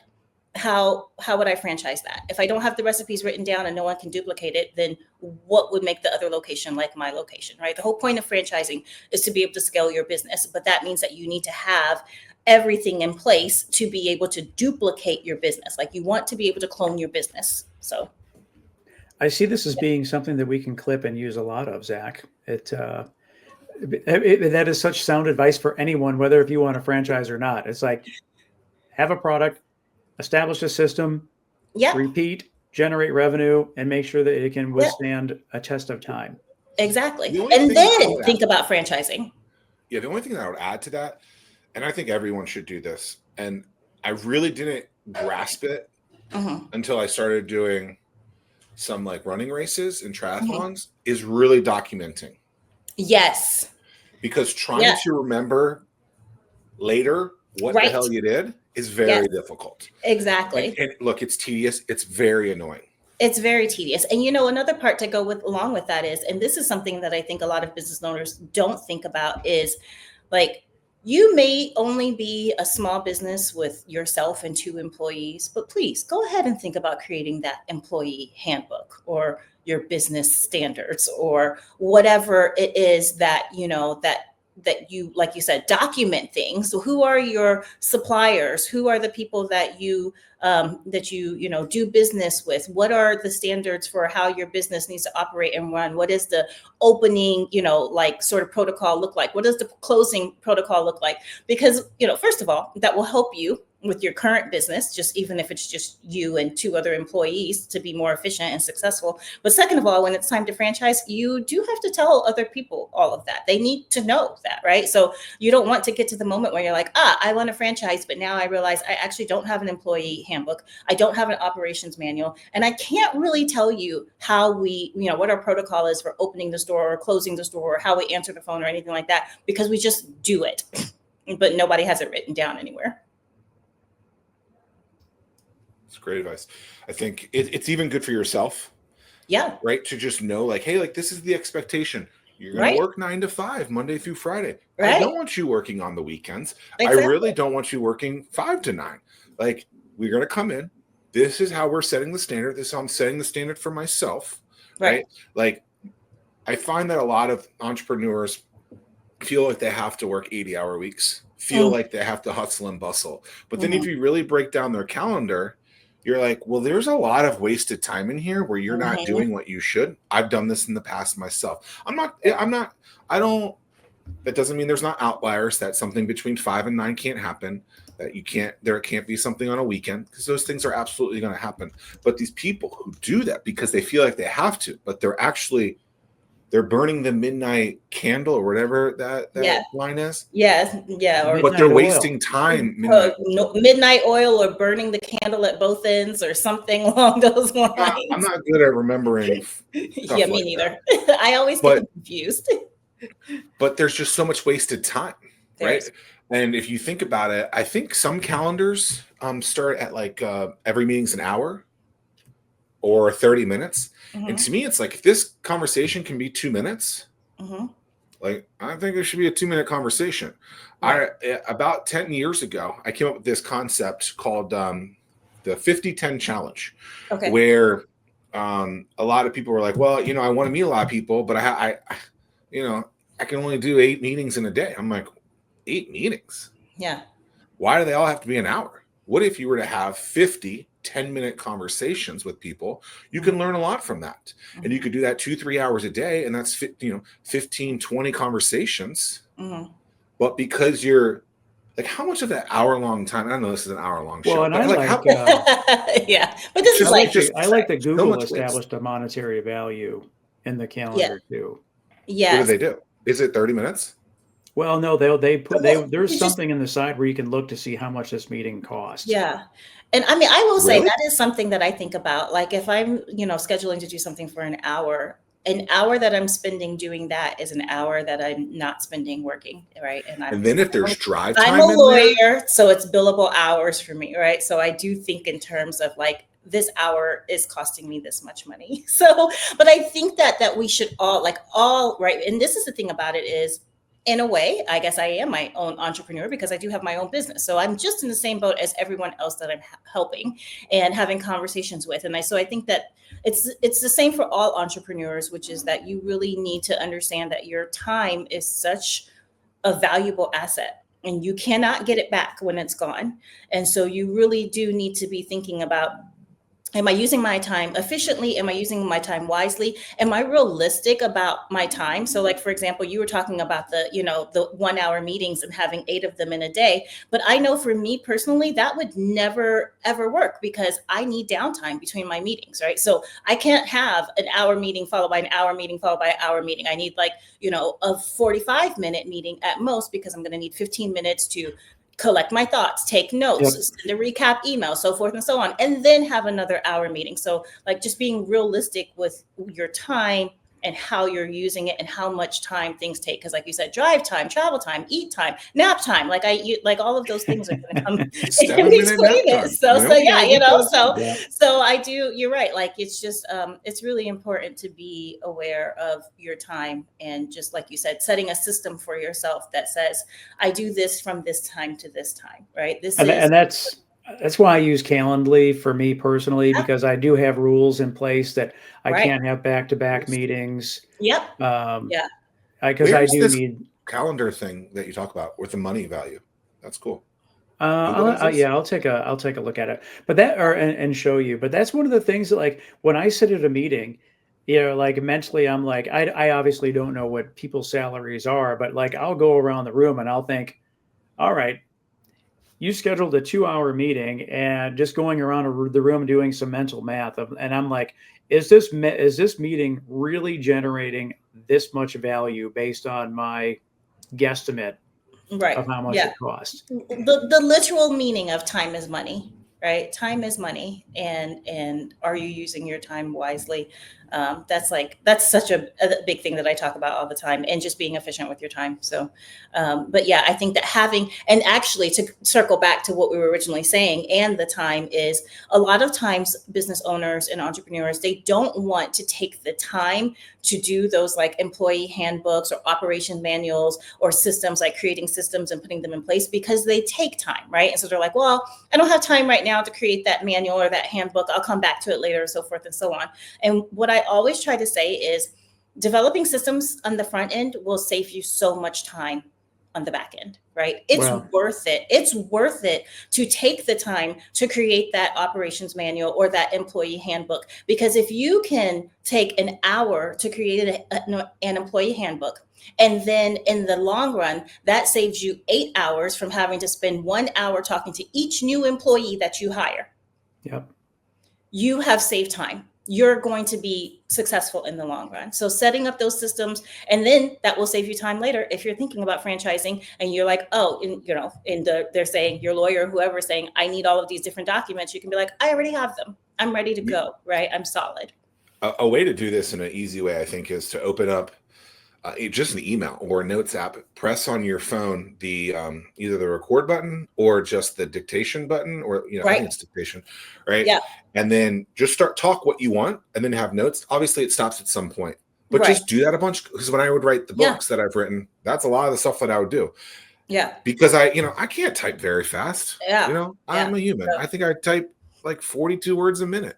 I'm not lying, Tim. It's crazy. Let me share something actually that just happened recently. So I serve as, in addition to having my own business, I work as of counsel for like other firms. So basically, if other firms have a client, maybe they don't necessarily do, corporate law, or they have a client who has a particular business law need, then I can help them with that. So I was sitting in, so one of the firms that I assist with, they have an internship program. And so I was sitting in on the internship meeting, and it was a virtual meeting. We were onboarding the new interns, and we're telling them, these are the expectations. This is why we have the program. Here's what we expect you to do, blah, blah, blah. So like an onboarding meeting, 1 hour, right? And so the meeting was online. And so I actually it was on Google Teams, and we turned on Gemini to take notes and do a transcript of the whole meeting, right? And when it was all over, the other attorney said, man, I wish I had recorded that, because then in the future, when I onboard interns, I can just, say, hey, watch this video. And I said, okay, well, we didn't record it, but here's what we can do. And so I took the notes. I had Gemini take the notes in the transcript, and I said to it, create for me an intern onboarding handbook for the future. And it did. 6 sections. I told it all the sections that I wanted, and it summarized everything that was said in the meeting. And so now in the future, when we have a new intern, we can just be like, here's your handbook. So you don't have to type anything. I love that. I have a question regarding the same thing. How does that apply to board meetings and recording board meetings? Is that like a no-no? It depends.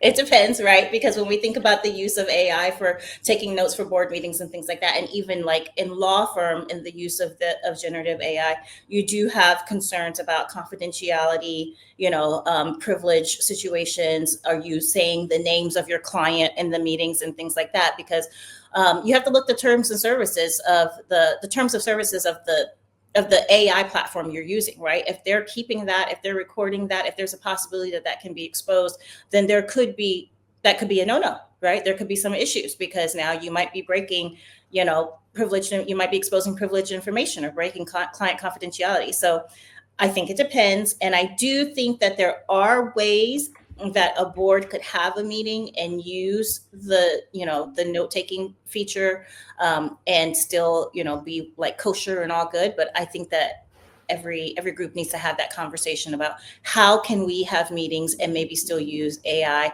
or how can even like legal practices use AI in a way that's still ethical. So. Yeah. Why? You got something completely different. Go ahead. Sure. Yeah, I was just going to say, we're like, before we do stuff with, and I suppose that's probably why Zoom and the other places like notifying you that this is being recorded, so that if you have an objection to that, that can be raised. Yeah. Why are lawyers expensive? Why are lawyers expensive?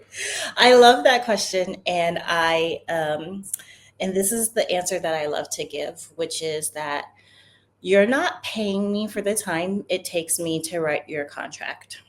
What you're paying me for is all of my expertise and knowledge and the things that I know that you don't know about the law to make sure that I write you a good contract. We're expensive because we have been spending years honing our craft and, and learning from our practice, from other clients, from things that we've done wrong in the past, from things that we've done right, for keeping up to, speed on the law, for taking the time maybe to research and make sure that the law is still good for you. That's why. And also, I will say this, of all the things that I've done in my life, and I've done a lot of things, law school was the hardest by far. My first year of law school was horrible. And that's not even talking, that's minus the bar exam. Yeah, that's minus I'm saying like everything in my life, right? So I have children, I've given birth, I've traveled, I've done all kinds of things. I've been a military spouse, I've been all kinds of experiences. My first semester of law school was so hard that even though I actually did well in school, when a couple days before second semester started, I actually thought I wasn't going to go back, because I was like, I don't know if I can do this again. So anyway, all that to say, we're expensive because we provide a valuable service. And that's why, because my sister actually gave me, when I graduated, she gave me a coffee mug and it said, please don't confuse your Google search with my law degree. Okay, I get that. I grasp that. Everything you said, I would agree with that. Most people should answer that question that way. Yeah. However, it appears in a lot of situations, That's my it depends. No, right? No, I love it though. Yeah. It appears that a lot of times it's just Control F, take out old company name, throw in new business name, and they already have something drafted in some of these documents, and they're still being thrown like hours and hours of stuff. Like that seems like something that shouldn't be that expensive, but then. Well, and so here's the thing, because I don't disagree with you. Like I have a lot of contract templates.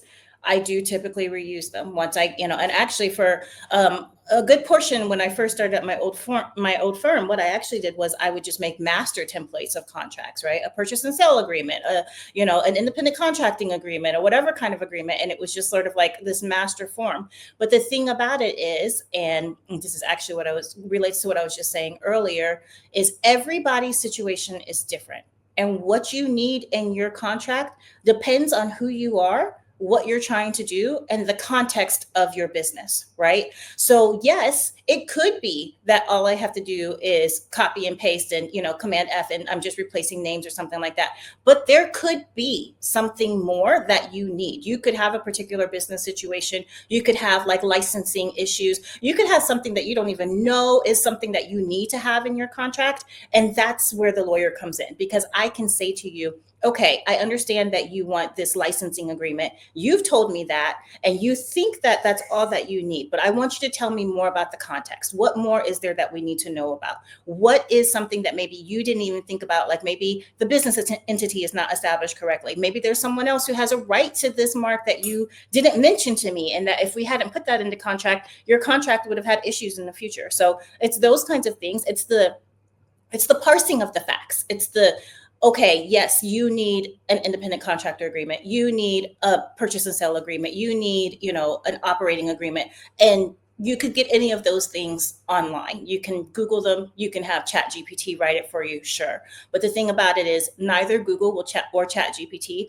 will have a conversation with you specifically about what your business needs, what you might need protection from, what you may have not even considered or thought about because you don't realize that there's a law that relates to that.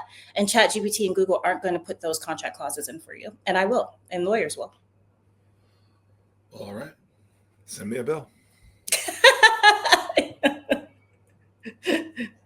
With all that said, what is the most common mistake that a startup founder makes when they start a new venture? I think probably the thing that I noticed the most is that founders are really, really passionate and enthusiastic about getting their business off the ground, right? So they're thinking about their business plan. They're thinking about their potential clients. They're talking to people and networking. I've got this business, come work with me. I have this service and that I can offer you. And so all of the business aspect of it, which is great. And they're passionate about that. And that's why they're starting their business. And I love that for them. But a lot of times that means that they're so focused on those things that they're not thinking about, for example, the fact that they're a sole proprietor when maybe they need to be an LLC. Or they're not thinking about the fact that they've gone into business with their two friends and it's a partnership, but there's no partnership agreement, which means that if something goes wrong, it's going to be real messy down the road. So a lot of times people jump into the business portion of it, of developing their business, of growing their business, but they're not thinking about how have they established their business? Do they have a strong foundation? Are they making sure that everything is established correctly, legally speaking, so that 10 years from now, 5 years from now, 2 years from now, they're not coming to see me because they say, well, we had this great idea. My friends and I we started this business and we're a partnership, but now things have gotten rocky and I want to sell and they don't want to sell and so forth and so on. But we don't have any paperwork and we never talked about what we would do if this happens. Now, what are your thoughts with operating agreements having an expiration date that forces the partners to rediscuss and it gives you the opportunity to amend it, make changes, and do those things. Keep it as is. Yeah. I think that that's a great idea. So I often say I say to clients all the time, I say, an operating agreement is just a business prenup, right?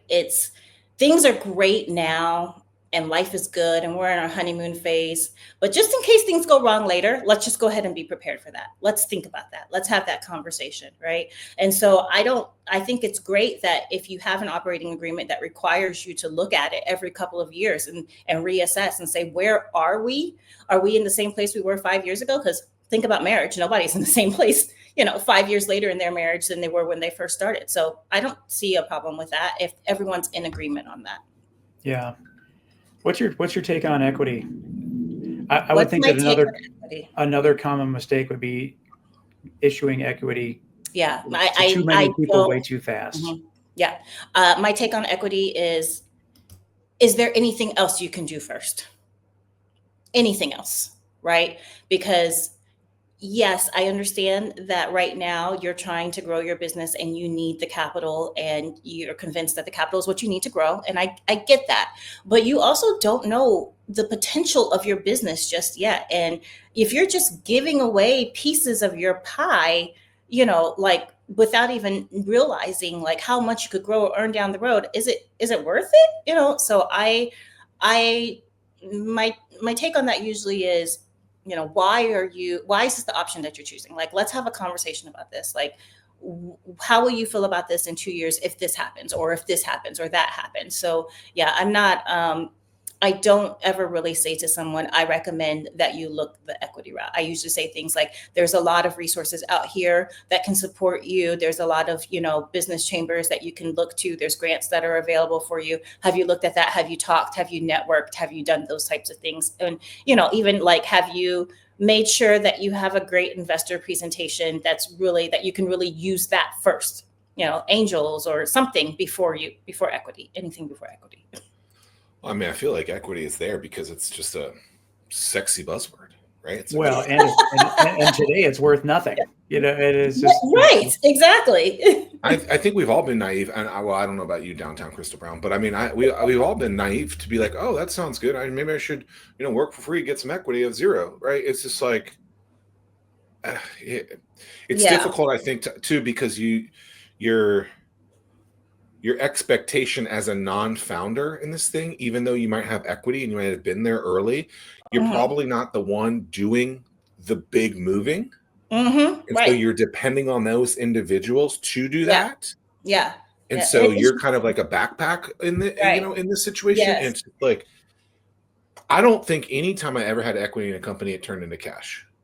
And so it's from the free perspective, right? From the aspect of the equity holder, right? So like, even you're right. Like, who is this even benefiting? Because like for the founders, I'm like, don't give away part of your company. And then, like you said, for someone who has the equities, like, what am I getting out of this? So yeah, you're right. And you don't have that much control over it usually. You have zero control over it, even when you have right. That's the learn from equity, like a partnership, right? Yeah, yep, it's so funny that so many people have learned the hard way, but yet people have to learn that way. The same mistakes. It's almost like yeah. So this is interesting because like that's actually one of the things. So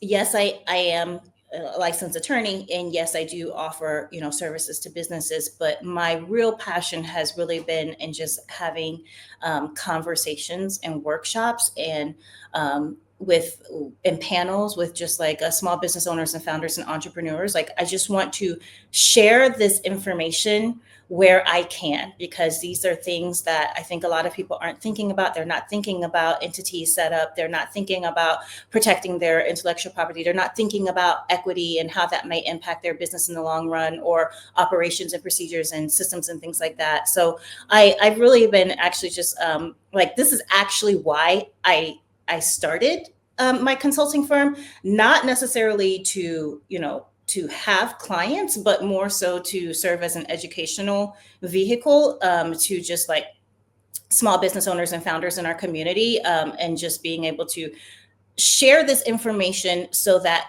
maybe if they think, hey, I didn't know about this, but this applies to me, and maybe I need to have some further conversation. Maybe I need to do some research. Maybe I need to Google it, right? So I'm really big on giving founders and entrepreneurs like just sources. Like I say to them, have you thought about whether or not you need an LLC?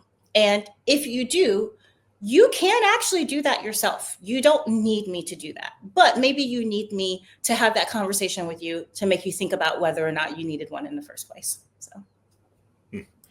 What is your fastest half marathon time? My fastest half marathon time? I think it was 2 hours and 6 minutes. It's not great.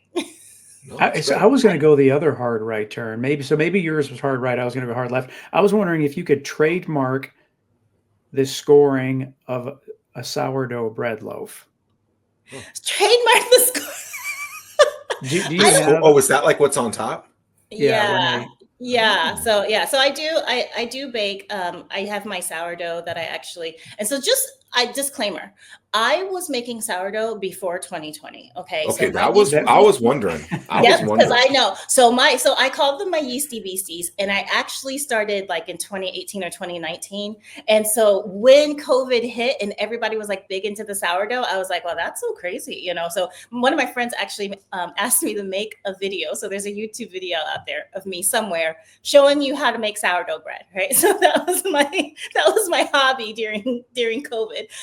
But in terms of the scoring on the sourdough bread, trademark no, but copyright maybe. Like, I mean, I one time I made have you guys ever seen in addition to making just bread, I make focaccia out of my sourdough starter, and I use all of the vegetables and things and make a picture of it, right? So it's got bell pepper flowers and green onion stems and focaccia gardens and things like that. That's a creative work. So if I take a picture of it, it's mine. It's copywritten.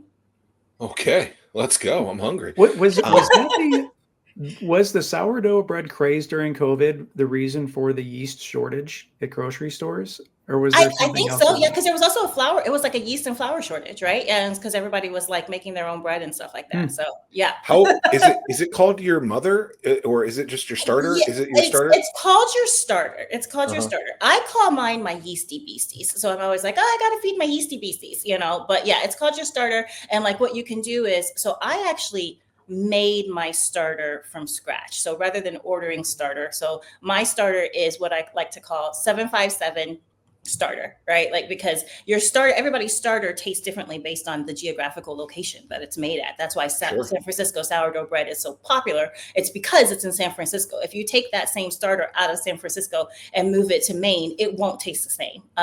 So, but anyway, so I have 757 starter. And so, yeah, it's your starter, and you can give that to other people, and then they can use it and continue to grow it and feed it and make sourdough. So How old is yours at this point? so mine is 6 years old at this point because I started in 2019.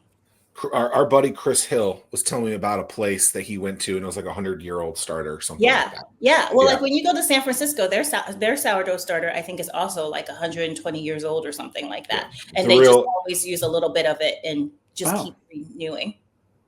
Yeah, it's a real thing, and it's quite interesting that you're eating something that's so old and disgusting. Focaccia, like fresh focaccia, is unreal. It's delicious though, right? And unreal.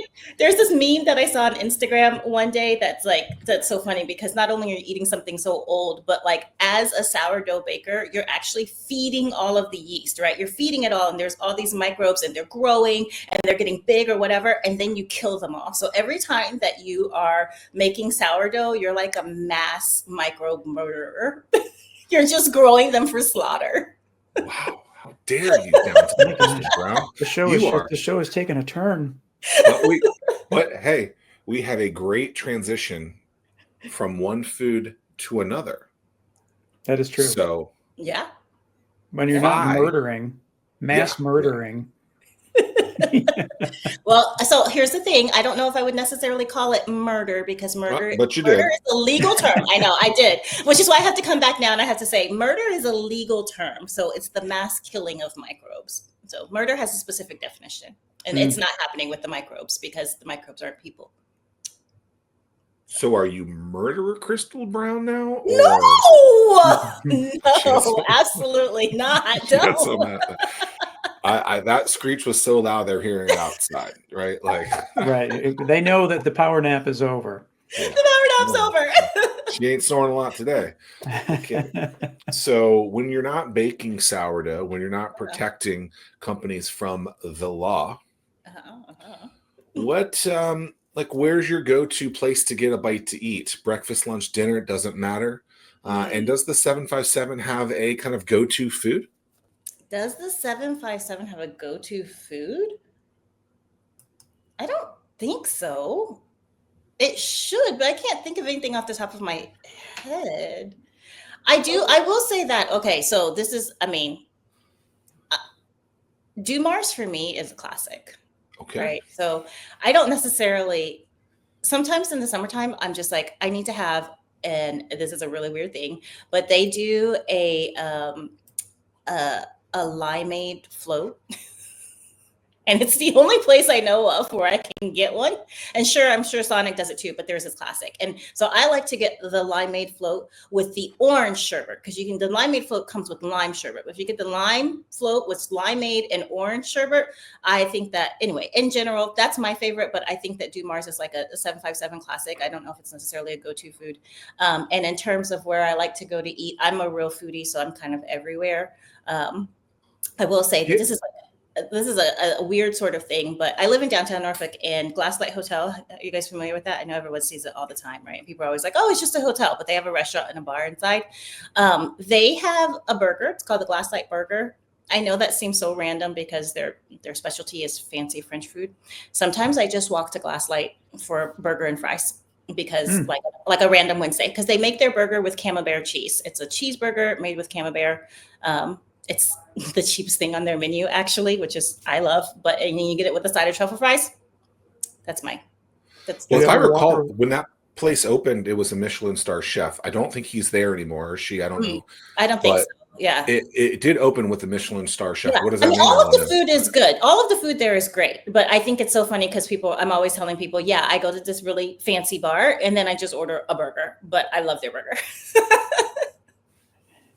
Going back to Dumar's, you ever go around the Yes. corner to the opposite side and hit the donut dugout? Yes, I have seen that, but I have not been there. Is it good? Go tomorrow morning. Okay. It'll change your life. Zach changed mine.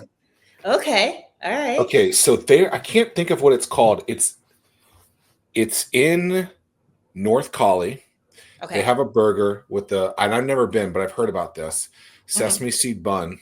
It's supposed to be great. I'm trying to find it really fast, but I can't. North Collie. So it's like around that area of like Kogan's and all that's the new Kogan. Yeah. Le Grand Kitchen. I found it. Le Grand Kitchen. Apparently their burger is unbelievable. Okay. Never All had right. it, I have to check but it it's out. supposed to be good. Check it out. Yeah. I will put Crystal. another thing in. I love ice cream. So strawberry filled, because you said Collie. Oh, and when yeah. I think of Collie, I think of ice cream. Well, is that ice cream or is it gelato? Oh, yeah, I guess it's technically gelato, right? Let's do right by them. So it's Yeah. amazing. It's delicious. It How is. about that? It is very good. That place, yeah. When I used to go to Ghent, or when I used to live in Ghent, we would go there every once in a while. Yeah. Great place. Yeah. Downtown Crystal Brown. I don't know if you recognize this, but you're over an hour. I know. I am over an hour. You did great. Wonderful. I made it. You made it. Way to go, slugger.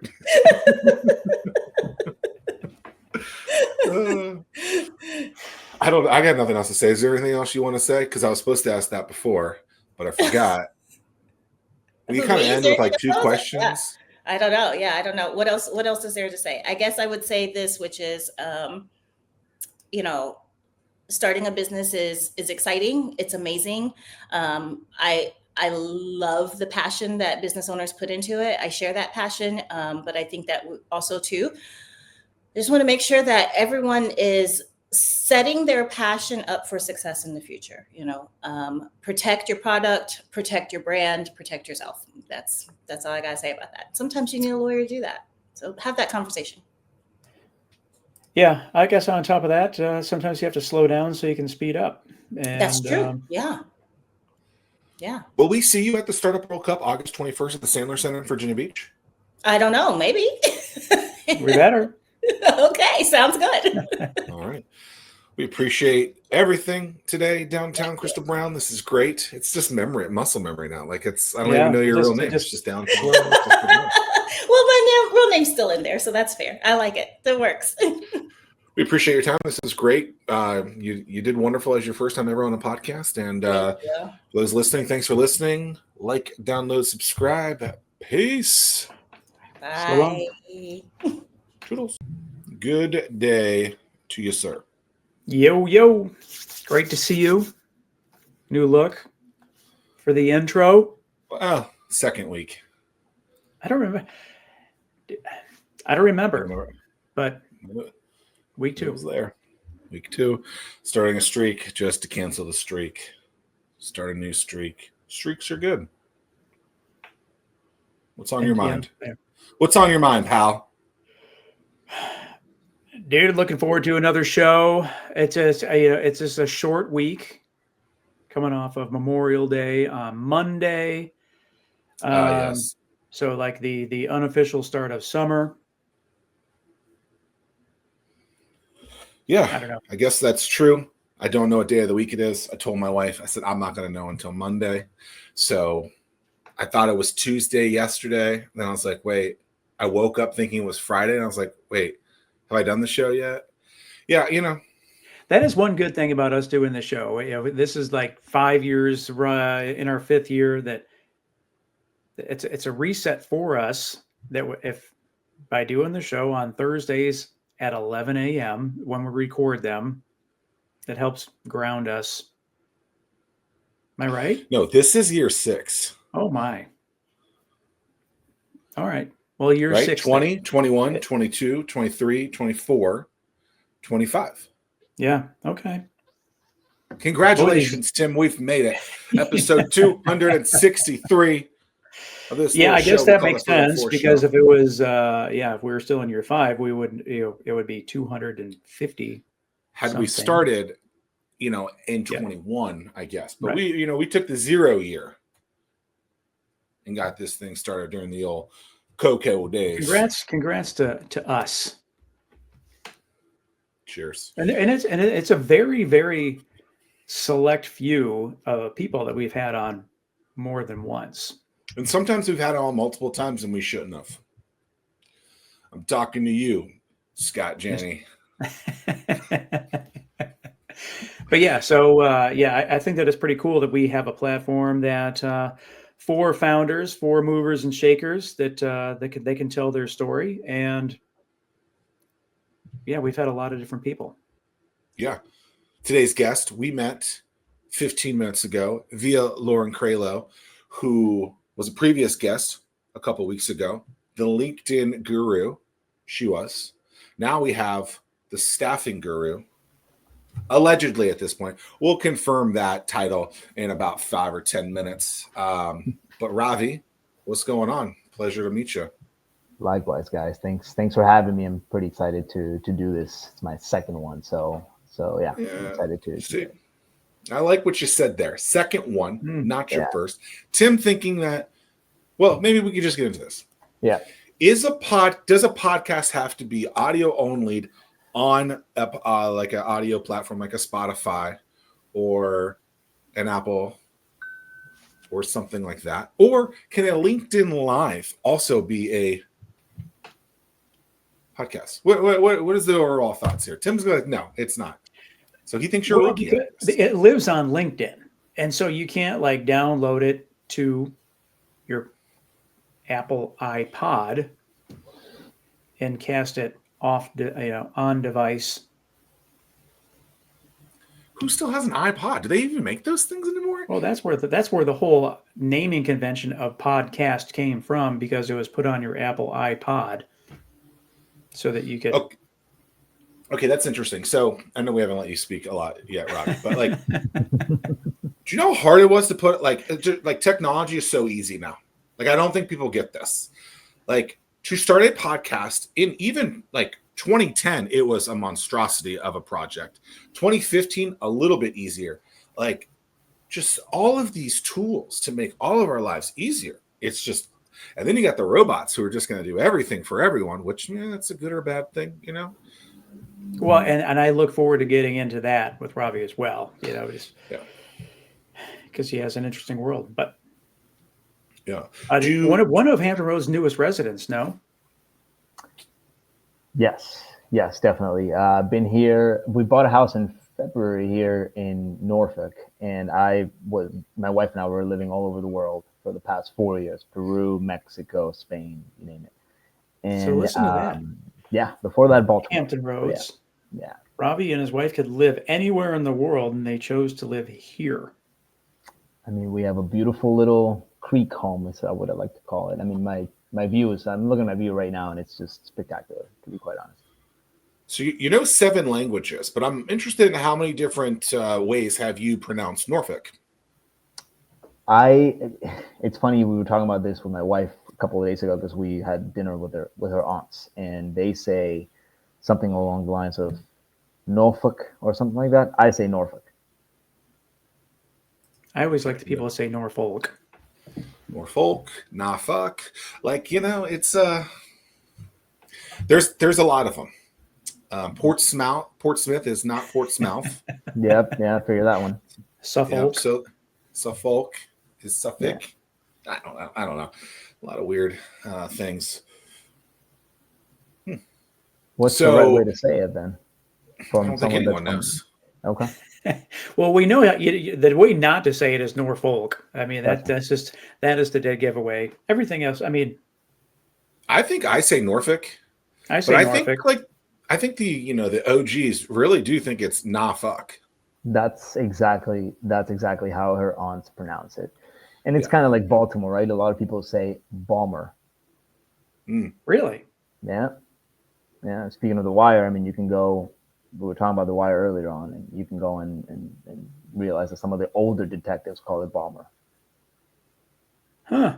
Is that because the L and the T are soft? Kind of. Is that? Yeah, it's like a lot of the Baltimore accent. You can also, instead of saying washer, they say washer. So that's the thing. Interesting. Okay, so you have a staffing agency to help help businesses all across the world facilitate talent. Like that dialect is something that I believe most companies struggle immensely with, being able to talk the person who they're trying to hire's language, right? You see it big time in the tech world where people are trying to hire someone overseas or that doesn't speak, the native English language, if you will. And so what they think they're getting isn't what actually comes in return. So like, how important is that communication aspect in what you do? Because I've just heard horror stories over the years, as Tim has as well, with just like, this isn't what I asked for. Why would I pay you more money? Yeah, it was cheaper than what I would have gotten in America, but I got nothing. So how important is communication? Yeah, that's a great question. So it's very important, and I think that there are a few. I think that there are a few key differences from what we do versus maybe somebody else, and that is that we have the talent that we bring on is their English is going to sound close to native, and they're going to have excellent written skills. I mean, I was born and raised in Peru, and I sound like what I sound like. I might have a slight accent, but the reality is that Latin America is culturally very much close to what the U.S. is. It's for the most part the same time zone. Cultural sensitivity is the exact same for customer service or clients or admin. We grow up with American television. There's just so many similarities between the nearshoring, is what we like to call it, and the U.S. that communication it really hasn't been an issue. We have over 100 people staffed, and we have all the way from admins to property managers to software developers, and communication has really not been an issue. It's something we do well. I think that there's a big chunk of folks that we can recruit that are going to have 9.5 out of 10 in English. And I nothing against the Philippines or India. I have Indian descent, and that is definitely a barrier, right? Because the accent is there, but not only just the accent, but also the understanding of what the U.S. client wants. So I think what you're talking about is what used to happen in this space or continues to happen, but in different geographies. We specialize in my home country, Peru, and Mexico, which are countries that you can, now the talent is essentially, they sound native. You wouldn't be able to tell the difference, to be quite honest. How do you define nearshoring? It's an interesting term. What is your definition of that? Yeah, usually Latin America, same time zone or an hour off, basically, and that's what we call nearshoring. Anything cross Atlantic, to us, that's no longer nearshoring, right? So Mexico all the way down to Chile, Argentina, but we primarily focus on my home country, which is Peru, and then Mexico. Yeah, it's just it's interesting. Some companies like having India 12 and a half hour difference. I never understand the half an hour part of that, but just so they could be working when you're sleeping. I'm of the mindset. I like the nearshoring aspect of if I'm working, I want to know I can reach out and touch somebody because we're in the same time zone or within an hour. Yeah. Some people. So the accounting world is a lot like what you mentioned. People working around the clock, especially during tax season. So you have. I mean, I'd be pretty. It's pretty safe to say that 60 to 70% of U.S. taxes, individuals, commercial investors, whatever you think of, it's being done in India. Like companies from Accenture to Ernst & Young, all the way down to like small mom and pop shops. They are sending your taxes to India. And your taxes are being done all the way until the point that the CPA signs. They're being done abroad. And for that particular type of industry, working while you're sleeping and you come back and all the information is gathered for your W-2 or your 1099 or whatever, and the CPA just reviews and signs, that works, I think. Now there are we have a few clients that are in the tax space, and they have sort of raised some quality control issues, or just a bit like bandwidth at this point, because so many people are doing it. So Latin America just becomes a really good option and a great hedge.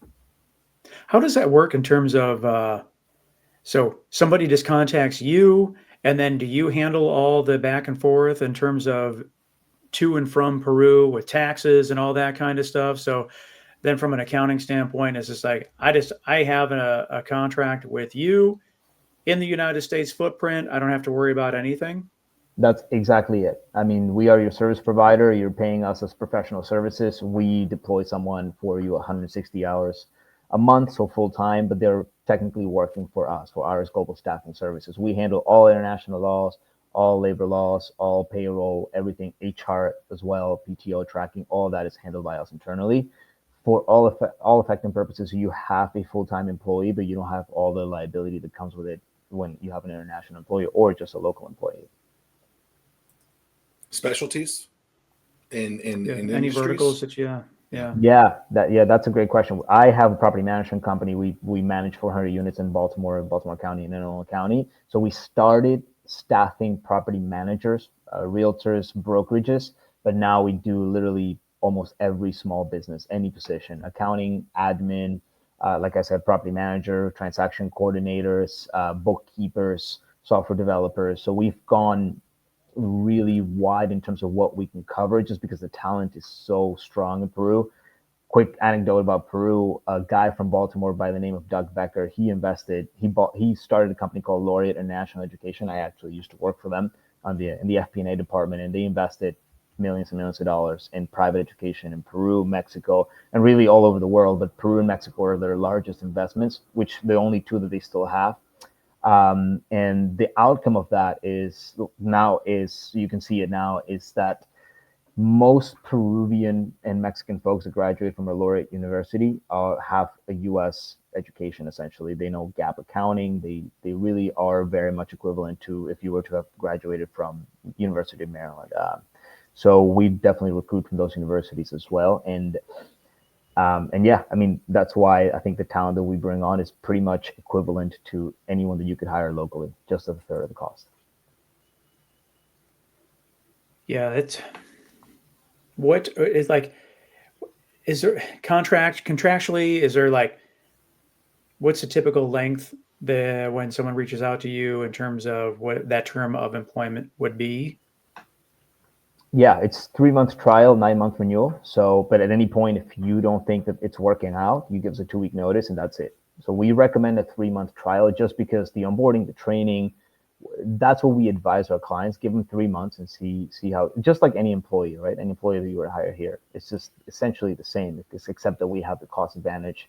And I would even go as far as to say that work ethic, I mean, it's getting harder and harder to find folks that want to be committed to a company for 3, 4, 5 years. My property management company has 10 Peruvian remote workers. My COO is Peruvian, and he handles everything. You would think property management is impossible to do from abroad, but the reality is most of the work is done on the computer: compliance, maintenance, coordination, listings, all of that.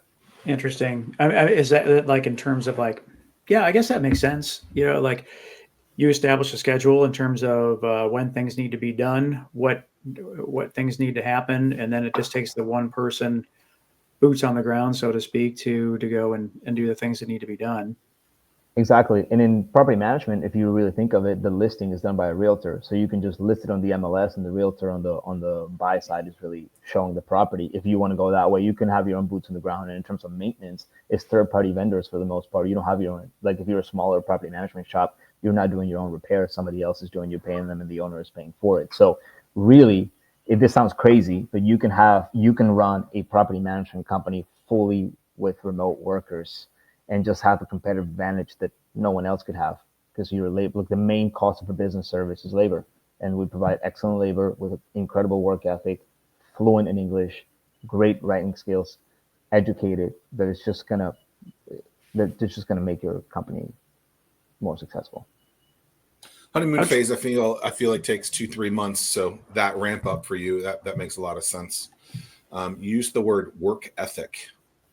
Yes. A lot of companies, I feel like they complain about it a lot more now over the last 5 years. I don't know if it's really any different, but it seems like since COVID, people are using that as more of a mechanism, as a reason why they can't find talent. How are you putting these potential candidates through the work ethic meter to determine if they have the chops or not, to the liking of you and then to your customers? Yeah, I mean, that's a great question. And I think you're right. A lot of people have been talking about sort of, oh, I can't find talent that, wants to work long term, or they just want everything quote unquote handed to them. I think the truth is somewhere in the middle. I'll start by telling a little bit of my story. I came here when I was 17 years old, and my first job out of college was at Morgan Stanley. And to me, that was a dream. I think the opportunities that this country has to offer are just exceptional. I've lived in Spain and Mexico and Peru. I've done assignments with the United Nations in East Africa. I just don't think that there's, this is coming from a foreigner, I don't think that there is a single country in this world that offers the accessibility to capital that the U.S. has, the support when it comes to entrepreneurship. Spain shuts you down immediately. They're not very pro entrepreneurship, and they don't support that.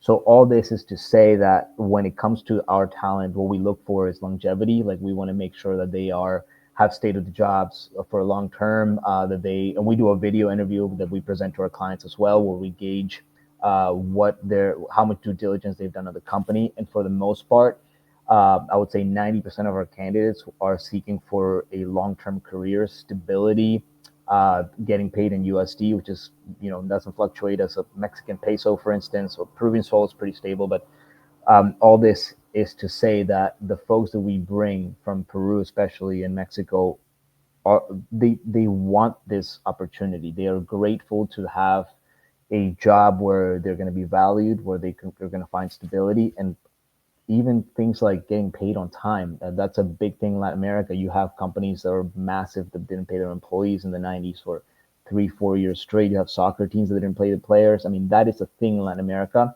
And the last thing is remote, like them being in front of a computer at their houses is a huge advantage, because Lima is a 9 million people city. Essentially, it's like the size of New York, and commuting 6 kilometers, which is 2.5 miles or so, will take you an hour and a half, 2 hours each way. So all those things sort of brew up to be a perfect match with employers here in the U.S. They want someone that's committed, they want someone that's loyal, they want someone that's going to show up every day, and then it's going to be a mutually beneficial relationship where all parties are going to benefit. So I think that's what we do really well, is that we find the talent in Latin America that's going to be a really good fit for our clients in the U.S. And we have a 93% retention, which is for over 100 employees in 4 years in the business. It's really unheard of. And another thing, and lastly, is that we're direct recruiters. So we know these people. Like, my COO is my cousin, and his father is my compliance analyst, and his friend is my maintenance coordinator. So this all are relationships that we've sort of cultivated since we were growing up. A lot of these people we know, and in fact we see every year. We go down to Peru, we go down to Mexico, and yeah, I think that definitely helps the loyalty and the stability and the want to showing up every day and help our clients succeed. What's the backstory on how you landed a job with Morgan Stanley? Yeah, that's good. It's funny. They would not give me. They were not willing to interview me. Essentially, I sent my resume many times, and I just literally went and sat at the lobby, and I looked for the guy that was sort of the big hot shot, and I knew what he looked like, and I said, "Hey, Jim, if you give me an opportunity, I'll outwork anybody in your team ever." And then he literally took me upstairs on the 11th floor, 950 South Exeter Street in Baltimore City, and he hired me. And he asked me a couple of questions about discounted cash flows, and I answered them because I had a finance degree from the University of Maryland. And yeah, he gave me a shot, and I'm very grateful for it. I still keep in touch with all those guys and his team. And ironically, a couple of years later, I was just hopping on the elevator, and this woman, said hello to me in Spanish, and I said, "Oh, how did you know I speak Spanish?" She was like, "Oh, I assumed you work for Laureate." And I said, "No, I work for Morgan Stanley, the 11th floor." And she said, "Well, we're looking for a Spanish-speaking analyst to cover Latin America, because I'm moving to Miami and they need someone to cover." And I said, "Well, no, I work for Morgan Stanley," and I kind of told her what my salary was, and she said, "Well, we'll double it because we're funded by KKR." And I said, "Oh, okay. I'm 24 years old. I really need to consider this." So that's kind of how I ended up at Laureate. Wow. So that's 2 shows in the last month, Zach, where people were not willing to leave until they were offered a position. Shout out to Christian Green from Virginia Beach. I think you got to raise your damn hand too, right? Like, don't be afraid to ask, because you never know what can happen from that. And if you don't get the answer that you want, figure out why. And maybe you could still turn that into a yes. I feel like people, like, they're afraid to ask. Like, even you were very, like, defensive at first. Like, nah, I'm loyal. And then it was like, Well, and it's, yeah.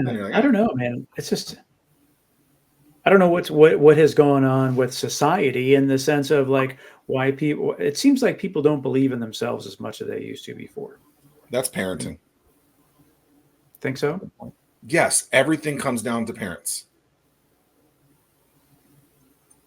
I just like.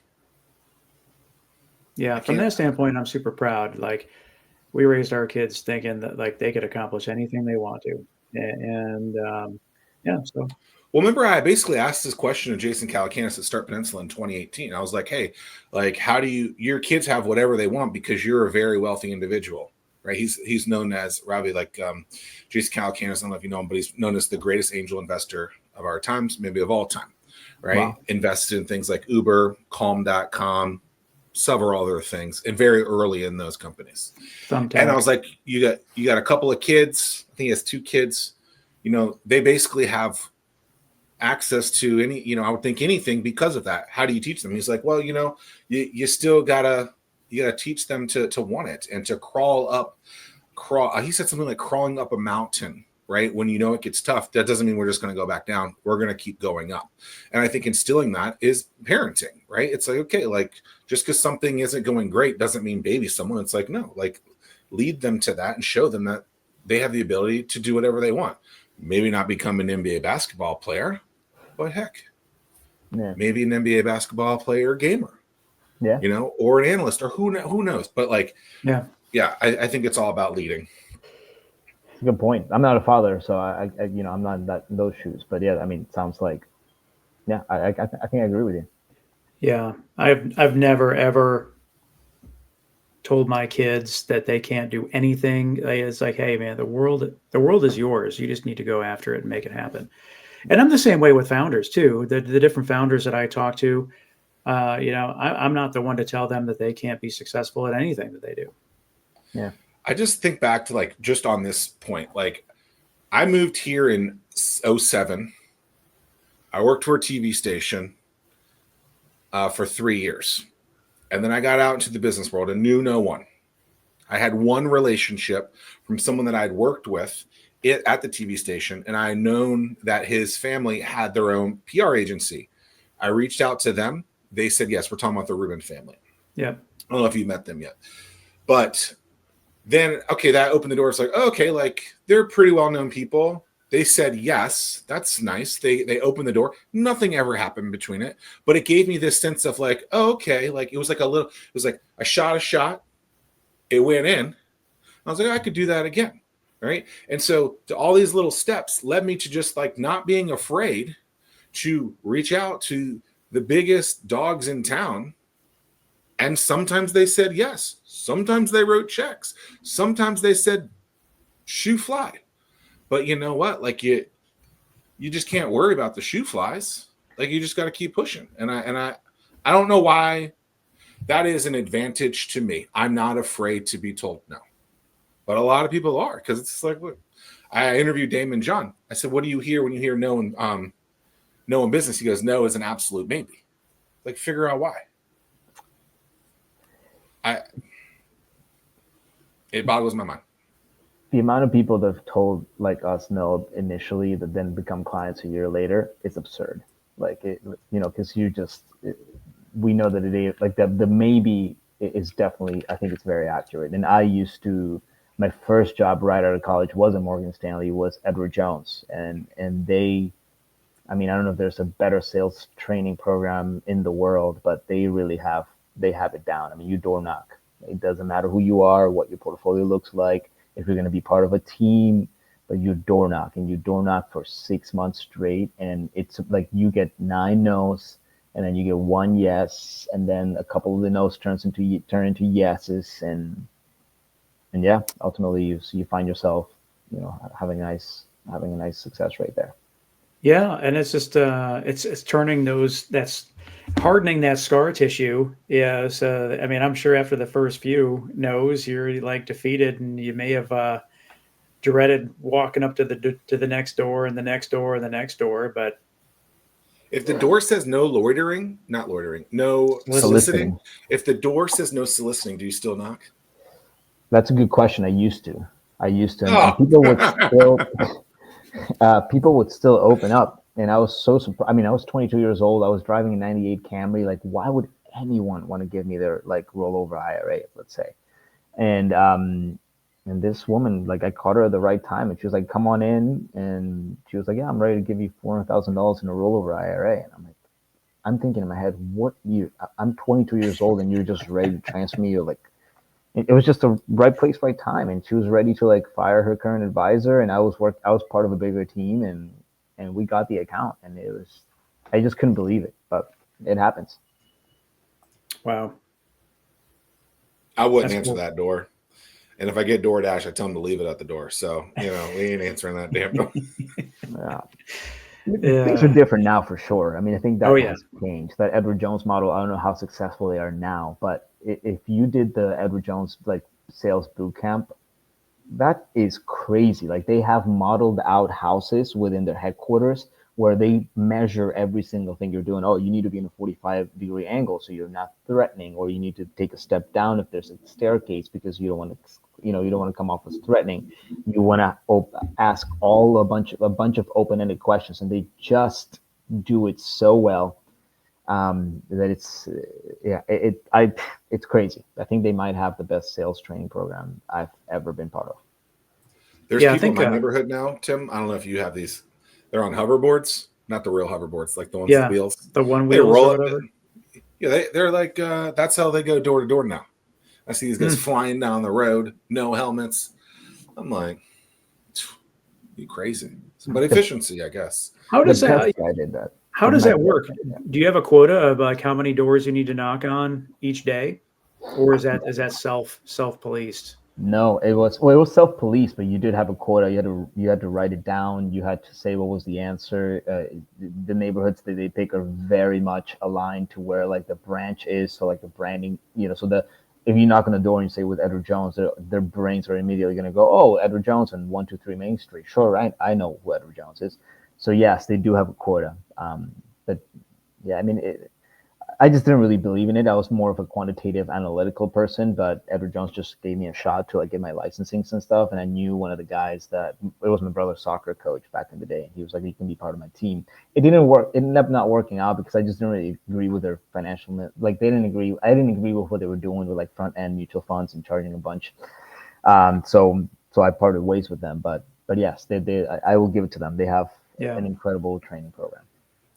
My little hack is I always make sure to look super quick at whatever the logo is, if the shirt or hat or that they're wearing. I'm like, oh man, I just signed up with you like last month.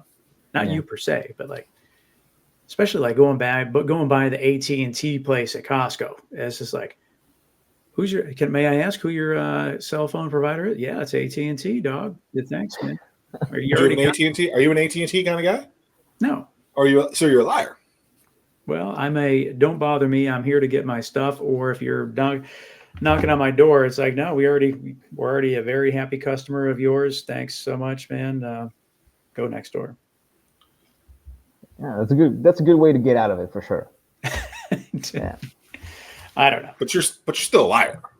Well, it's just a little white lie, as they say. So what made you jump to start your own business then? Yeah. And so I was working for Laureate, and I had a pretty like bad heartbreak in around 2016. So I would say a relationship, but not really. I mean, I really wanted to sort of I just wanted to travel indefinitely. So I said, I had been buying real estate since I was very young, 22, 23.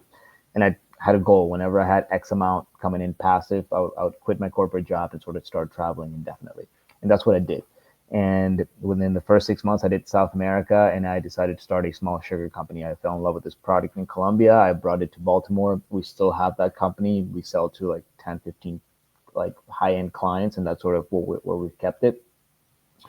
And yeah, everything started from there. I met my now business partner in the property management company about 7 years ago at a bar watching Peru qualify to the World Cup, which it basically never happens. Happened once in 36 years. So we ended up going to Russia together to watch Peru, and we've talked about it in Russia. And he said, I'm a realtor and I've seen your stuff in the Baltimore Business Journal. We should start a property management company because you have some real estate. I have some real estate. Let's make it small.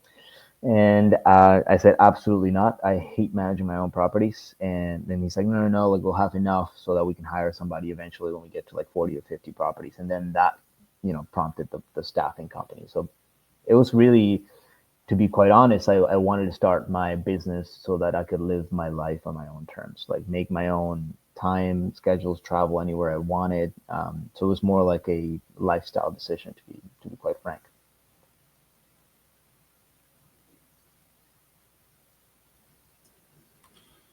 He's on mute. He doesn't even know it. Tim is more so on mute these days. It's like every week now. I mean, like we got as we know, it's just like, we have a signal going from my house over to Langley saying, "Oh, hey, Tim and Zach, they're live on the show. Let's launch the jets." And it just. Do we need to rethink the 11 a.m. time for this? Do they ever stop? It's the sound of freedom, baby. We just have to work around it. There you go. I feel like no matter where you are in this region. Yeah. Super impressive with what you've been able to do and how you've been able to do it. No, I appreciate it. And funny you talk about the Jets because I live right in front of the naval base off like near Granby Street. So we hear the big boys come in every single day. And I love it because I go kayaking and I could see the planes basically move me around. It's wild. Oh, so you don't even have to like row because the plane's got enough. Got it. I mean, you think it's a joke, but it actually it causes a ripple effect. Like I wasn't thinking that. I was believing it. Yeah. All right. Yeah. It's those bad boys. Like $25 million goes a long way with your kayaking ability. They shake the house, guys. Like it's insane. Oh yeah. We have where I live. We have a lot of helicopters that come over, and these suckers. Sometimes they are real low, and I'm like, Yeah, we just had the Langley Air Show a couple weeks ago, maybe last month. I don't know, but the Thunderbirds would, as they're practicing or doing their show, they buzz the house in formation, and they'll wake you up in a hurry when you're not expecting it because it's just like out of nowhere. Yeah. They're fun to watch, though. I enjoy. Yeah, it. You can't get tired of it, man. I mean, it is really, it's pretty special. Yeah. What's something that you learned in Bomber, aka Baltimore, that you'll never kind of forget from a business perspective that will really help you here and in other places? Baltimore taught me resilience. Like it's tough city. It's a very tough city. I mean, from looking over your shoulders when you're buying groceries to like always be alert, but never give up. I think I love Baltimore for that reason. And that's what it taught me. It taught me a lot of resilience. Just keep going because eventually somebody will say like the sugar company, right? We did really well with like bigger volume food manufacturers, but obviously the margins weren't there. But then one day just Bar Clavel called me, and if you have not been to Bar Clavel, it's probably the best mezcaleria and the best tacos in the country. They just won a James Beard Award. They're incredible, and they said yes to us, and they're a great client, and they put us on their menu, and then from there our retail started to do really well. So I think that's what I learned from Baltimore or Balmer, and just resilience and the fact that somebody will believe in you if you just keep trying. How often do you get back to Peru? I suppose that this is, from a staffing standpoint, you have to constantly build the network of talent. And so I'm guessing the family members are doing that while they're there, but how often do you get back to Peru, and how do you continue to expand the circle of qualified people that you can staff? Yeah, I go at least once a year. We were just there February and March. I actually did get married in Peru with my Norfolkian wife in March. So I was there just there, but we go at least once a year. Our staff is like our internal staff is based in Peru as well. So we have them doing a lot of like networking events, then going out and basically talking to talent constantly. Our head recruiter is also based out of Peru. So we have talent there. We have our staff there, and so by the way, when I say we, it's my brother and I who we run the company together. We go at least once a year. How does that work in terms of are they, I don't know what the proper term is in Peru, but do you W-2 them, and then like do you continuously educate them so that they're up to date on trends, or like teaching them AI, or how do you keep them on top of their game so that they're an immediate fit in the US? Yeah, we have an HR department. So like when it comes to I don't know resume workshops or like meeting with them and then letting them know about how to socially interact with American customers, training them on like doing property management seminars. We haven't been diving deep in the AI segment, but we have definitely like training sessions, seminars that will help them sort of be a good placement for a property management client, or whether it's a software development company. So we have done a lot of that work. But usually we do it post hiring. So like they will already come with some of that experience, and my client might say, "Hey, Juan needs a little more training on maintenance coordination. He doesn't understand what's an emergency versus what's not an emergency." He deploys the plumber immediately. So then we jump on a seminar and say, "Hey, like if the basement is flooding, you need to shut off the main valve." So like that's the type of training that we offer our talent. But that's very rare, because for the most part, they're going to come with that experience already when they're already placed. Okay, so you said you don't do a lot in AI right now, but a lot of what I think you've described as the work that you guys are doing is a lot of admin work. A lot of people talk about the robots taking over a lot of admin work. Are you creating a business that's going to be destroyed by the robots, or like how do you go about that? Like how do you think through that? Knowing that the world is such it just seems like on LinkedIn that's the only thing you see. It's just a constant scroll of like not even just AI generated content, but just like AI robot focused content. I mean, what are your just thoughts overall on the robots? Yeah, I think it's going to be a hybrid solution. I had a chance to speak with Melissa Selcher. She's actually was the CMO of LinkedIn a couple of years ago. I taught her son, business entrepreneurship in Tokyo a couple of years ago. But long story short, she said, anything you think about AI and robots, whatever you want to call it, that you think is going to happen in 10 years, it's actually going to happen in 2 to 3 years. So that got me worried, per se, like, because you're right, a lot of the stuff that we do is admin, customer service, but we also do a lot of high level stuff like accounting, bookkeeping. So I ended up testing something called Vendoroo.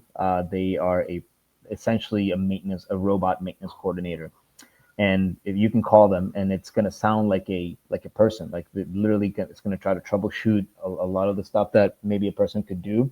So my opinion on AI and how it works with remote workers or local workers for this matter is that it's going to be a hybrid solution where the initial call, troubleshooting, all of that is going to be done by AI, but it will still need a person until a point where AI is able to like learn the policies, be better. So my thought process is, if you were requiring 3 admins in 2015, by 2028, 29, you'll probably just need 1 with the support of AI, because a lot of that troubleshooting or a lot of that, lease drafting is going to be done by AI.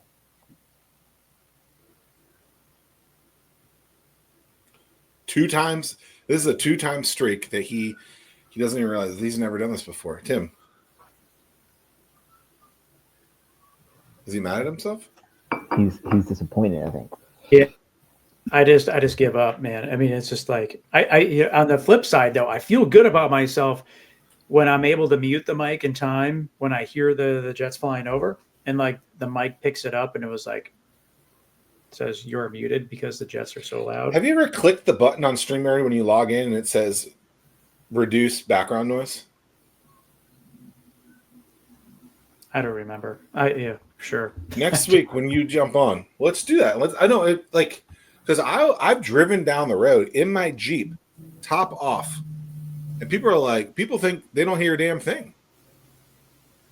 Nothing. The Jeep top off, windows down. Like, yes. Actually, I feel like I was power washing one day, and I was talking to my mom, and she couldn't hear the damn power washer. So it is possible. 100%. Actually, I was just having this conversation with a client, and I was like, "Hey, sorry about the airplane in the background." It's like I can't hear anything, and the new phones just literally like segregate like the. I don't think segregate is the word, but they mute the background noise or whatever. And there's an option to do it on your iPhone. So. Yeah, and I think that Zach and I use a third-party external mic that. Yeah, I don't know. I'll have to dig around in the settings and see what that looks like. But yeah, I think that's a record, Zach. Two times in one show. That's it's embarrassing. Let's go for 3, baby. We can't rule it out. We have 17 more minutes before we start to wrap up the show. What? So companies, I think, are hesitant to outsource at this point because of all the nightmares that they've heard.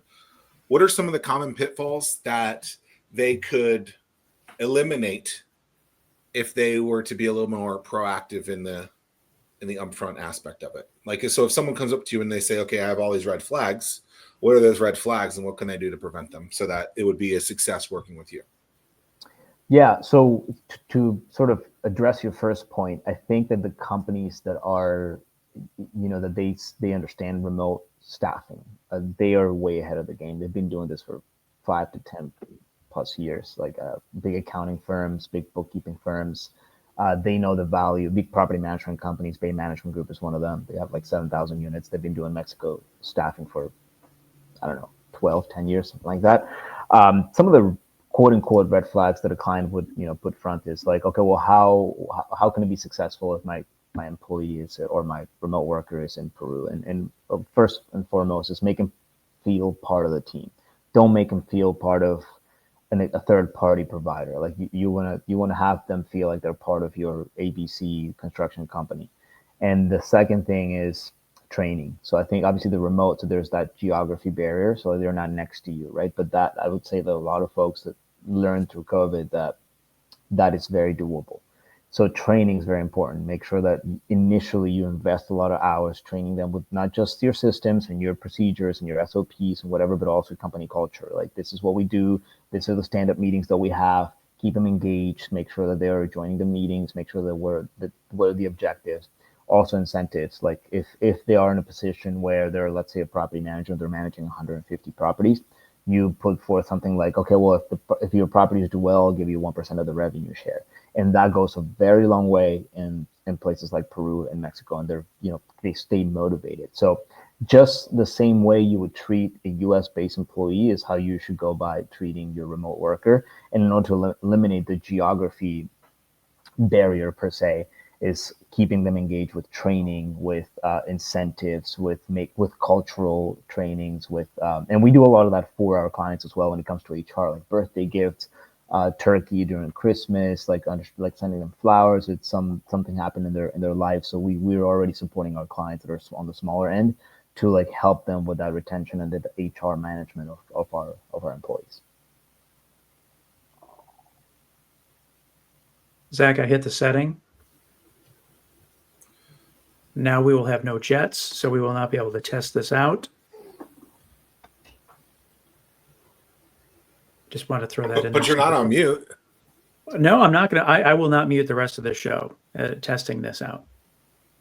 There we go. See, we're making strides here. It is May 29th, 2025, episode 263. Yeah. I just want to say congratulations, Mr. Ryan. Kudos to you for being an innovator in the... I'm sorry, Ravi, that you had to experience all of this amateur behavior. Yeah, who's the rookie now? Yeah, it's my first podcast. Were you nervous on your first podcast, Tim? First time I don't remember what it was. I don't remember what it was. Had you done a It might have video been this show. interview? No. Okay. So when I interviewed you for Hampton Roads Business Weekly, when I had the TV show on ABC, Well, I think that yeah, when you bring big cameras out, I think that's a whole different thing. so I know you were nervous. Oh yeah. It is. Yeah, like there's just something psychologically when you see the tripods being set up and the cameras getting put on it, and then you're untucking your shirt and miking yourself up and all that stuff. I mean, there's just something about when that goes on, like it just turns something in your brain. Like, all right, this is more than just a casual conversation, although you should treat it as such. I guess so. But it's just like knocking on doors. You got to keep on doing it, and then Have you ever been live on TV before, Tim? I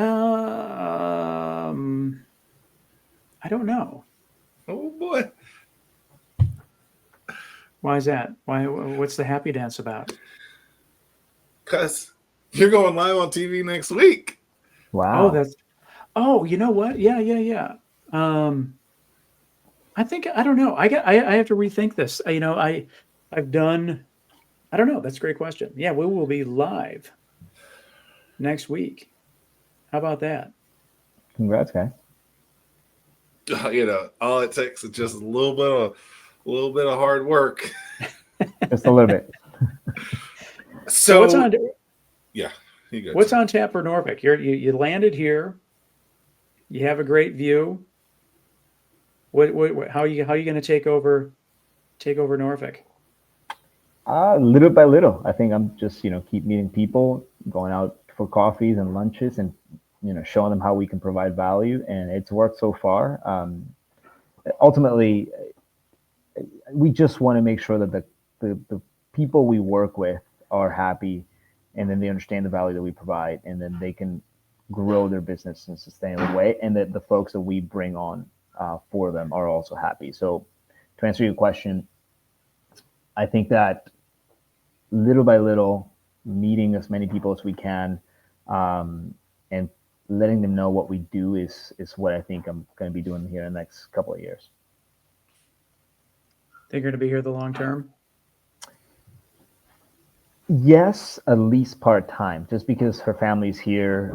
We're definitely going to keep this house because we love it. But ultimately, I'd probably end up in Spain or in Latin America, just closer to the staff, where there's a lot of stuff that needs to get done legally. So it does require me for the next 10 years to be in Latin. Latin America is tough. You have to know your ways around. You need to be very well connected, especially in Peru, especially in a city like Lima. So you need to be down there face to face. A lot of stuff needs to be done face to face, especially paperwork, healthcare, payroll, stuff like that needs to be done. Unfortunately, still face to face. How does one learn 7 languages? Luck, and right time, right place. Basically, really. I grew up in an Indian family in Peru that had migrated to Peru in the 80s. So I learned Hindi, but we're of Sindhi descent. So I also learned Sindhi through my family, and I don't know how to read or write those 2 languages. So Hindi and Sindhi were just because my family in Peru. Spanish, obviously, because I grew up in Peru. In Peru, I went to a British school, which was very rigid and very strict. A lot of them were British nationals that were either former Royal Marines and whatnot. So I learned English through them, and they also made you learn another language. So I learned French, and then on my own, I've lived in Brazil for a little bit, so I learned Portuguese. So I don't know. It's that. Yeah, that's basically it. How old are you? 36. I almost said 29. I don't know why. 36. Wow. What was the most difficult language for you to pick up? French, because I learned it later on, and it's just hard to write, and I've sort of haven't been practicing it. So now when I will go to France, it's just a little bit tougher. They can immediately tell that I'm a Spanish speaker, and they just default to Spanish. It's incredible. They I don't know how they can do it. They're within 2 seconds, oh, you're a Spanish speaker, I need to practice my Spanish. I'm that defeats the purpose. Right. Yeah. It's your name tag. Back in my previous life, I was in the Air Force. I was stationed in Germany. Wow. And then immediately the Germans, it's we would want to practice our German, but the Germans would immediately understand that we were Americans. So then they would shift over to English. And it's just no, but yeah, we want to learn German. Yeah. Yeah, it's the same. It's the same, you know. And then I've lived in Granada, so southern Spain, for 2 years, and I mean, they think they speak Spanish, but holy cow, they speak. I for the first 2 weeks, I'm like, am I going crazy? Like, I'm a native Spanish speaker. What are you saying? Like, they seem rough and fast and this, and then it's just how they speak, and it almost sounds like Arabic because they were, you know, obviously they were conquered by the Moorish Empire for so long. Man, what's something we haven't talked about that you want to talk about? I mean, I think we covered everything. I think that I want to just sort of convey that the folks that we work with, the clients that are able to give us an opportunity, like the people that we employ, are very grateful, and that they are. I mean, if it wasn't for my remote workers with my property management company, I don't know what I would do, to be quite honest. Like, I couldn't afford I have 3 field officers that obviously are US based, but 10 remote workers. I mean, it's sort of the perfect blend has allowed me to have the lifestyle that I'm currently leading. So that's really what I wanted to convey during this conversation. I think that it's important for people to know that this is very much a really good solution for anybody trying to gain back some of their time or augment their capacity of bringing on more clients or just giving better service. If I had the ability to show you a few videos, I'll probably email them to you. You really, it's impressive what this younger 27, 28-year-olds are doing in Latin America, and they sound just like anyone one of us here on this call. What does the RS stand for in RS Global Staffing Solutions? Yeah. Terrible mistake. Ravi and Sunny. We just didn't. I figured it was that, but then I was like, wait, Yeah. what's your last name? And then I remembered your brother. Yeah. Okay. Yeah, terrible mistake. Never put your name on. Yeah. I mean, my property management company is Sungate Property Management. The thing is, I was in Mexico and I had the Maryland Rent Court calling me. It said, and Dana, this is a third-party provider of failure to pay a rent, and he's like, "Where is Diego from, and how can you find me someone like this?" And I'm like, "What do you mean?" It's like, "Well, I need an assistant, and I just can't seem to find anybody." And that's sort of willing to work. And I'm like, "Oh no, they're based out of Peru." And he's like, "Well, how about you find me somebody and I pay you and you sort of handle it." And that's when I called my brother. It's like, "Hey, I'm changing my flight. I'm going to Peru." And we had to come up with a name in like 15 hours. So like I had incorporated in Maryland, do that. And it's like, oh, F it, we're going to say RS Consulting Services, because we didn't even know like where this was going to go. It was going to go. And, you know, we should have called it something else, to be quite honest. But that is such a challenging exercise. To get domain names, is the domain name available, and then all the social platforms available as well, so that it's just that whole process is just, I can't stand. Well, and then when they're available, but they're $1 million to acquire, right? Yeah. So as a barista, like what did you make on your coffee today? I always do a flat white, so 18 grams of coffee ground and 36 yield, very exact. And then I froth a little bit of milk and just dump it on it. Well, this is next level stuff here. So he should have said 8 languages. Oh, the coffee language. I'm not that good yet. So the guys at Coalescence or Modita or any of the folks here do a much better job than I do. But it definitely has. How did you dial into those numbers? YouTube. I just taught myself, and that was a rule of thumb. And that's a good term for coffee, because dialing it in is basically what you do with a new batch of beans. So it's an art, like, because if the beans get older, your extract becomes faster. So you need to adjust your grind size. It's wild. I mean, the coffee world is like limitless. Like, you can learn so much about it. I was once a barista back in the day, long ago. Wow. Okay. I was. Where? Where's the real story about this? No, that's super true. I was back referencing the Air Force again. When I was stationed in Grand Forks, I had a lot of free time on my hand, and I did that part time. Wow. Like an independent owned coffee shop, or it was a kiosk in the mall. Wow. And so I would do that. My schedule, I had every Friday, Saturday, Sunday off, so I knew that I was going to have those days off. So work a couple hours as a barista. Nice. So as a barista at a coffee shop in the mall, you know, at the little kiosk that you would walk by, a lot of the people that are employed at those kiosks are similar to the door-to-door salesman where you just want to like skirt away from them. Oh, I never, dude. Yeah. I mean, Were you like that there? no, I would never pester anybody. Okay.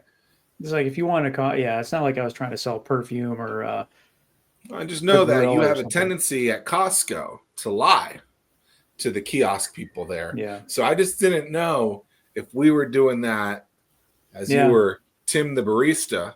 I was a hustler. I mean, I still am a hustler. But Could you yeah. do the heart? Little. No, that was so art? early back in those days. That kind of stuff wasn't even established back then. It was, you know, it was very early days. This was YouTube, like 96, was YouTube around 97. then? No, so probably 96, 97 is when I did this. So Probably not. YouTube was like early 2000s. you know, At you least want when a it single came shot, in. a double shot. You know, it was like a latte, a mocha. You know, like it was before things got super fancy. Yeah. Now you're a barista of Orange Crushes. That's right. Probably a better drink. I dig it. What speaking of that, what is like now that you've been in the Hampton Roads area in Norfolk, where's your favorite place? You and the wife want to go out on a Friday night or whatever. Where's your favorite place to go? Look, What's- I spent a bunch of, sorry to cut you off, I spent a bunch of time in Japan a couple of years ago with her and without her. And I tell you, there's not a better ramen in the world than Alkaline. Mm-hmm. It's the curry chicken ramen. I mean, every time I don't know if you watch Breaking Bad, but you know how when Tuco does the whole, you know, snorting of the meth, that's how I feel when I eat that thing. It's just like, I go crazy on it. It's insane. I would say that that's maybe my favorite ramen in the world. So Really? Alkaline, to answer your question. And then you've got Cape. We love Asian food. So I think that she lived in Thailand for 3 years, and I've been all over Asia. But I think that Thai food is really good here. There are a few restaurants that are good, but the K-pot on Military Highway, like K-pot with like Korean barbecue, can't beat it. Have you been to Stockpot in On the Southern list. Arcade? On the list. A buddy of mine shared like places to go in Norfolk, says on the list. Okay, They do a lot so of ramen oh, they do. The Alkaline, I believe, started at a Pendulum, which is the meat shop down the street. I don't know if you've been there yet, the butcher. I've not been to Alkaline because I believe they prepare it in something that I'm allergic to. Like what? Seafood. I don't think I so. believe I think the broth has something in it. I feel like I've looked before. I will look again. Add it to the list if possible. If not, apologies. But I mean, that was a great example that you used. Breaking Bad and meth. I mean, it's addicting, guys. Like I go there once a week religiously. I'm going there tomorrow with the folks from DC Rap. I mean, that's my place. There you go. You get your little punch card. I don't. I wish they did one. I have one for Coalescence though. I used to go there almost every day. Yeah, bring back the punch card, people. Come on, we can digitize it too. You know, whatever version is necessary. Let's do it. But You gotta ask for it. That's all you gotta do. They have it. They really do. Almost every place does, especially if it's coffee. They do it. It's It does seem like because the reason we asked this as the last question is just we really want to identify like what is the food of the region, and really it seems so cliche, but it really we are our own little micro melting pot because of the Navy, Air Force, the military population, and like a lot of things have been brought here. So we're not like a melting pot in terms of like DC, New York City, where like you can go and get a big concentration of different things, but we are a very much a micro melting pot of different ethnic foods. It seems. What would you bring from if you had to start a restaurant from Peru? What would you bring? Peruvian Japanese food. I mean, Peru is Lima is the food capital of the world. I mean, 12 years straight. I mean, it's just you can't beat. Like, but Peruvian Japanese food, especially, is called Nikkei. Like, it will blow your mind. It's just. Is it Breaking Bad meth good? More. I don't know what that is. I don't have a TV show example for that, but I wish I could link the wire to it somehow, but no. Yeah, it's Peruvian Japanese food is just outstanding. There you go. Maybe that's your next venture. Tough business though. Yeah. I would assume so. Yeah. Robbie, we appreciate your time. Thanks, guys. Continued success. Appreciate the Thanks for opportunity. watching. This was great. Yeah, no, thank you Yeah. so much. It was great chatting, and hopefully we'll meet soon. Absolutely. All right.